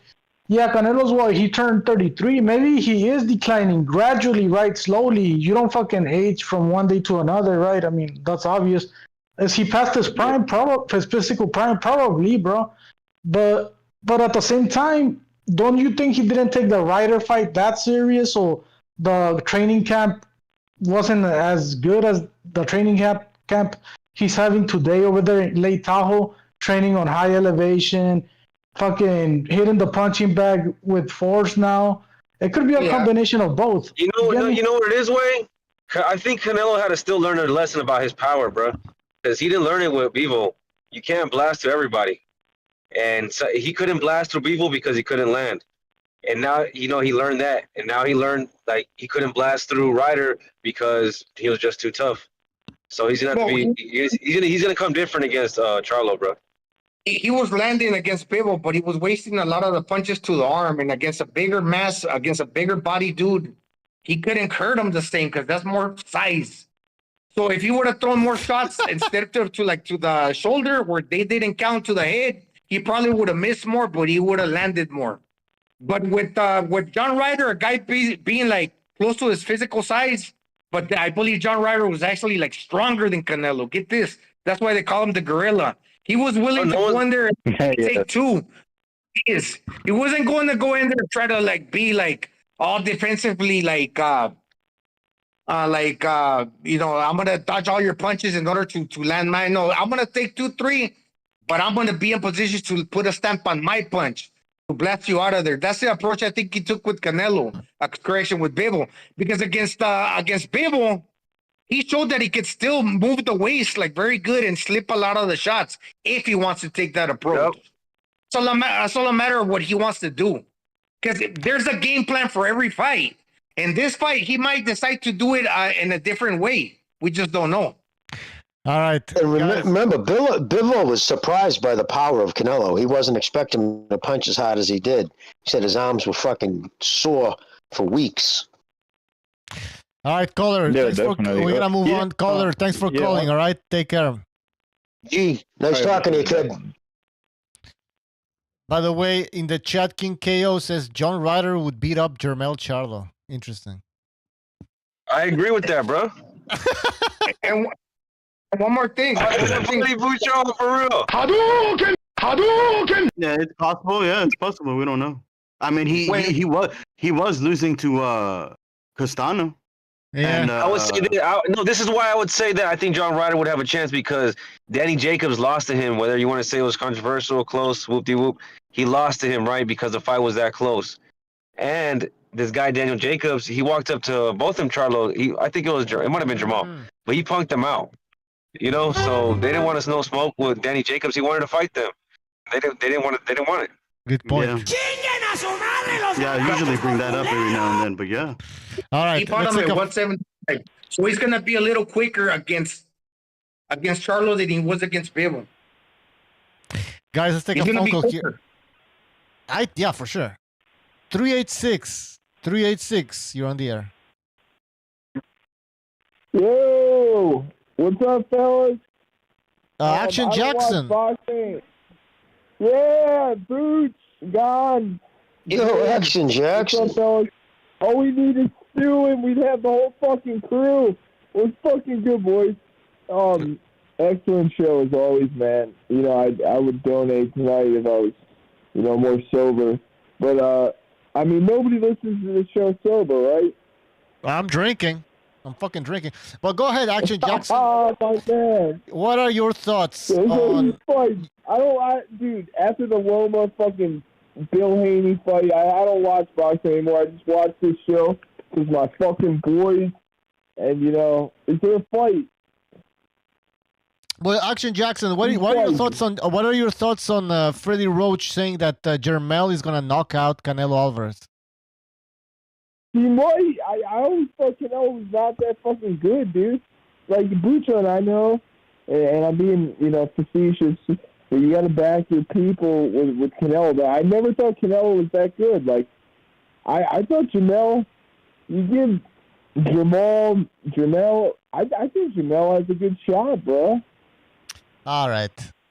To knock him out. I do too, bro. It's going to be a really hard fight for Canelo. And if he makes out alive, we're going to have to start calling him the GOAT. I mean, so are you saying we got to give Canelo credit if he beats Jermell? God, listen. With Canelo's flat feet, dude, you saw what Dimitri did to him. Yeah, a light heavyweight that actually has some boxing skills, of course. A bigger guy. Yeah, but Mel's got dogs.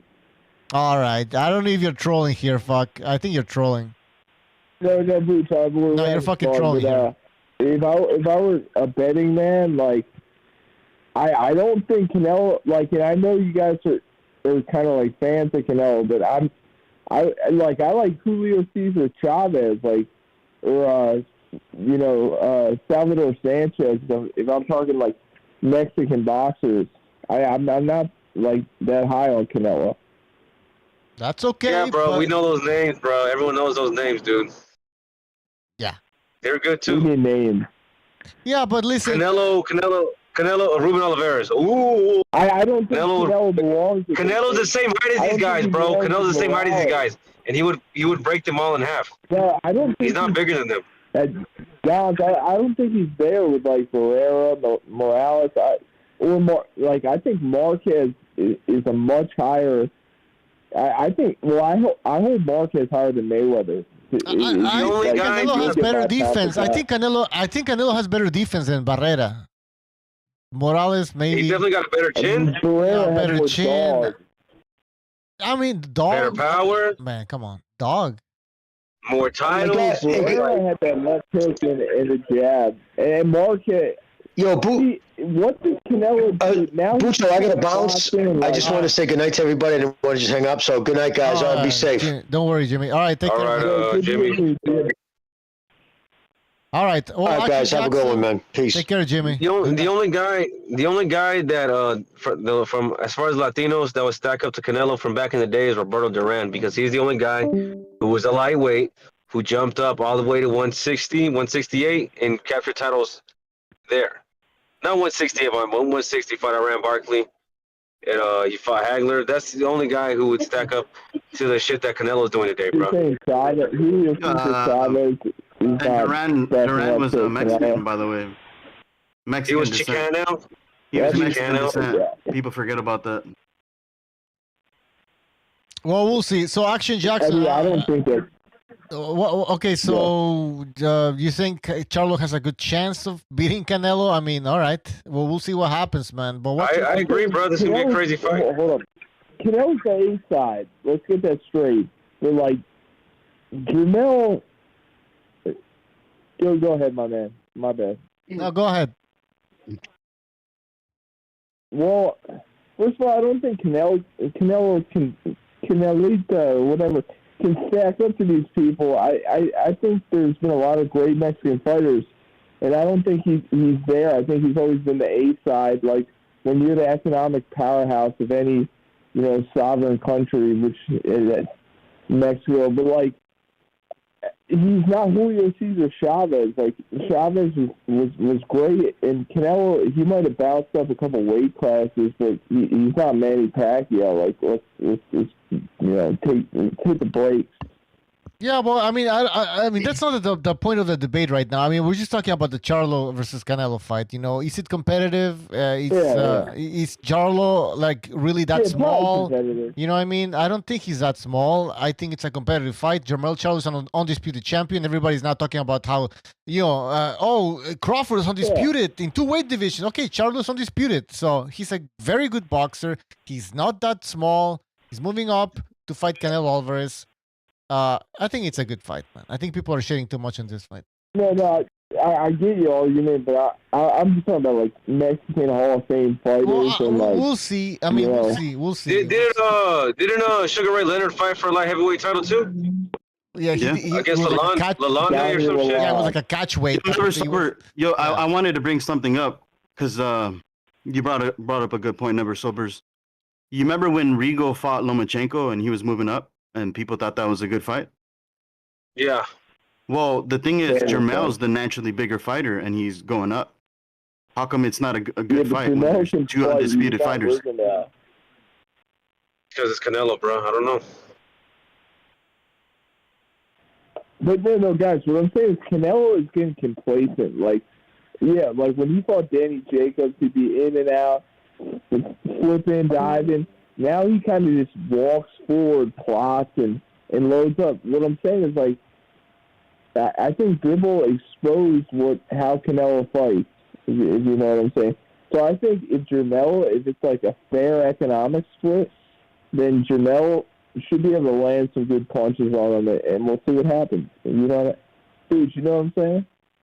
Yeah. I mean, it might be that type of fight. It might be competitive, but like you say, it's competitive. That's a key word, competitive. It's because people are saying it's Jermell Charlo has no chance. He's not good enough. He's not good enough to fight Canelo. I think he's good enough. I mean, if you're undisputed, and you're taller than Canelo, I mean, and you have a longer reach, and your twin brothers already at 160 and gonna move to 168, and Canelo started boxing at 140 apparently, 147. Come on, man. Like, people are like shitting on. I mean, he has a win over Triple G on paper. I mean, I think he won the second fight. I think he won the second fight. You know, he definitely won the third fight. I don't think he won the second fight. Yeah, the third fight. The second fight was close. I mean, I think he won the second fight. I value my opinion more than I value yours. I tell you that much. I mean, he won. I mean, whatever you want to say about whether he won or not, it was a competitive fight. I think Mayweather lost to Castillo, but everybody tells me that he didn't officially. So what the fuck can I say? I don't bring it up all the time because they'll just say, "Hey, he lost." Well, you know, people keep forgetting that Triple G was this monster, and he was supposed to stop Canelo. What happened? Well, that's the thing. I remember he's like, even Virgil Hunter was like fight the monster type of shit, right? So yeah, I mean, this is where like you start making conspiracy theories. Somebody's like 38 and still lost fucking fight.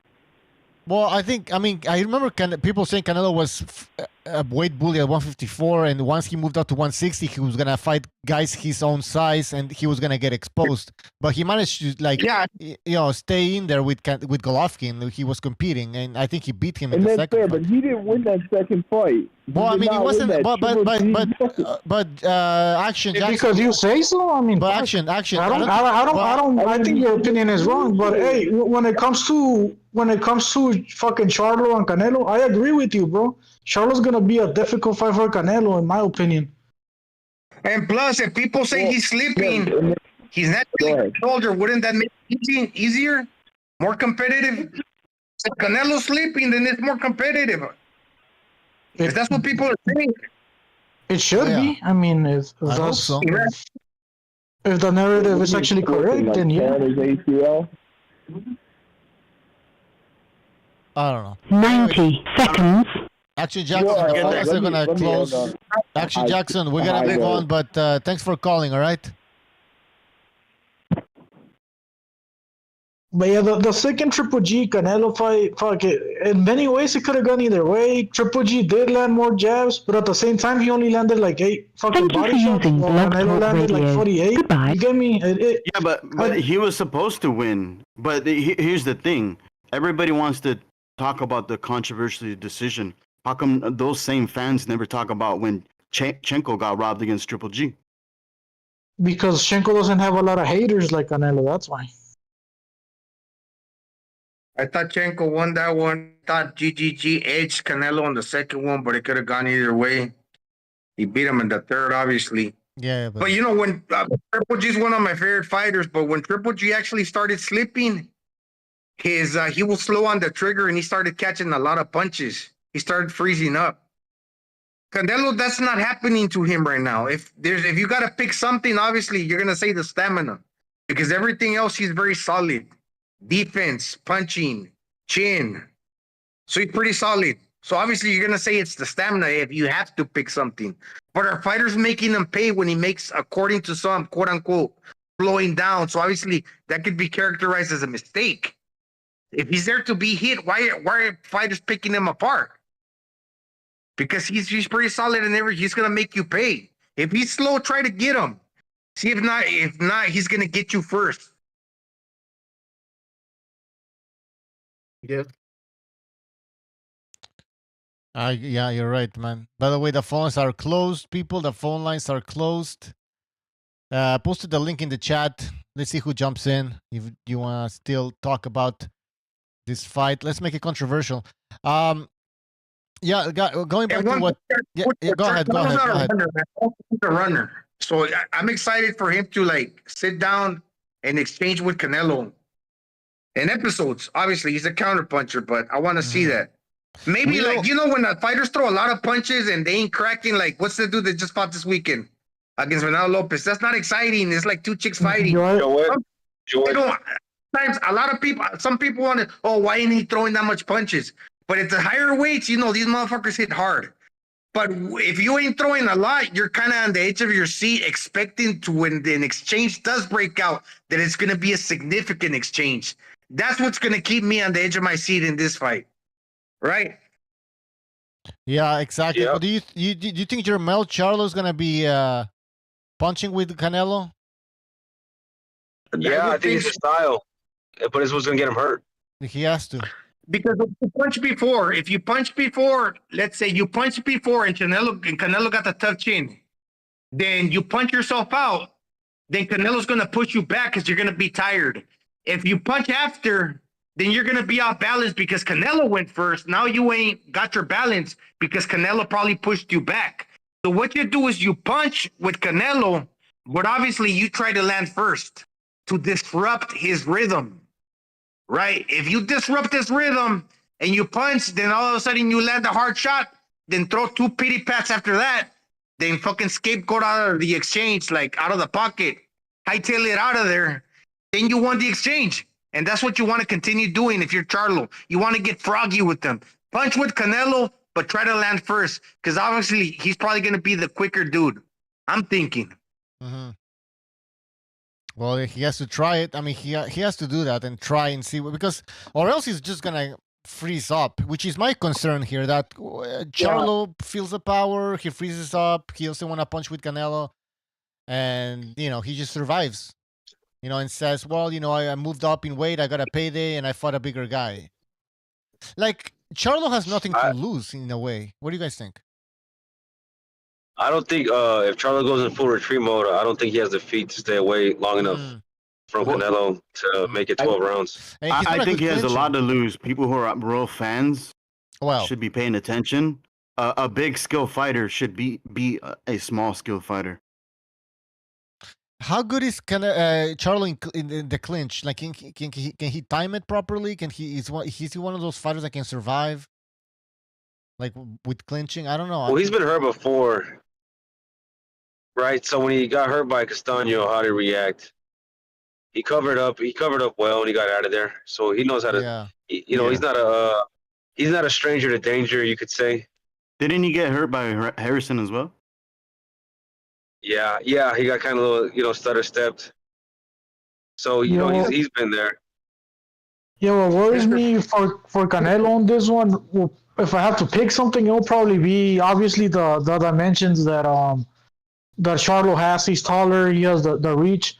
But what I mean by that is, what if Charlo comes in with speed? And it's very difficult to fight a guy that's taller than you with more speed than you. You get me? It's over with. It's over with if that's the case, bro. and what if fucking Charlo's beating Canelo to the punch? You get me? Because he has the long reach and he could hit him from further range. You get me? Well, that's the thing. He's not gonna try right. He'll probably still walk you down, so he'll take your shots in order to remain in place to land his, without having to skirt all over the place to box you like that. Now he's probably gonna push you back against the ropes. You land on me. Okay, if I'm still holding my ground and you didn't wobble me, I'm still gonna try to catch you back in between your punches. So Canelo's a strong dude, so he can resort to that. No, you're absolutely right. And what Never Sober said, that's true too. I don't think he got the feet to continuously be on the move. He's gonna have to sit down and trade with Canelo. Mm-hmm. Yeah, obviously I have Canelo winning. I think he's gonna win, probably maybe lay around TKO or something. But I still have to bring in the what ifs. You get me, like the one I just mentioned right now, because hey, you never know. It's boxing, and what if that shit happens? Was really I thought it was really eye opening because have you noticed how a lot of fighters, they fall over their front foot when they're bending down, Billy Joe Saunders when he got his orbital bone broken, and I think somebody else did it, where they got caught dipping down and Canelo caught him. And I don't know. I Billy think Joe Saunders. You mentioned before that a lot of times Charlo, he bends all the way down like Pernell Whitaker. If he's like Mr. BDA did that video, if he starts losing his footing and gets a little nervous and just doesn't know what he's doing in there and he dips low, Canelo can catch him because he's a shorter man with one of them hooks. Right. Yeah. Yeah, I see what you're saying, Wade. And he'll just be giving him. He'll just be bringing himself closer to Canelo's height when he. Castaño was getting him like that, right? Castaño was kind of looping shit, and it was landing on Charlo on the first one. Yeah. So against the ropes, you can hit him. If he starts dipping low, Canelo's best shot is the left to the body, probably, or the right hook to the other side of the body, to the kidneys, where he catches a lot of fools in that hip bone. If he starts dipping low, Canelo's going to catch him right there, right at where he would be throwing body punches. That's how he broke Billy Joe Saunders' orbital bone. That's why he caught him with so much power, because Canelo's devastating at that range, at that zone. He hits really fucking hard. I just want to remind you guys. I just want to remind you guys. You remember when Mel became undisputed? Yeah. Yeah, against fucking Castaño, right? Or am I wrong? Well, when he became undisputed for the very first time, there was a lot of fans that were saying back in the days or years ago that he could beat Triple G. What? Now that Mel has his chance to fight the guy that actually beat Triple G, it's a bad fight. I mean, this is something that Jermell said he wanted. He said he would never turn down a fight with Canelo, and he's being true to his fucking word. His brother's the one that's supposed to get this fight. He's pulling out 2 times now. So that's why his brother's getting slapped around, bro. That's why his brother's getting slapped around, bro. By Caleb Plant out of all people, bro. Come on. For real, bro. It's not. Why is it Jermell's fault that his brother's being a chicken shit and he's trying to seize the moment? Yeah. Okay, let's say they would have made Canelo versus Jermall, right? And then Jermall gets slapped around by fucking Caleb Plant. That would have made the fucking fight look stupid, bro. Canelo versus Jermall. Because then Canelo would have knocked his ass out real quick. They're like, come on, we want to see this shit. But yeah, that's what he get his head right. The thing is, he's fighting Jose Benavidez, bro. And I even heard the Mexican media, Faitelson and Bernardo Osuna, I think that's his name, they were saying that, hey, Canelo cherry picked the small Charlo Oh, he didn't want to fight the big one. Like, at least fight the big one. Why is he going after the small one? And I'm like, damn, this Mexican media is worse than the American one. Many times they are, bro. That guy Faitelson, that guy Faitelson, he fucking hates Canelo. For some, like he's always going after him. So I don't really pay attention to what he has to say. But you seen when him and Canelo did an interview together, Bucho? Yeah. Like he shut him up. Yeah, because you can see how Mexican Canelo is. He starts talking with his hands. Yeah. He went on full Mexican. Yeah, and he's always there. Busho Faitelson, they always put him there to talk boxing. Like he's like their boxing guy or something. Obviously, he talks soccer too. But he's always there to talk about fucking boxing with Bernardo Osuna. Bernardo Osuna's not bad, but sometimes he says some dumb shit too. Faitelson even like talks shit about the Mexican like national team. The whole every time, even if they win, they do like he's always like he's anti-Mexican. And I'm saying you have to be pro-Mexican, but I'm saying like you gotta keep it like all right. You gotta give them credit when credit's due. And this guy never gives credit to like I don't know what he's not. I mean, I'll just say this: look into his background, where he's actually from, or what his ethnic. Oh. He's from Israel, bro. That's what lately with Timothy Bradley. Well, that's right, Bucho. Yeah, he's a Jew too. He is. The other dude. No, but no, he's half Cuban and half Mexican, I think. Yeah, he's Jewish. But I'm just saying, like, I'm not saying you have to stay Canelo's the best ever and anything, but like, man, this guy's always bashing on like he's never gives him credit. Yeah, it's crazy. So it's out of control. It's out of control. But I don't forget what I was gonna imagine like this is old, but even like the bigger dudes, because prior to Canelo moving up, we don't know if he was gonna move up or not. So we didn't know that he was like that big or that willing to challenge himself at 68 to 75. These bigger dudes that are 6 foot, they never wanted to fight Triple G. They never fought him one fucking time, and if they did, they lost. Canelo fought this dude 3 times. That speaks volumes, man. Yeah. When Rigo moved up to fight Lomachenko, was there a lot of people bashing that fight? There was some people hating on it. There was people saying that. Yeah, but it seems like a fraction. But like for the Charlo and Canelo bout, it seems like most people are like shitting on the fight, man. Well, this is insane. This is what happened, bro. When they announced that he was gonna fight Jamal, they're saying, "Oh man, you're trying to fight the dude who hasn't fought in like 2 years."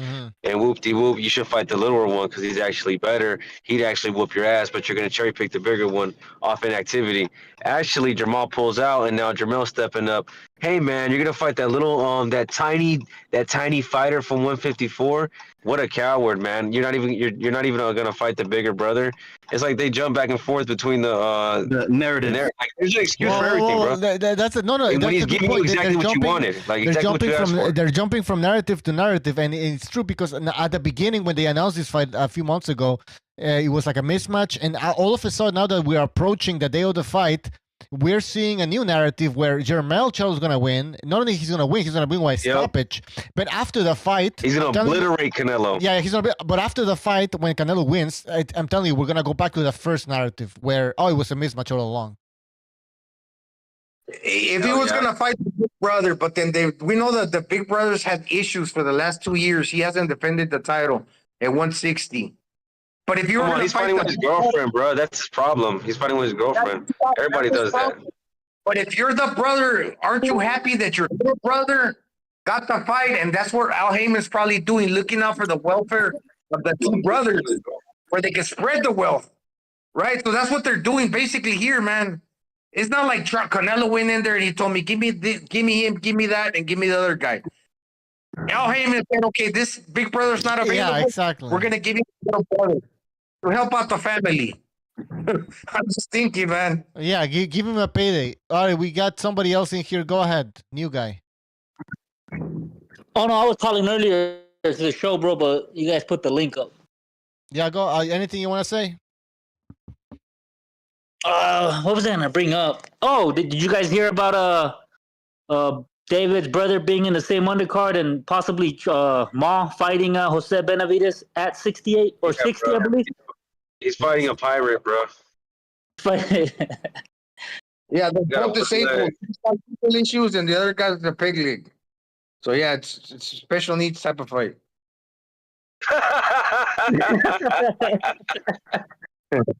They're both. I like how Gonzalo said the PBC is looking out for Charlo because the WBC is also looking out for Charlo, bro. They should have stripped him a while back, bro. And how is Benavidez Jr. even a candidate for the fucking title shot? Shouldn't fucking Germán Charlo be fighting Carlos Adames or whatever, Bronco Adames or whatever his name is, the interim champion? Jamal Charlo did an interview with Robert Newman, and he talked about this, and he said the WBC has his back, and they're going to help him. They're going to understand what he's going through, and he's not getting stripped. He's going to get a warm-up fight, and then he's going to go. He's probably going to most likely fight Canelo next. And he said in the interview he did not seem thrilled. He did not seem confident in his brother winning against Canelo. He kind of was like, I got next either way. And he's like, well, I mean, of course, if my brother wins, he's probably gonna do a rematch or whatever. But he's like, but I got next. Like, come on, trying to say that in a way. And he also talked about cutting his brother out of his life. They still haven't spoken to each other. They're not talking to each other. He said the people to get his life straight, he had to cut people out, and he eventually led to saying, yeah, my brother was kind of one of those people. He was the first one on the list to get cut out of his life or something. Yeah, bro. He was like, you kept eating all my food. He's like, he kept eating all my food when we were kids. I hate this guy, bro. Yeah, but like, there's definitely some turmoil there, dude. And he was on some alternative medicine, holistic shit. Like his eyes were looking glazed over. His face was puffy, like he'd been drinking. I don't know, bro. He just looked out of it.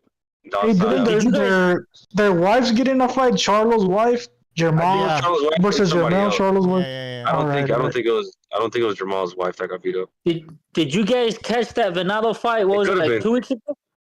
Yeah.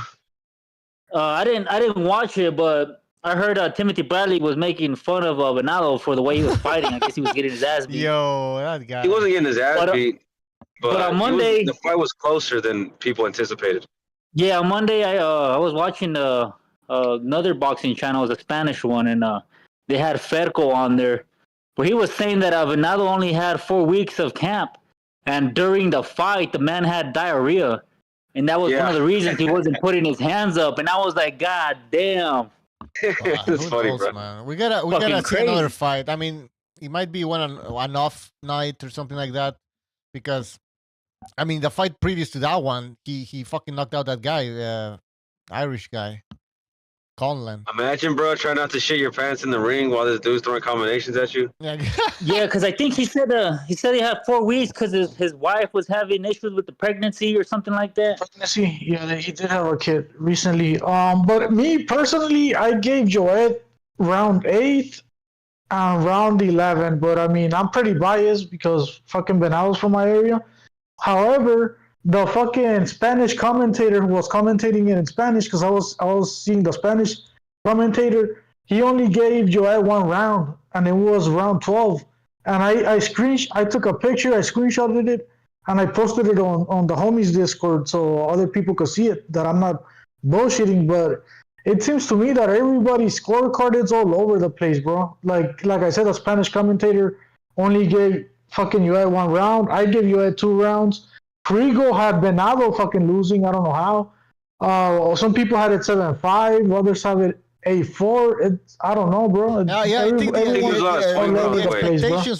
expectations were pretty high for Venado for another spectacular knockout or something like that. So I don't know if that. Well, he's waiting for Robesi, right, to unify. I mean, I don't know.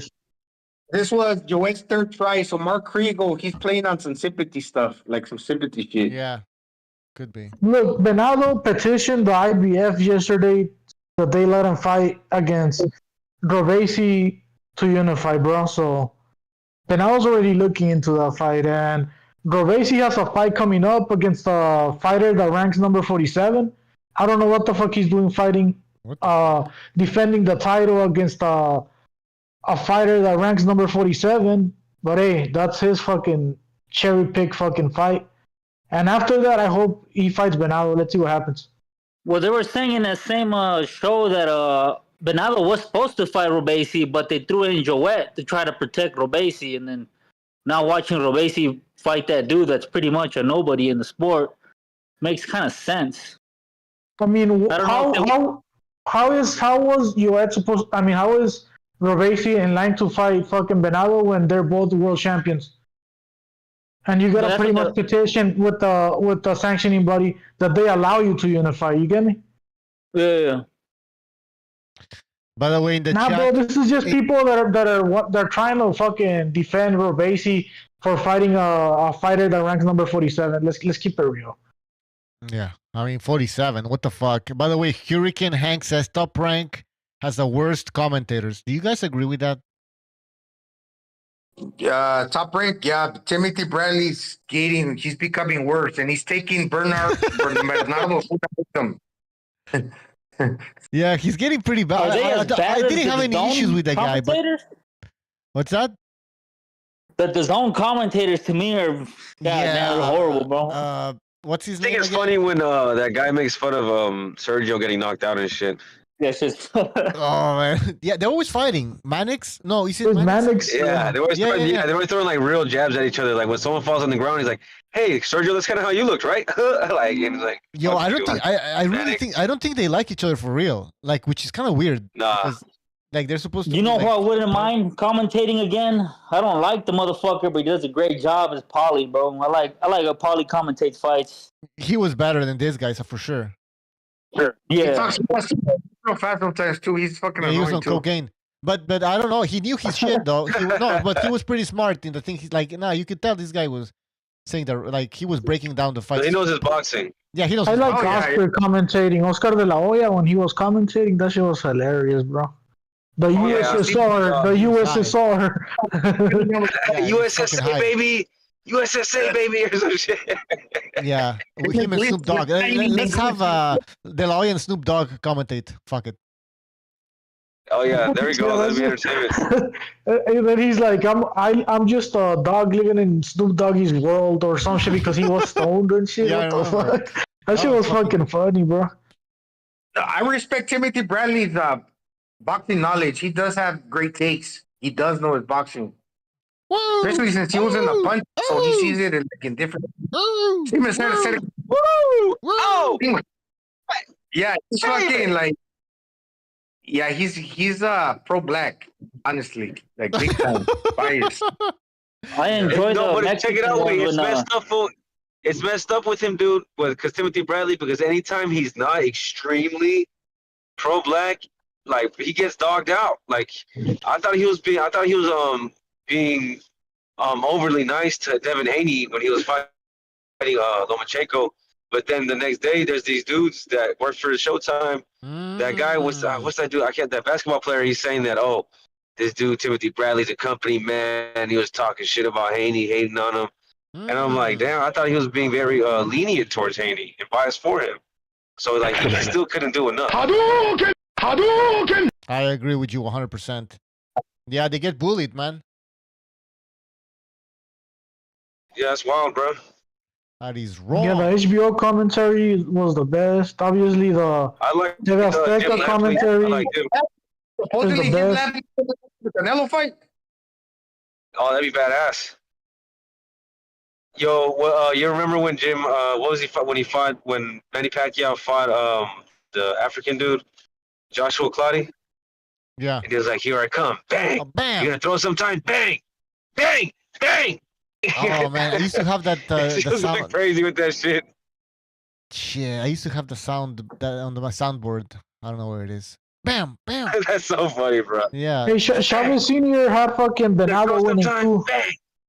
Cause I saw the fight twice. I saw it on the TV Azteca fucking replay, and Chavez had him winning too. So fuck. Only Kriegel had fucking. I mean, Kriegel. I don't think Joey was winning, bro. I don't think he won, but I think he made a lot of those rounds really close. Hey, is it crazy of me to think that Shakur is in a harder fight with Dos Santos than he was gonna be with what's his name, the dude that just pulled out? Definitely. Frank Martin? Yeah. Possibly, because this fool got some pop to knock. He probably could hurt him. And I feel like he's more skilled. What do you think? And I think he's also a left-hander, right? He's a lefty. I believe so. Well, the foot placement, it's not like he's gonna be able to keep him on the outside like he did the smaller man in Valdez. Cause he surprised. I like He that. surprised me when he beat the shit out of Rayo, bro. I had high hopes for that dude, and I was like, "What the fuck?" He's too open, bro. He needs to change his style. He needs to change his style. Well, he has a rematch with what's his name again, doesn't he? Colbert. Yeah, and I think Rayo he did change his style. He did change it though for Colbert. He wasn't really. It did better. No, It did better. Rayo got robbed against Colbert, bro. He did get robbed. Yeah, he who did guys get talk robbed. about Rodriguez and I don't know. I know he left Benavidez as soon as they announced the winner was Colbert. Yeah, he booked it.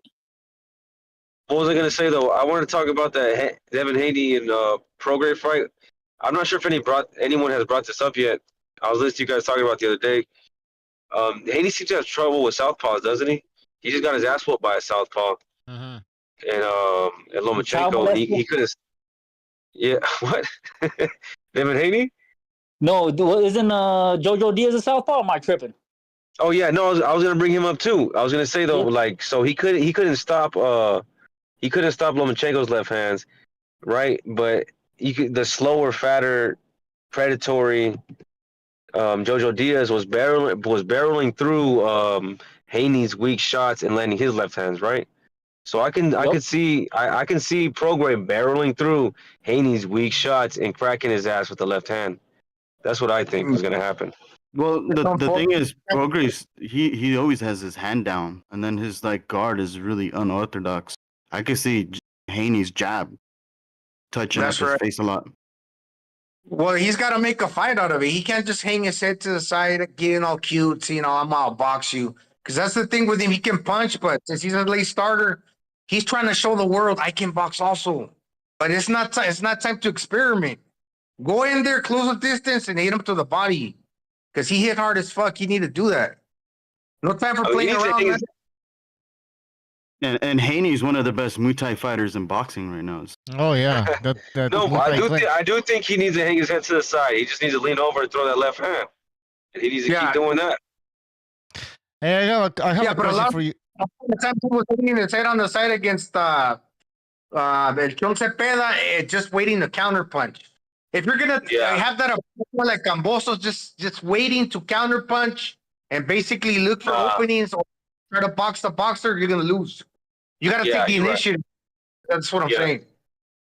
And also, one thing they gotta watch out for Haney's left hook to the body. He's devastating, man. They call him the body. I mean, he might stop him. Who knows? Yeah, the body snatcher.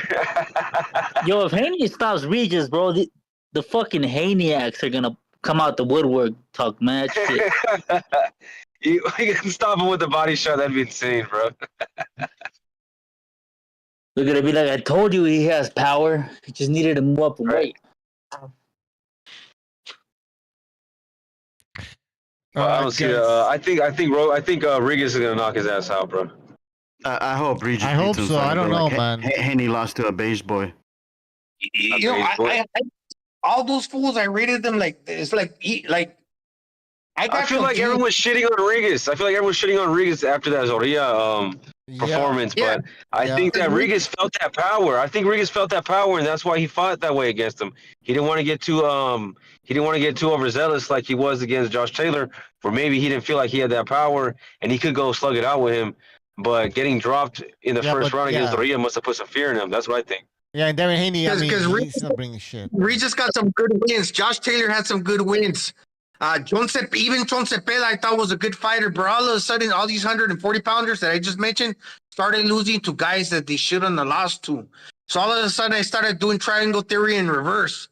All these motherfuckers are overrated. That's when I started thinking. I mean, they're the guys. That's a good point, Gonzalo. What's that? I said that's a good point that you brought up because I was actually coming to that same conclusion.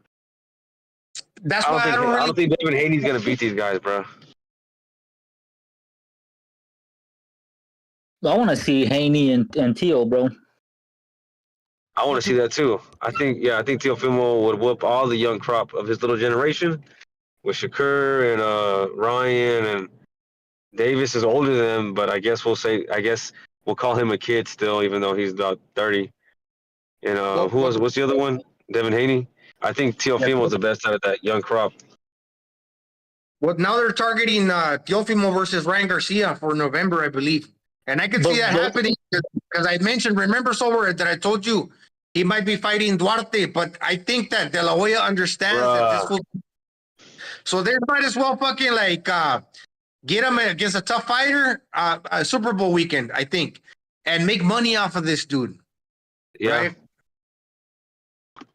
Yeah, I agree with that. I feel like Ryan Garcia, if he does fight Teofimo without taking any tune-ups again or just jumping right into the big fight, it's the writing on the wall, bro. He's not interested in being. He's gonna pull a Jared Anderson.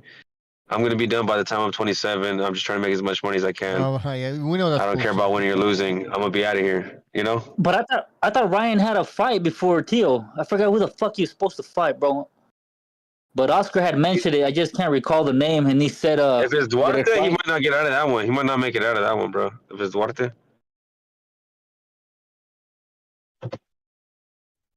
If he fights Teo in November, he's gonna fight again before that. In July, if he fights Teo in November, he's supposed to fight somebody before, in between now and November, or what? Nah, he can't do that. I think he's gonna take a warm up. He's gonna take a warm up, a tune up. I don't know what he's gonna do, to be honest. The problem, he's demanding too much cash nowadays. Like Oscar said, we don't want to mention the opponent because he wants to add another zero. Like that's the way he operates now with that advisor he got, Lupe Contreras, whatever his last name is. I think he's looking for the equal payday he got with Tank or more, which is fucking crazy if he's thinking that.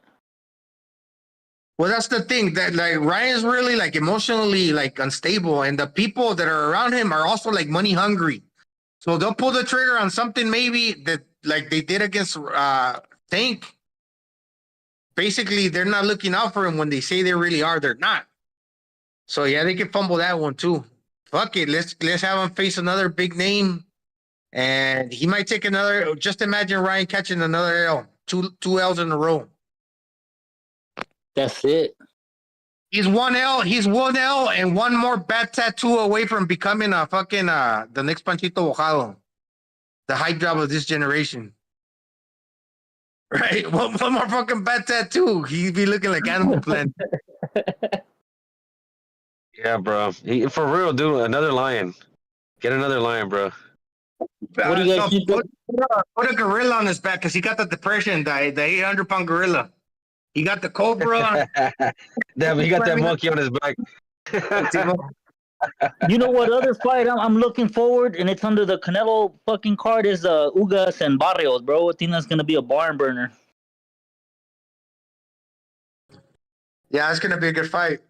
Because Ugas, he's a strong fighter. He might not punch that hard, but he's physical. He was able to dominate Figueroa, who moved up. Figueroa was a strong fighter at 140. When he moved up to 247, he couldn't manhandle fucking Ugas. And the guy that was manhandling everybody, well, to some extent, Sean Porter, roughing fools up, he couldn't do that to Ugas. A lot of people thought Ugas won. So I'm basically saying Ugas is strong. Look at how he held his own to some extent also in regards to holding his ground against Errol Spence. Eventually he got knocked out and everything. But against Barrios, man, dude, that's a tough fight for Barrios. But then again, he's older and Barrios is younger. I'd favor Ugas really in a close fight. I was thinking the opposite, bro. I think he took a fucking beating with Spence. Yeah, you might be right.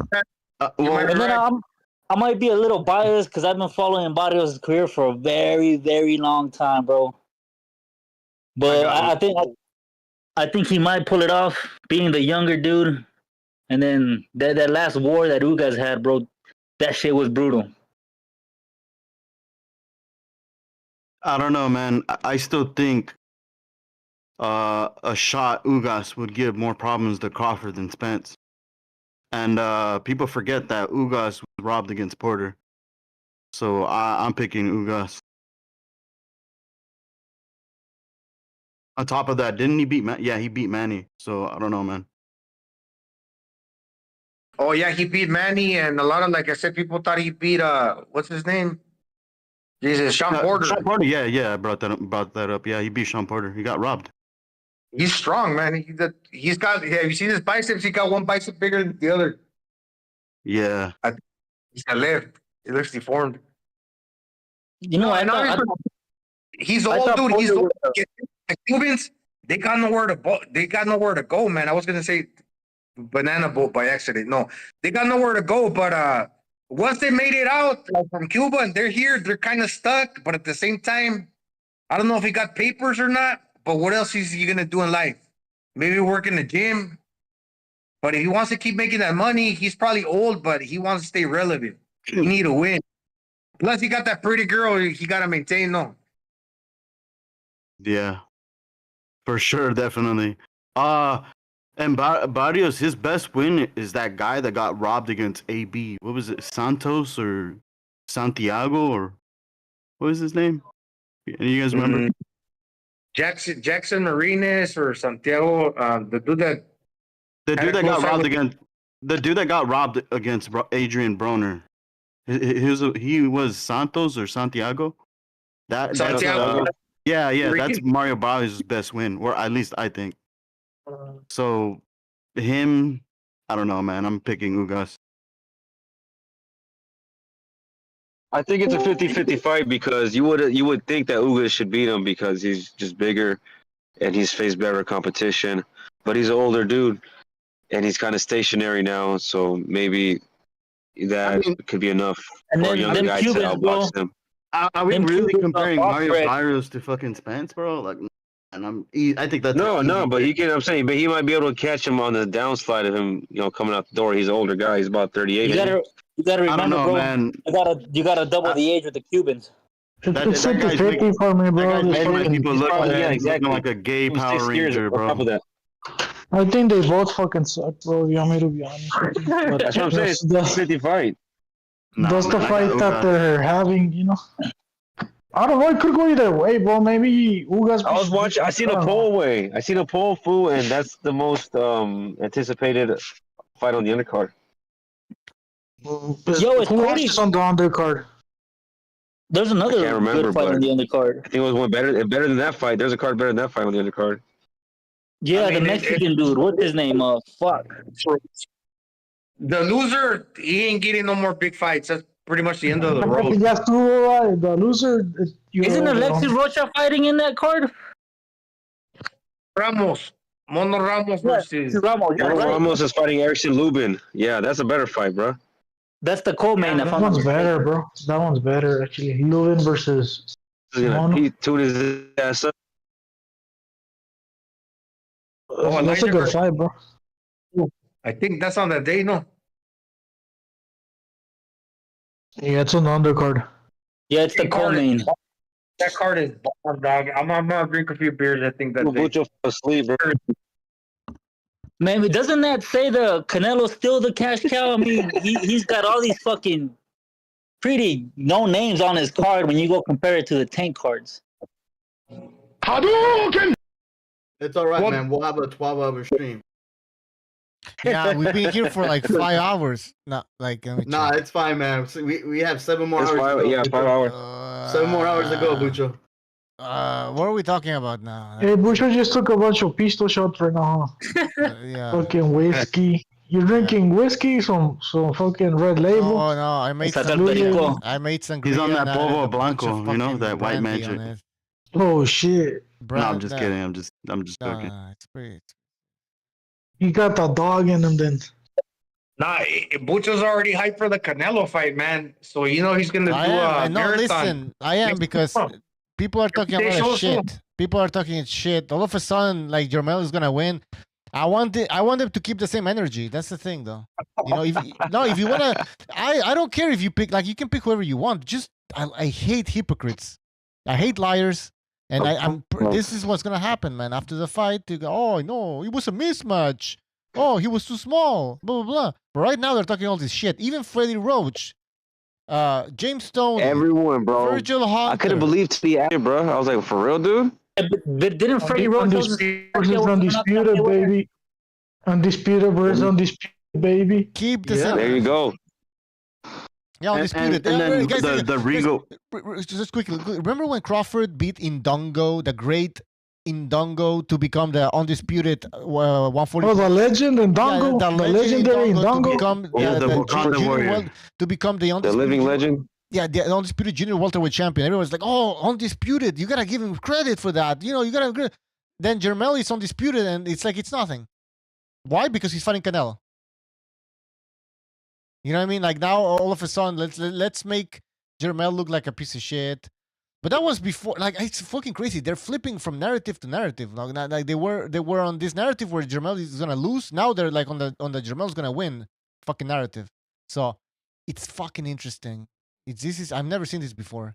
It's like they're so desperate for for a new face of boxing because they want Canelo to lose because they don't like him as a face of boxing. It's been almost 10 years now. No, Crawford's gonna beat Canelo. Now they're saying Crawford's coming after Canelo, bro.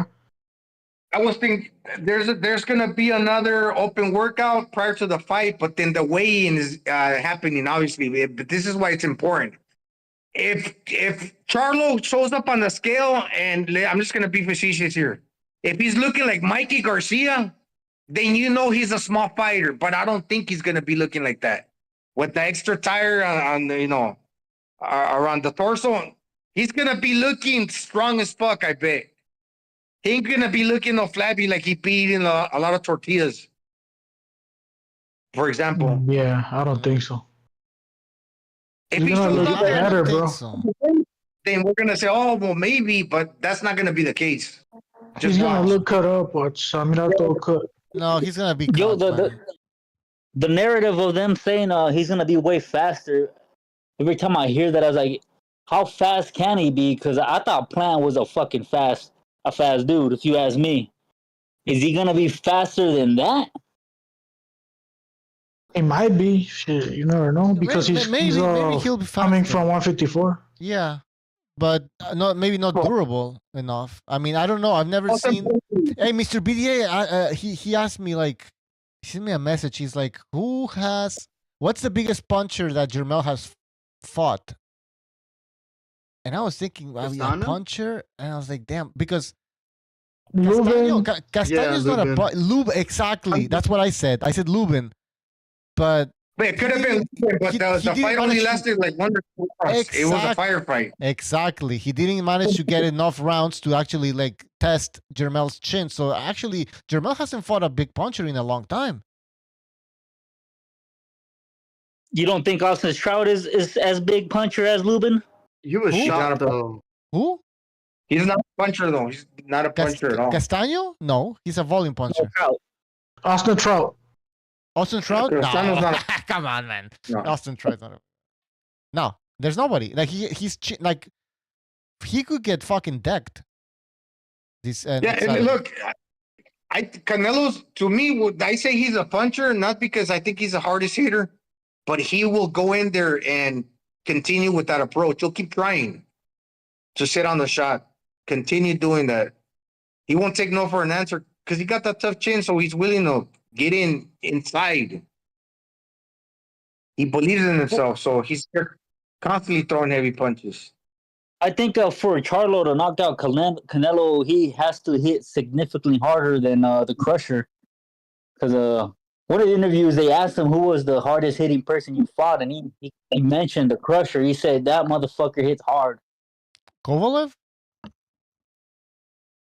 Yeah. Yeah, well, this was when they asked Canelo about who has been the hardest hitting puncher, and he said Kovalev. Kovalev, and I think maybe he said Kirtland too. I think he said that before. He said his jabs felt like bricks hitting his face. Yeah, Canelo. I think that's why Canelo said he wanted to get rid of Kirkland fast because he felt the power. You know who's also a puncher? Callum Smith. You know what? I want to see Callum Smith with better be even. I wouldn't be surprised. That's a good fight. That's a good fight. They're supposed to fight, I think, in November, if I'm not mistaken. It's been delayed. They're fighting in January, I think. In January, I think. Wow. The whole year delay, pretty much. Yeah, Benavidez got injured. He got like an infection on the fucking jaw or some bullshit like that. That's what I heard. I mean, if he does beat Benavidez, that in the chat that we have strengthens Canelo's win over him.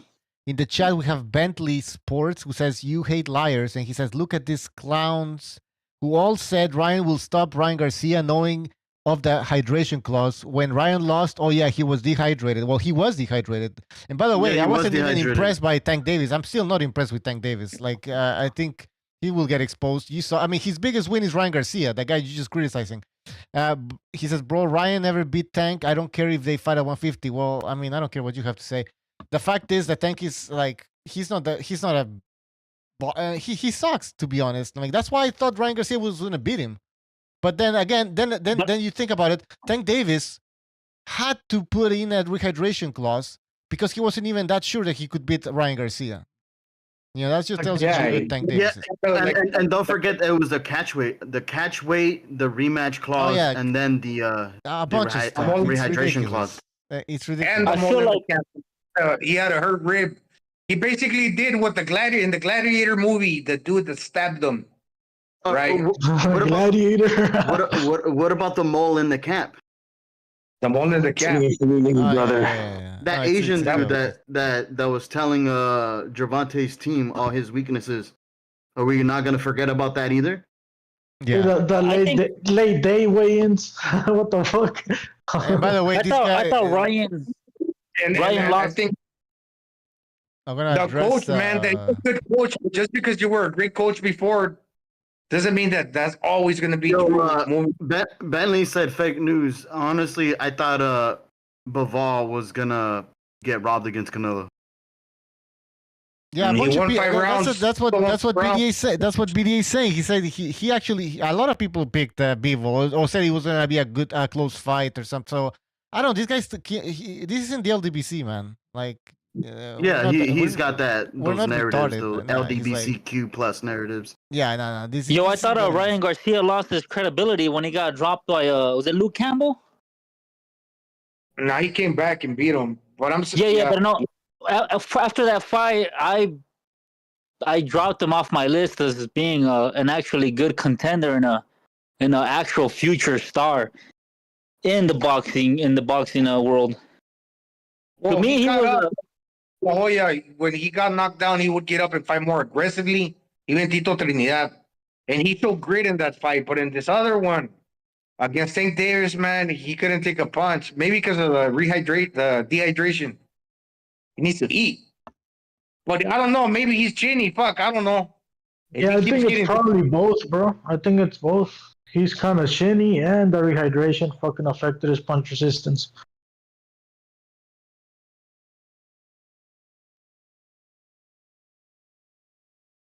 Yeah, I kind of got sick and tired as a fan of Ryan Garcia, man. I'm ready to throw him under the bus, man. To be honest. No, you can. Yeah, I already threw him under the bus. Yeah, I really did it.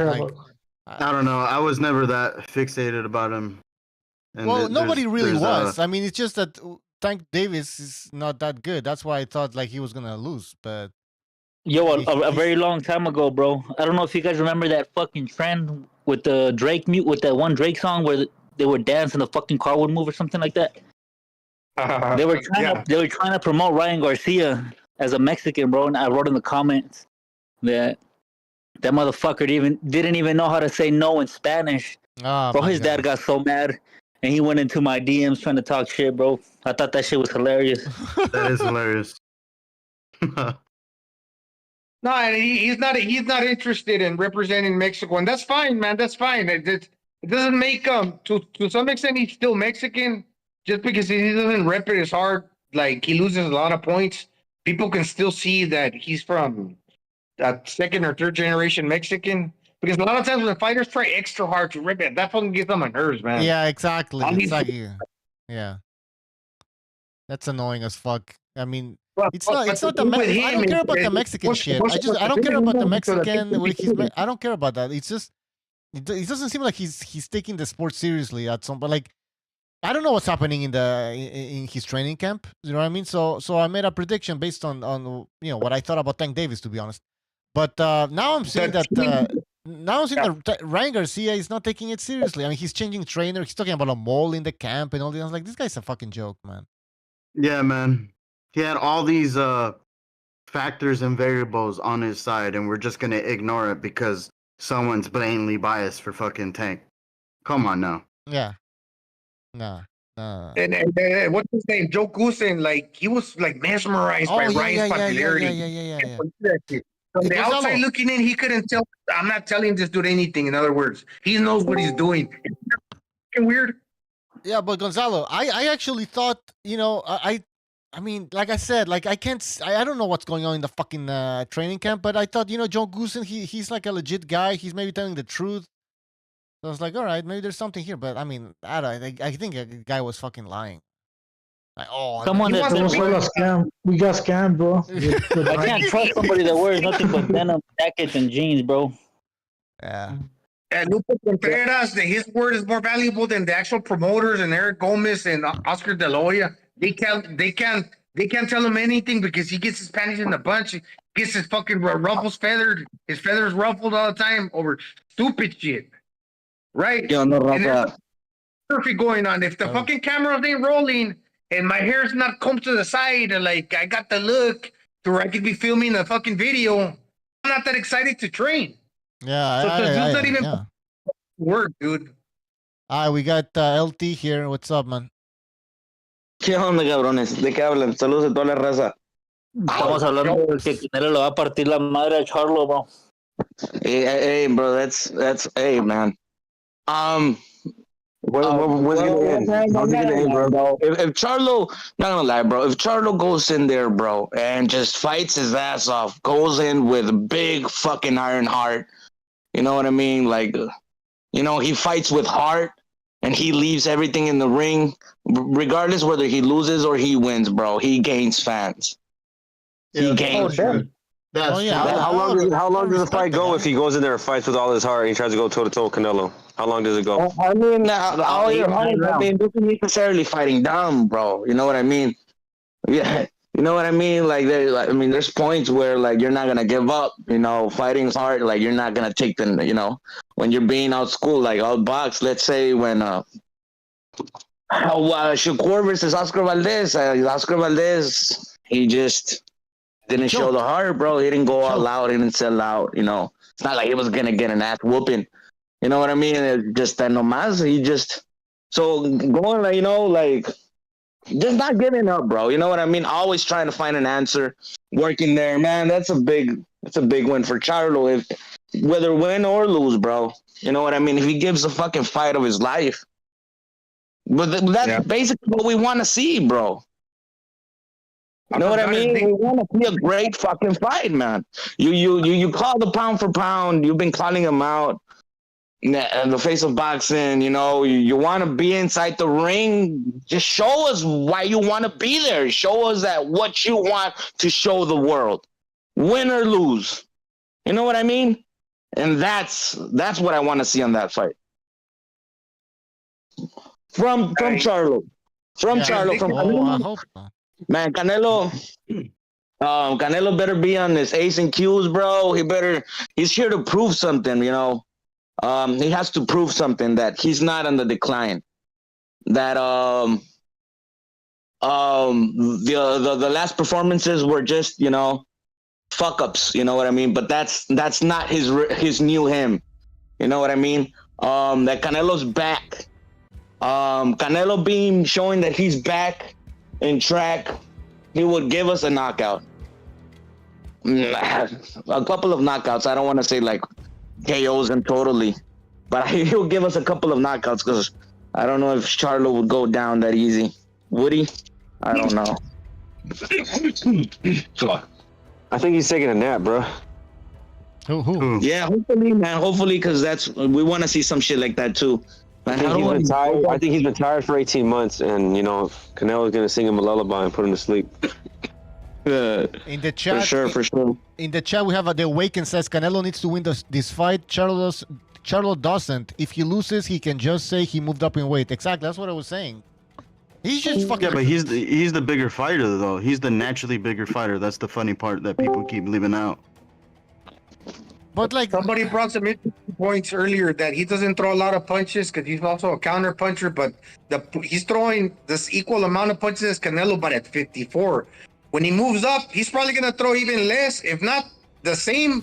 The thing about Charlo, since he's a counter puncher, the reason he doesn't get hurt that much is because he doesn't like to risk that much, and that's the reason he doesn't open up by throwing a lot of punches. But what I think Canelo's going to do here also, he's going to he's going to start going back to the shoulders like he did to fighters prior to Bivol at 68. Because if you hit the shoulders and the other fool can't pick his arms up, hey, he's not going to punches. So he already throws a low volume, get him to throw less, and that's how you're going to pick them apart by breaking them. Here's somewhat of a counter argument, Gonzalo. Mel might actually be healthier and less dehydrated, so he might even be more active in this weight class. You think so? Exactly, That could be too. exactly. That's what some people are saying. Of course. He's a big 154 pounder. Maybe this is the energy that he needed. Actually, he could have asked for something better than them to move up, ideally. Exactly. Yeah, because people forget that according to BoxRec, Mel is the same height as Bivol, but has a 1-inch reach. That's insane. That's crazy. Oh, but the hit. What about what was it? The waist size. So what were the people saying? The this and that, like the shoulders and like he's not a midget, man. Seriously, like he's not that small. Canelo is the one that's small. Canelo shouldn't be fighting at 168. That's the thing. Yeah, man. Canelo's pretty small, man. Yep. He's the same. Canelo's the same height as Crawford, but Crawford has I think it was like a 2.5 reach advantage according to BoxRec. But the thing is, with Canelo, bro, Canelo has like a back like of a tortuga ninja, bro. You know what I mean, bro? Like that big ass shell. No, that's for sure. He's thick as fuck. And by the way, Lucky Zim or whatever in the chat, he says naturally bigger, yes, but not accustomed to the weight as Canelo is. That's true. He hasn't fought above 154. But yeah, that's half right, because if we're gonna be honest, Canelo has excessive weight, and that's not natural. So it's kind of hard for the body to actually adjust to that. Although he might be used to that mentally, his body physically might not be really used to that, and it shows because he's not as active as he was when he was fighting at 154. Can we say that Canelo's handicapped? What do you mean active? Yeah, he doesn't throw as many punches. No. And his footwork is not as instinctively fast than when he fights at 168 or 160. But it's not so much that it hasn't affected him that much because he's able to compensate by doing other things better, by being patient, driving you back against the ropes without really wasting that much energy. Only when he really needs to with throwing the punches. But when it comes to like switching those muscle fibers off and switching the defensive ones off, like moving at the waist and like dipping under and around, he doesn't waste a lot of energy doing that. He's so relaxed. Well, I mean, I would say it does impact him because he's got to make up for it in other ways. I think it depended on the opposition, don't you? Like, I don't know. To me, he looked way thicker and bigger when he was fighting these other bigger dudes. The last time I recall Canelo looking really slick in the pocket, bro, was Daniel Jacobs. Like, he also got like, well, I don't know if he did under and around, like under, but also one thing, maybe when he like covers up, he'll like put up his guard, and he's physically strong, so he's just basically tensing his body up to where he can take the punch and counter you right back. So I know that takes physical strength, and it kind of could like waste you. It could kind of deplete you somewhat, but I think that's better off than doing all these like exaggerated movements because he's strong enough to take those punches. And I mentioned this earlier too, kind of like with Inoue, and BDA told me, oh, you said that about Inoue too. But yeah, it's true. Since he believes in his power, he's willing to like take a shot and get you right back because he knows that he's one punch away from hurting your ass. It's not like, oh, dude, like I'm gonna eventually hurt you. He thinks that if he keeps going and going at you, eventually he's gonna break you down with the new even faster because he's like a one punch type of knock you out type of fighter. Or he'll do it, and he's still believing in that power, so he's excited to get his get back. That's what Canelo is like, determined and continues going at you. Because that's what he also tells them in the corner, keep at it, keep at it. I think he calls him son too. And Canelo believes him. I mean, he's also bouncing up in weight. For the past few years, he went up and down in weight like what, twice? That's actually not a good thing. But I think he's okay right now because my theory is that if you went up to 75 and you got used to like with that extra weight, throwing the heavy punches in the gym and then sparring, and you say, "Oh wow, look, I can punch really hard now." When you go back down in weight, you're gonna feel in your mind and like literally that you're missing something. Obviously, you weigh less.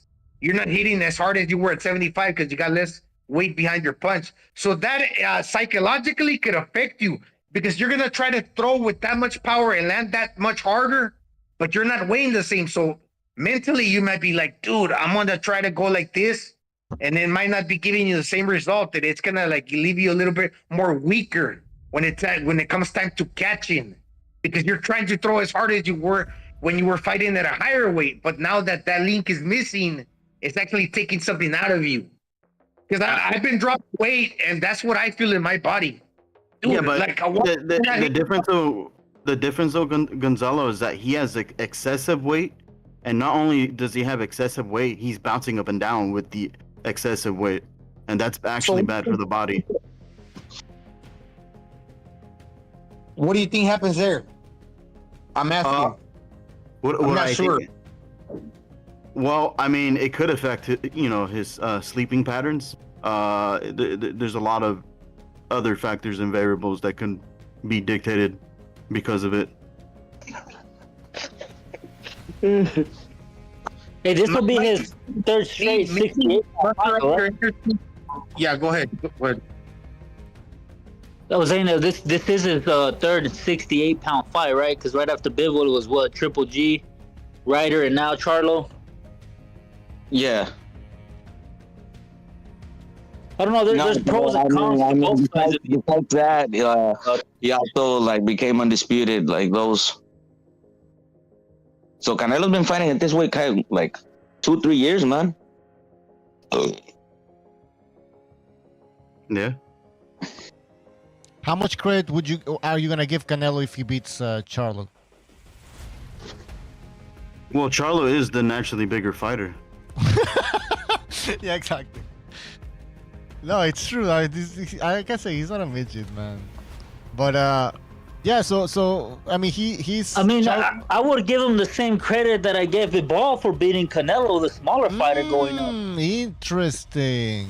It's not the same. It's not the same though, because he's the same size as Bivol, and he has a 1-inch reach. Whoa, hold on. I never even thought about this. Because Bivol's getting. Yeah, but I'm saying like if we go out and like a wider picture, a lot of people gave Bivol credit for beating Canelo.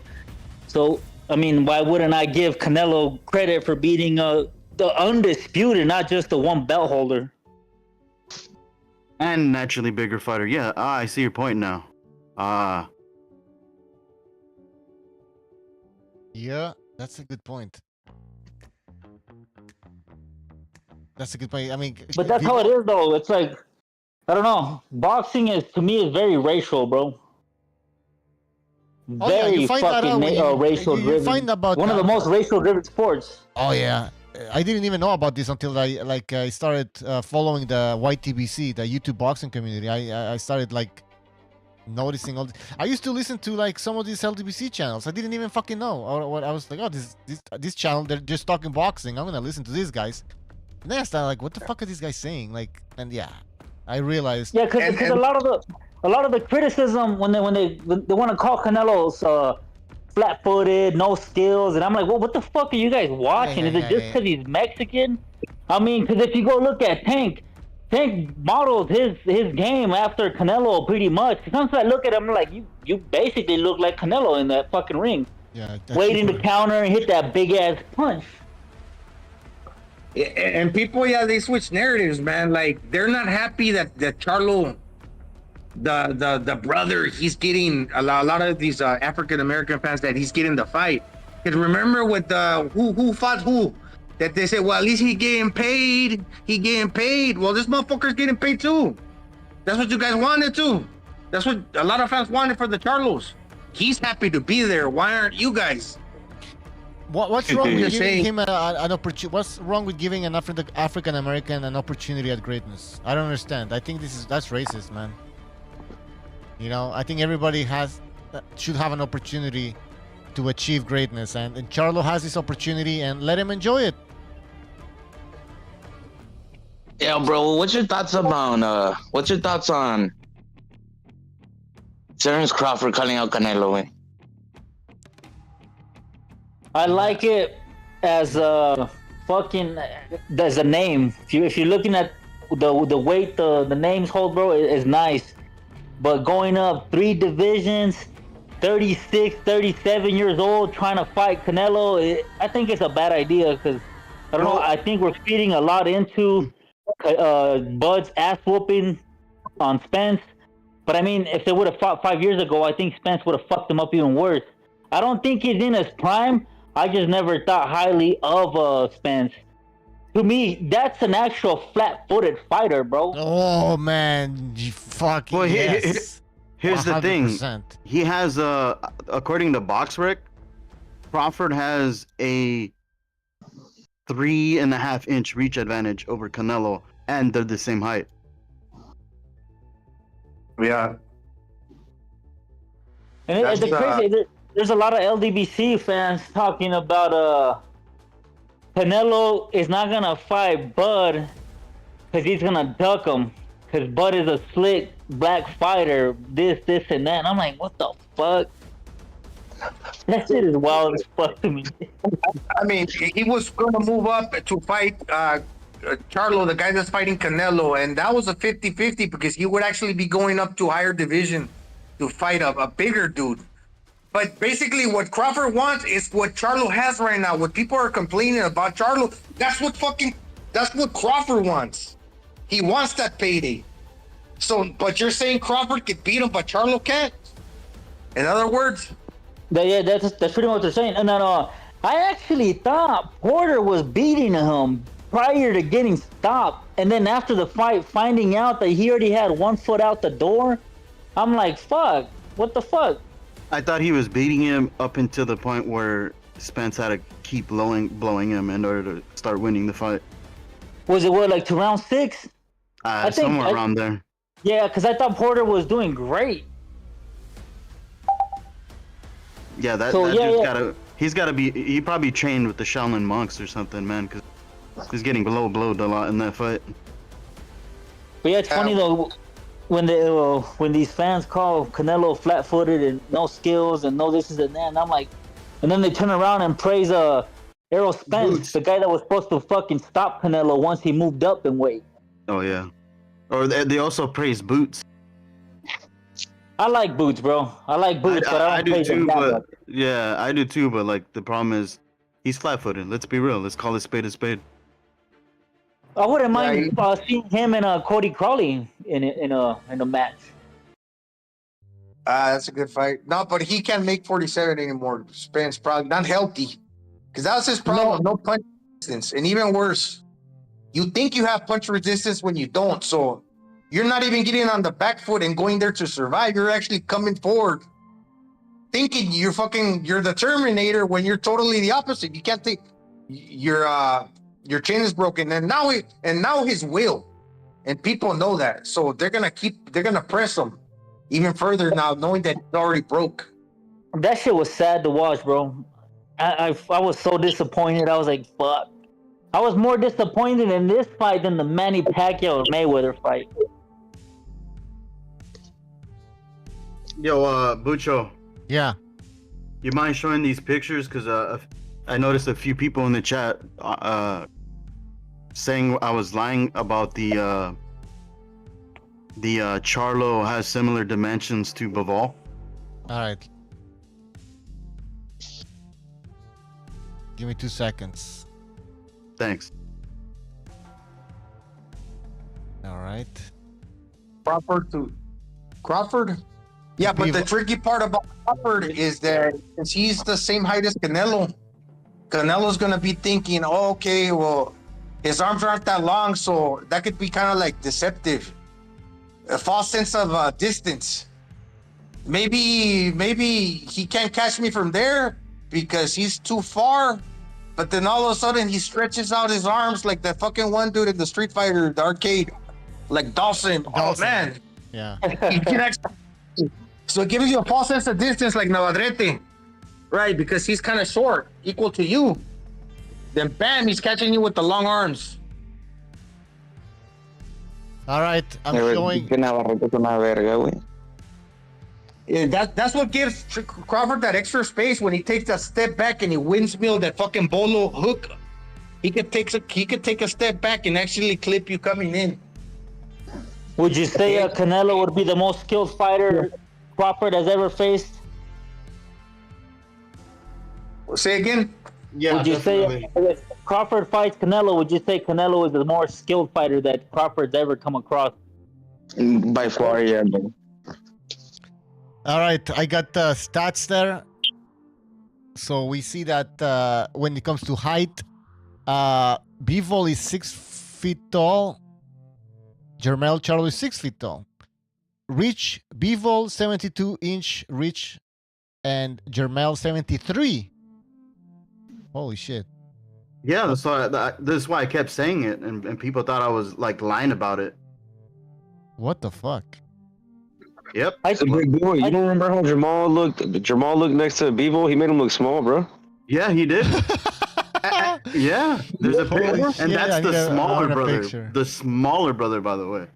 Wasn't Clarissa Shield the one that started that narrative about Canelo picking on a smaller fighter beating Charlo? Yeah. Hey, bro, but let's blame her though. She was the one saying that Canelo's afraid of black prime fighters, bro. It was Crawford who started saying that shit, and that's why Crawford's gonna get it next, bro. I never understand that shit, because when I go back, I'm like, he beat, I would say, Kraut in a really good fucking time in his career, because he had just came from beating Cotto. Yeah, Kraut was undefeated. He faces Floyd, he loses to Floyd, comes back, beats Angulo, and then he faces Lara, a guy that Floyd didn't even want to fight. Because there was a while when Lara was calling out Triple G way before Canelo was even in talks with them, and he wanted to fight with Floyd, but nobody wants to fight Cubans, bro. Yeah. By the way, well, I feel like T.H. Crawford saying that he was scared of black fighters was dumb because he thought there wasn't really any at 168. The one that was the top one, the American one was Daniel Jacobs, and he fought him. No, but he outboxed him. But let's go even before Canelo moved up to 168. He was fighting a bunch of black fighters from all over the world. He fought Austin Trout. After Trout beat Cotto, he fought Floyd. He fought Larry Lundy Lara, who was the boogeyman, right? He fought Shane Mosley. Shane Mosley, if you want to count that, yeah, he was old, but Canelo was young, you know. But yeah, but but still, like they're saying he's scared of. I don't know. Yeah, that's weird. Scared of all. No. Let's put it this way. Which black fighter did Canelo avoid? Let's just put it that way. Don't tell me Andrade, because this is what Mirage was telling us last time. Well, he's fighting Charlos because the Charlos were the name that he was avoiding before. And now he's trying to fight both of them.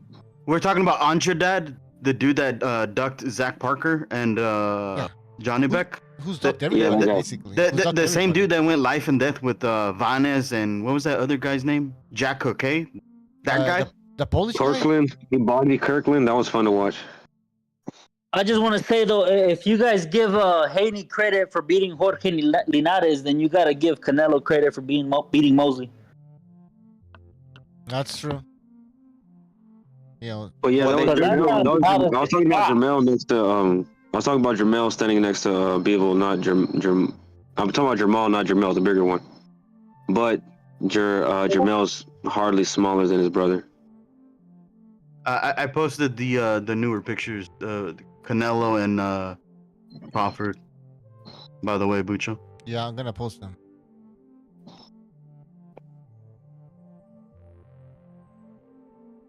It's funny. What do you guys think about Murataya at 35? Or is he 30? He's at 35. I like He's him and that 35. other Mexican dude, the one he was supposed to fight in the Bud fight, Azabache. I don't think I've seen him fight, but I've only seen Mortaya fight against Nakatila, and shit, he blasted him out of there. He looked like I really like that kid, bro. So he That shows kid he is got pretty- good power, and hopefully he has enough boxing skill to be able to deliver it to some of the guys. Because I bet someone like Shakur don't want to fight him after seeing that. I got rescheduled. I think for November 4th. Sorry, He was supposed to fight recently, but he had to pull out, right? Yeah, he was going to fight Azabache, but he pulled out from the Azabache fight. So the guy, are they gonna still fight the same person? I'm not sure. Yeah, I'm pretty sure. Who do you got there from between Azabache and Murataya? Because Azabache, I think he's 18 with 17 KOs, if I'm not mistaken. Damn, bro, what? Yeah, that kid is pretty good too, bro. You go, bro. I like the style, but then again, like Pollo Aguilar, you never know with some of the Mexican fighters that fought the local fights, and Pollo Aguilar had 24 fights with 23 knockouts. So he looked $1 million against lesser competition, but when he stepped up, he lost his next 2 fights in the United States. I'm not saying that Azabache is cut from the same cloth, but I only could surmise so far ahead when he hasn't fought really in the United States. Oh, actually, I think he's fought once or twice, so there's a little bit more information out there. But there's not too many fights on the YouTube. Who, Azabache? Yeah, maybe Didn't one he fight or fight two. didn't he fight in the Bud and Spence undercard? I think so, yeah. Yeah, I know watched he that fought fight. in that one. So he's pretty good. He's got grit. I'm not saying he's the same as Pollo Aguilar, obviously, because no 2 fighters are the same. But I got Azabache in that fight. All right. Because I think Murataya is a little chinny, in my Nice. opinion. All right, we got a super chat from SSC. Thank you for your super chat. He says, solid live, Bucho. Salute to you and the panelist, Team Canelo. All right, thank you for that, SSC. And talking about Canelo, we have the Charlo versus and Canelo stats here. Crawford versus Canelo stats. Okay, so Crawford 5'8", Canelo 5'8". When it comes to reach, Crawford 74 inches, Canelo 70.5 inches. Holy shit! So yeah, I've been bringing this up for a while, Bucho, and people were just no. I knew that, but now I'm comparing Crawford's reach with Bivol reach, and he has a longer reach than Bivol. No, it's crazy, isn't it? Wait a minute. Holy shit, he has a 2 reach advantage over Bivol. Yeah, he has long arms. That's crazy, bro. I remember one of the panelists was saying that he had orangutan arms, or because his arms are very his arms are very long for his body. He can tie his shoes without bending over, you know. Yo, fuck. Let's take a look at now at David Benavidez. Yeah, let's look at David Benavidez. Yeah. Welcome back, BDA. What's up, bro? Mirage's boyfriend. No.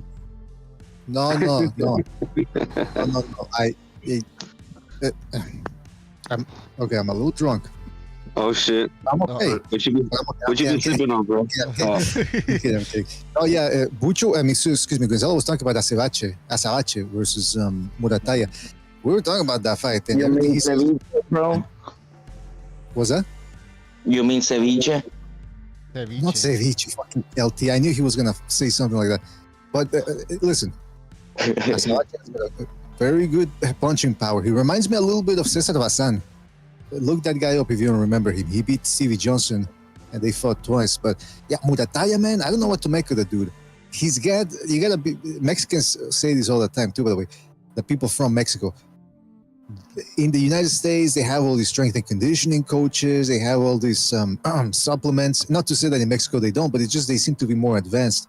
And I think that's a little bit of what happened, for example, with Isaac Cruz against Tank Davis, where Cruz was doing very well, but then he just lacked that extra oomph, and stamina-wise. Whereas in the United States, like I said, they get the strength and conditioning coach, they're counting your calories and counting, they're sniffing your balls in the morning. It's just a whole bunch of scientific facts. They write it all down. And that seems to make a difference. So, the other dude, he's in Mexico. Maybe he's not getting some of the stuff that they're getting in the United States, Murataya and Garcias.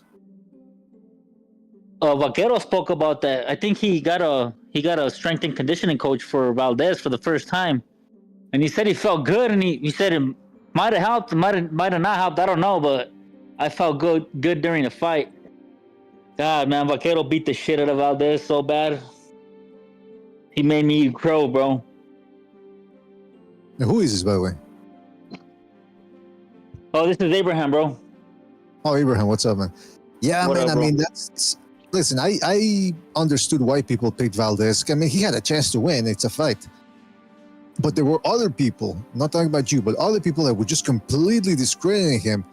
And this was because of after one bad performance and one so-so performance against El Cuete Valls.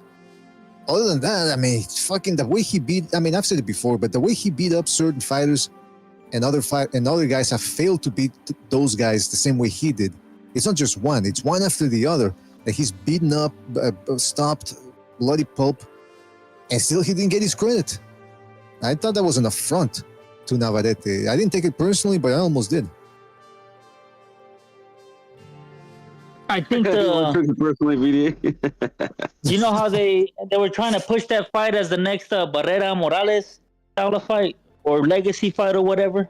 Yeah, I didn't think it was gonna ever be that. They were tripping about that. Yeah, me neither, bro. In my mind, I'm thinking William Cepeda versus fucking Vaquero in a catchweight at 135. If Vaquero moves up, it's a fucking barn burner. That would be pretty wild. Yeah, Bronco versus Lara. I mean, Bronco versus Lopez. That would be Yeah, Lara kind of disappointed me with the way he fought Lee Wood, man. Just no head movement, very little jabbing. It's like, what the fuck was he doing, man? I know he got fucked over with the weight and all that, or possibly, more than likely, got fucked over. He still could have knocked him out, though. That's true. That's true. Like if you didn't make weight and you didn't have to kill yourself, you could have still went for it. He kind of just looked really docile in there. Yeah. Skills wise, he wasn't there, man. Hey, but what do you guys think? I don't know if you talked about this. Bam Rodriguez versus Sonny Edwards. I was about to just say that, bro. They just had the press conference. They had the press conference, and they were both wearing Bam was wearing this fake ass running shoes, and the other guy was wearing the Al Pacino lifts from Devil's Advocate. I mean, they were just. I think they looked like they were almost 5 feet 5 inches tall or something like that with those extra lifts. Bam is a beast. That's all I gotta say. That kid is fucking something else. Yeah. How popular did he become, ¿no? What's that? No, sí tira vergazos el chamaco, güey. Yeah. El chamaco no tiene personalidad, güey. Ese, like, his personality is not. Well, he's like Virgil Ortiz when it comes to personalities. They don't really say much. They just go in there and beat the fuck out of people. Virgil is a welterweight. Or was, I don't know where he is now. But like that's the thing though. How popular can Bam Bam become though? Yeah, he would need to really light up his own community the way Carvajal did back in the 90s. Because other than that, no one's gonna. Yeah. That sucks with those smaller weight divisions. They're not really up there when it comes to popularity. Yeah, but it's a good fight, man. It's a good fight because, like you said, Bam, he comes in to fight. He cuts off the ring. I think people are getting a little bit hypnotized or disillusioned by the fact that he went the distance twice in his last two fights. But that's because, first of all, he's like Gonzalez. He just gives everyone hell. That's just a fact, right? I mean, he went 12 rounds with Chocolatito because he's a veteran. He knows what he's doing. He's a well-conditioned veteran. So good luck stopping that guy or even putting a beating on him. And I guess the Chicharito Gonzalez, he just wouldn't stop moving, man. And he didn't clinch the way Sonny Edwards does. I was watching, if you watch Sonny Edwards versus Felix Alvarado, clinching after clinching, and then the ref isn't even taking points away, or I don't know if he's even warning him. It's just horrendous, absolutely horrendous. So hopefully they tell the referee before the fight, look, we want you to watch with the clinching, man, because it's bordering on sexual assault, and we're not gonna have it. We're gonna complain about it. Yeah, how about referee, do your fucking job? How about that? Exactly. You know, if I had Rayful Shapiro in my corner, I'd tell him, listen, can we sue the referee as well for indirectly participating in the assault? Because I mean, that's his job. His job is to stop the illegal proceedings, and instead he's just staring there like an asshole. You mean like the Pritchard Collins situation? Richard, what happened in that one again? Richard? The referee was blatantly biased, and you could tell. I hate to say it, but you could tell he had some discrimination towards the Latino fighter. And when Pritchard Collins, he was getting hit in the back of the head, and he warned the ref multiple times. Right. What do you guys think about Munguia's last performance, bro? Analyzing his performance and then putting him in the ring with John Ryder, what do you guys make of it? Well, that's the thing. He was catching what Eric Morales was telling him in the corner. Hey, don't fight him on the inside because he's catching you with the hooks. He referred to those as the 45s. And John Ryder is the guy with short arms, the T-Rex arms. If he goes in there and tries to go hook for hook, he's a sucker for them hooks. And we can even go back to the day when he was fighting Takashi Inui a long time ago, and some other fighters, man. That's the thing with Munguia. I'm not sold on him. Yes, he's an exciting fighter, and the fight was exciting versus Deveryachenko, but he catches a lot of punches. He's like slow to react. You know how kind of like old Triple G gets hit nowadays? Well, this is a young Munguia. When he hits, he cannot get his head out of the line. And he's kind of like, I don't know if it's admiring his work, or he just can't react quick enough to unscramble his brain to counter back. Something wrong with that. Something wrong. I don't know, man. I'm not sold on Munguia. But I think he's always been like that, right? Like I don't know. I feel like his defense is his fucking face. He reminds me of Homer when he was a boxer. I don't know if you've ever seen the Homer Simpson episode. Yeah. I know what you're talking about. I don't know, man. I think he gets a lot of heart, bro. Ese huerco tiene chingo de corazón, güey. Chingo, güey. Yeah. And he hits like a motherfucker too, bro. Like, ese vato pega como mula. Pues see, when they catch him, his head is like, it's like a bobblehead dog. It's teetering in the fucking wind. Like, dude, you gotta like react. You gotta get your head in the game. When he gets caught, he's susceptible to getting caught with a second or a third follow-up shot. And other fighters in the past have never really capitalized on that. When you land one, what like Zab Judah said, the most dangerous punch is not that one. It's the one that comes after that one, right? So he's pretty much stunned when he gets caught, but fighters haven't landed that second or third punch on him. But when he fights better fighters, that's going to happen. It's because I had seen an interview with Oscar where he says they wanted Ryder so Munguia could do what Canelo couldn't. And I was like, that's kind of spicy, but I don't know. That's a dangerous fucking fight for your boy, Munguia. Look, Munguia got good legs, man. He remember when he fought Saddam Ali, and I know that was a smaller dude, but he knows how to move around well in the ring. Like back and forth. He got a good set of legs, and he throws very good uppercuts. I think he learned that with Eddie Morales, in my opinion, how he sliced Turiano Johnson's nose open. So he throws good uppercuts, he's a body puncher, and he's got good legs. Can you formulate a style where he can use those three things along with a tough chin, but where you're not catching a lot of punches and make it work for you? That's what I want to see. Well, here's the thing. People always like to sleep on Chenko. Chenko got robbed a few times. People forget about that. Triple G, bro. So yeah, he got robbed against Triple G. If I recall correctly, he got robbed. I can't remember. It was Jacobs, wasn't it? I don't know. Yeah, I think he got robbed against Jacobs. Jacobs beat him. Yeah, I remember him being robbed a few times. I just can't remember the other fight. The only fighter that I remember beat him, I guess the best from what I remember was Jamal Charlo, wasn't it? Jamal Charlo, yeah. Jamal Carlos Adames. Yeah, so he's not an easy guy. You know, he's a throwback fighter, and he's there to give it his all. He's not there to fucking lose. You know what I mean? Yeah, but it's interesting when people look at Charlo and they go, "Oh, he's better than Munguia because look at how he beat Davidachenko and look at how Munguia struggled with Davidachenko." But then Munguia stopped Montiel, whereas Charlo had to go to hell and back to beat Montiel and go to the decision with the guy. So let's not forget, bro. Was top at 158. Let's not forget that Munguia fought Davidachenko at 168, bro. So. But the fact that Munguia knocked him down, bro, who's seen that shit? But this is the thing. There's such a thing as being aggressive from the outside. Kind of like who was it, man? Never mind. I think Julio Cesar Chavez was telling that's how Andy had to fight Anthony Joshua. Aggressive, but from the outside. Well, with Munguia, that's how he should fight. Utilize his legs, throw straight punches. And I'm not saying don't get inside in order to drop your hooks and your uppercuts, but don't stay in there. Because if you're going to go back and forth, hook for hook, with the fighter that can throw quicker hooks than you, you're going to get pieced up. What are you going to just stand there and fucking take the punches? And like staring, like getting clipped? Yeah. But I mean, I kind of think he's like the bigger version of a Sean Porter. He might not be the most technically sound. He might not be the best, but he's gonna give it his all.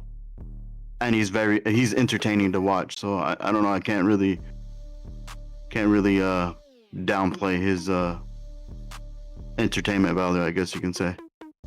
Yeah, he's not just that, bro. They were saying that Munguia wasn't even showing up to practice, bro, to the gym, man. That he's been slacking off, that his dedication went down.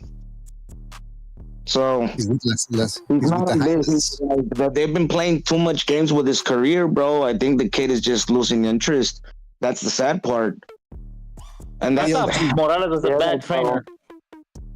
LT, are you in some kind of trouble? Is what I'm hearing. ¿Trouble de qué, güey? No sé, como legal. Cosas legales. Are you in legal trouble?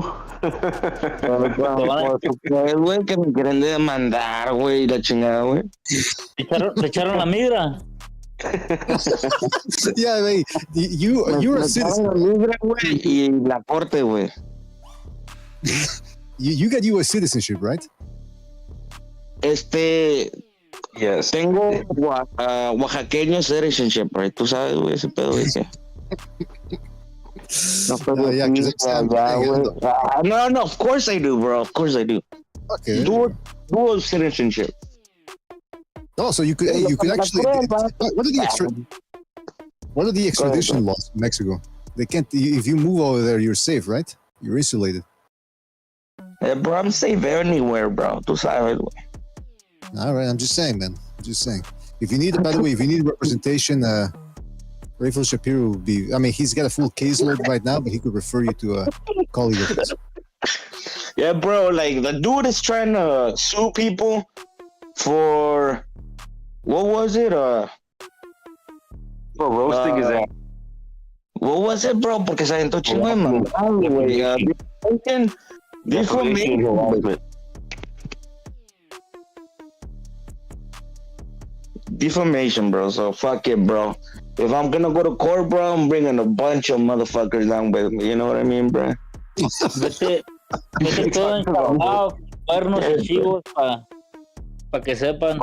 You a gangbang on the judge and shit. I'm bringing all of them with me, bro. I'm bringing like half of the white TBC down with me, bro. Fuck it. No, wait a minute. Fuck it, bro. You know, the good thing is, fair game. You know what I mean? Fair game, bro. If that's legal, fuck it, bro. Fair game. Let's all get into it, bro. He just wants you to apologize to him. He's trying to find a way to get someone to say sorry. Wait, you're getting sued by a YouTuber or what? That's crazy. No way. Someone just flexing. That's all. It's a joke. Oh. Yeah, bro. This dude was trying to like intimidate us. He was trying to get people to apologize for making fun of him, bro. That's how upset he got about it. Yeah, bro, you know what was crazy, bro? Coco the Don jumped up and said, you know what, Smoke, I'm sorry. I get drunk. Give me like gas. Listen, I'll say this, man. I can't get in the middle of this, but I am hiding behind 3 VPNs. And I'm just saying, there's nothing to see. First of all, that's number one. Number two, I mean, look, how long have people been on YouTube, man?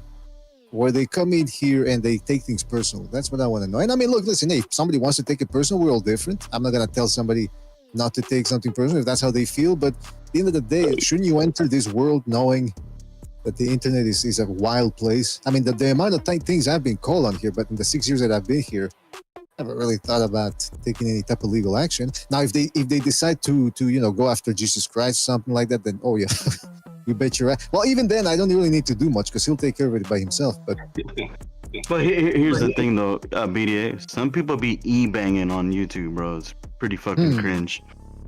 So the e-banging fucking went from Facebook to YouTube now? It's everywhere, man. What's because I find it funny, bro. I be talking shit. Internet gangster. I be talking shit on Facebook, right? Because they be posting their fucking posts, and I comment something, they get mad. I'm like, well, why the fuck is it public? It's fucking social media. You posted it with the live comments. I'm gonna fucking comment something, you know? Well, that's fucking crazy, bro. Like even on YouTube, bro. Like the dude post this picture, and you can call him, güey, estás bien ojete porque, hey, defamation, slandering. If you read the YouTube terms of agreement, isn't there something in there that's I'm asking because I don't know, isn't there something there that says that once you're actually on screen or transmitting, broadcasting, you are no longer a private citizen, you are actually you're a public, aren't you some sort of public figure? I remember in their early TOS, YouTube was considered a public forum, so I'm gonna say that yeah, even though it's not a public forum anymore. Oh, okay. It evolved into like social media. Right. Well, that's interesting. I will say though that it is a wild place, the internet. That's for sure. It's a lot of fun once you look at it the right way. But man, it's not social media, bro. It's just fucking propaganda, bro. So propaganda. Man. Hey, someone in the comments said, let's see Keyshawn Davis versus Asabache. Yeah, bro. The earth is flat, bro. First of all. Wait, wasn't Keyshawn Davis and Frank Martin supposed to fight or some shit? I thought they were. I don't like Keyshawn Davis, bro. I don't see it. I don't know if I'm tripping or not. Well, didn't he knee a guy while he was down? When who was it? The Swedish guy, right? Yigit. He dropped him and then he hit him with a knee to the face, and nothing happened. Nothing came out of it. Hell yeah, bro! Muay Thai style. Come at me. Muay Thai style. Yeah, no, it's fucking weird, man. Some of these guys get away with assault. Muay Thai. Yeah, literally Muay Thai in boxing, bro. Look at Floyd. Look at B-Hop. Look at the fucking one of the current undisputed champions. What's his fucking name? Devin Haney. Did you guys hear? No, not just that, bro. También como que perrean los vatos, no, bro. Like they dry hump you and shit, bro. Yeah. Oh yeah.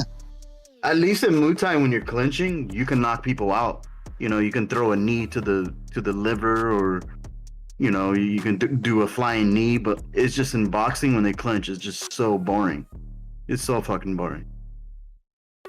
Well, that's what I was seeing there. What I was talking about when Sonny Edwards against Alvarado, because people often say that they go, once you complain about clinching, first they'll try to come up with all sorts of reasons why it's actually illegal. Once you finally prove to them that it's not, then they go, well, it's up to the fighter to do something about it. The guy getting clinched is up to him. Then you look at the Alvarado versus Sonny Edwards fight, and you realize Alvarado was starting to not headbutt the guy, but putting his chin under Sonny Edwards' Alvarado was putting his head under Edwards' chin and just pushing forward a little bit, a little pressure, the ref would start warning him about it. So when people say, well, if somebody's dirty with you, be dirty back. Well, what if the fucking referee is an incompetent? Against you. What if he's corrupt? Right. Yeah. Then what do you do? So, well, it's up to us fans to complain about it. Yeah. Otherwise, nobody does it. We need to start petitioning these corrupt refs. Like a great example that happened recently, Isaac Cruz. Remember Isaac Cruz intentionally headbutted Cabrera? Mm-hmm. Well, people forget, prior to the headbutt, that dude was excessively clinching. An eye for an eye. Gloves, bro, like he was like holding on his gloves, bro. Like, that too. That's a good point, LT. He was just holding like, nah, mames, bro. Like, and Isaac Cruz gets the fucking. That's what happened, bro. Yeah, he got point deducted. From my mouth. Yeah, they don't want people to highly of Isaac Cruz. What's up? Huh? You guys think highly of Isaac Cruz, bro? Because I don't. No, I don't know why. It's not that we think highly of this. That's not the conversation. If we think highly of Isaac Cruz, the point is like fair. You know what I mean? Fairness, ethicality. Right, like fair. Like, exactly, bro. Know what I mean? No, for sure. A duel, right? Sure. Yeah. Yeah, I understand that. I'm just talking about like his skills. Like, what do you guys think about Isaac Cruz in general? His skills. I'm not gonna lie, bro. Defensively, the dude is pretty fucking good, bro. Solid. No shit. Man. Yeah, man. Like, I couldn't even land a fucking finger on him, bro. Nothing. But you gotta tell Ken too. I gotta pay more attention to his system, bro. He just needs to let his hands go more because he's got the speed. I've seen him throw quick combinations. They compare him to Mini Mike Tyson, but he hasn't shown that lately. He's on and off, but I mean, he brings some attributes to the table, even for a short dude. Running at the division, he's tough. But just on toughness alone, you're not gonna win the fight. You actually need to move your head, throw your hands, show something. You think he'll last the 12 rounds if he fights Tank again? Because from what I'm hearing, that's supposed to be next. Well, to be fair, that was a controversial decision that Gervonta won. I honestly had it 6-5-1 in that fight for Cruz. Me too. I had Cruz winning because Tank Davis, he kept wrestling him to the ground. And yes, Tank had the more dominant round number 8. But all the other rounds, if you go back and you look at the highlights, just for example, you don't have to watch the whole fucking fight. The guy that landed the better combinations and did the more spectacular work, if you count maybe 3 or 4 rounds and the second half of the fight, it was Pitbull Cruz that brought it. He won. He was actually the guy that wanted it more. Yeah, he was the real Tank in that fight. Let's just put it that way. Yeah, man. It makes sense. It makes sense. He was hitting Tank Davis, and Tank Davis was flying back against the ropes, partly because he was throwing himself back, because he didn't want to get caught by the quick fighter. So he was getting out of the way, but people were still landing, and the crowd was roaring. It was probably pro. I don't know if Mexico was half and half, because obviously I don't know. People think that he's a pay-per-view star, so he's got to have some fans. But I know there was a lot of Pitbull fans there too. But when Pitbull landed, everybody was fucking going wild. I'm saying, when you talk about the fans on Cruz, bro. I don't know if any of you fucking watch this dude's show. What the fuck is it called, bro? It's a Mexican boxing thing too on YouTube, bro. Aitiro. And they don't seem to like Cruz anymore. They say he's a little too cocky now. But that's yeah, man. That's Isaac Cruz, bro. He's a little cocky, bro. But that's all he has, bro. But that's the front he's trying to. That's he's the pit bull. He has to be cocky. He has to. Yeah. That's you know what I mean. Like he has to. That's persona that he created. He has to, bro. So He's cocky, but he's kind of like level-headed. He's the opposite of what Ryan Garcia isn't. Ryan Garcia, he's like all over the place. Like he doesn't have his head screwed on right. Pitbull, he's married. He's mature. He speaks when he needs to speak. And the ring, kind of same thing. He moves his head when he needs to move. He does a lot of shit right. He's got a good head on the shoulders. I always thought Cruz would sleep Ryan if they ever fought, bro. Way before even Ryan fought Tank. Yeah, I see that happening. It could be. I don't know, I man. see that happening, bro. Because look, one miss from Ryan, Pitbull goes in. He gets in closes the distance. Then he's in there throwing body shots. If Tank knock him down with body shots, what would Isaac Cruz do? And he's so short to the ground. He's so compact that you can't move him. His head, bro. Or anything. He's compact. Lower center of gravity. Then he's like strong, dude. And when he's so short, he's so much shorter than the opponent that he's really like he's putting his chin down and he's poking his head up in order to throw that overhand. So as he throws that fucking punch over the top, the haymaker, he's not showing you his chin. It's the opposite. He's hiding his chin.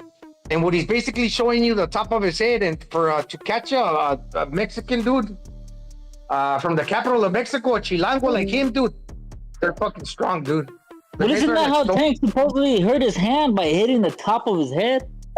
The head or the elbow. Has that been proven? Because that's the rumor I keep hearing, but there's no. No, I thought it was an excuse because usually there's always proof by a doctor that they were injured. Exactly. Or whatever. I want to see the picture. Is there a picture to prove that? I'm sure he would have posted that on social media. I seen him catch a shot to the elbow.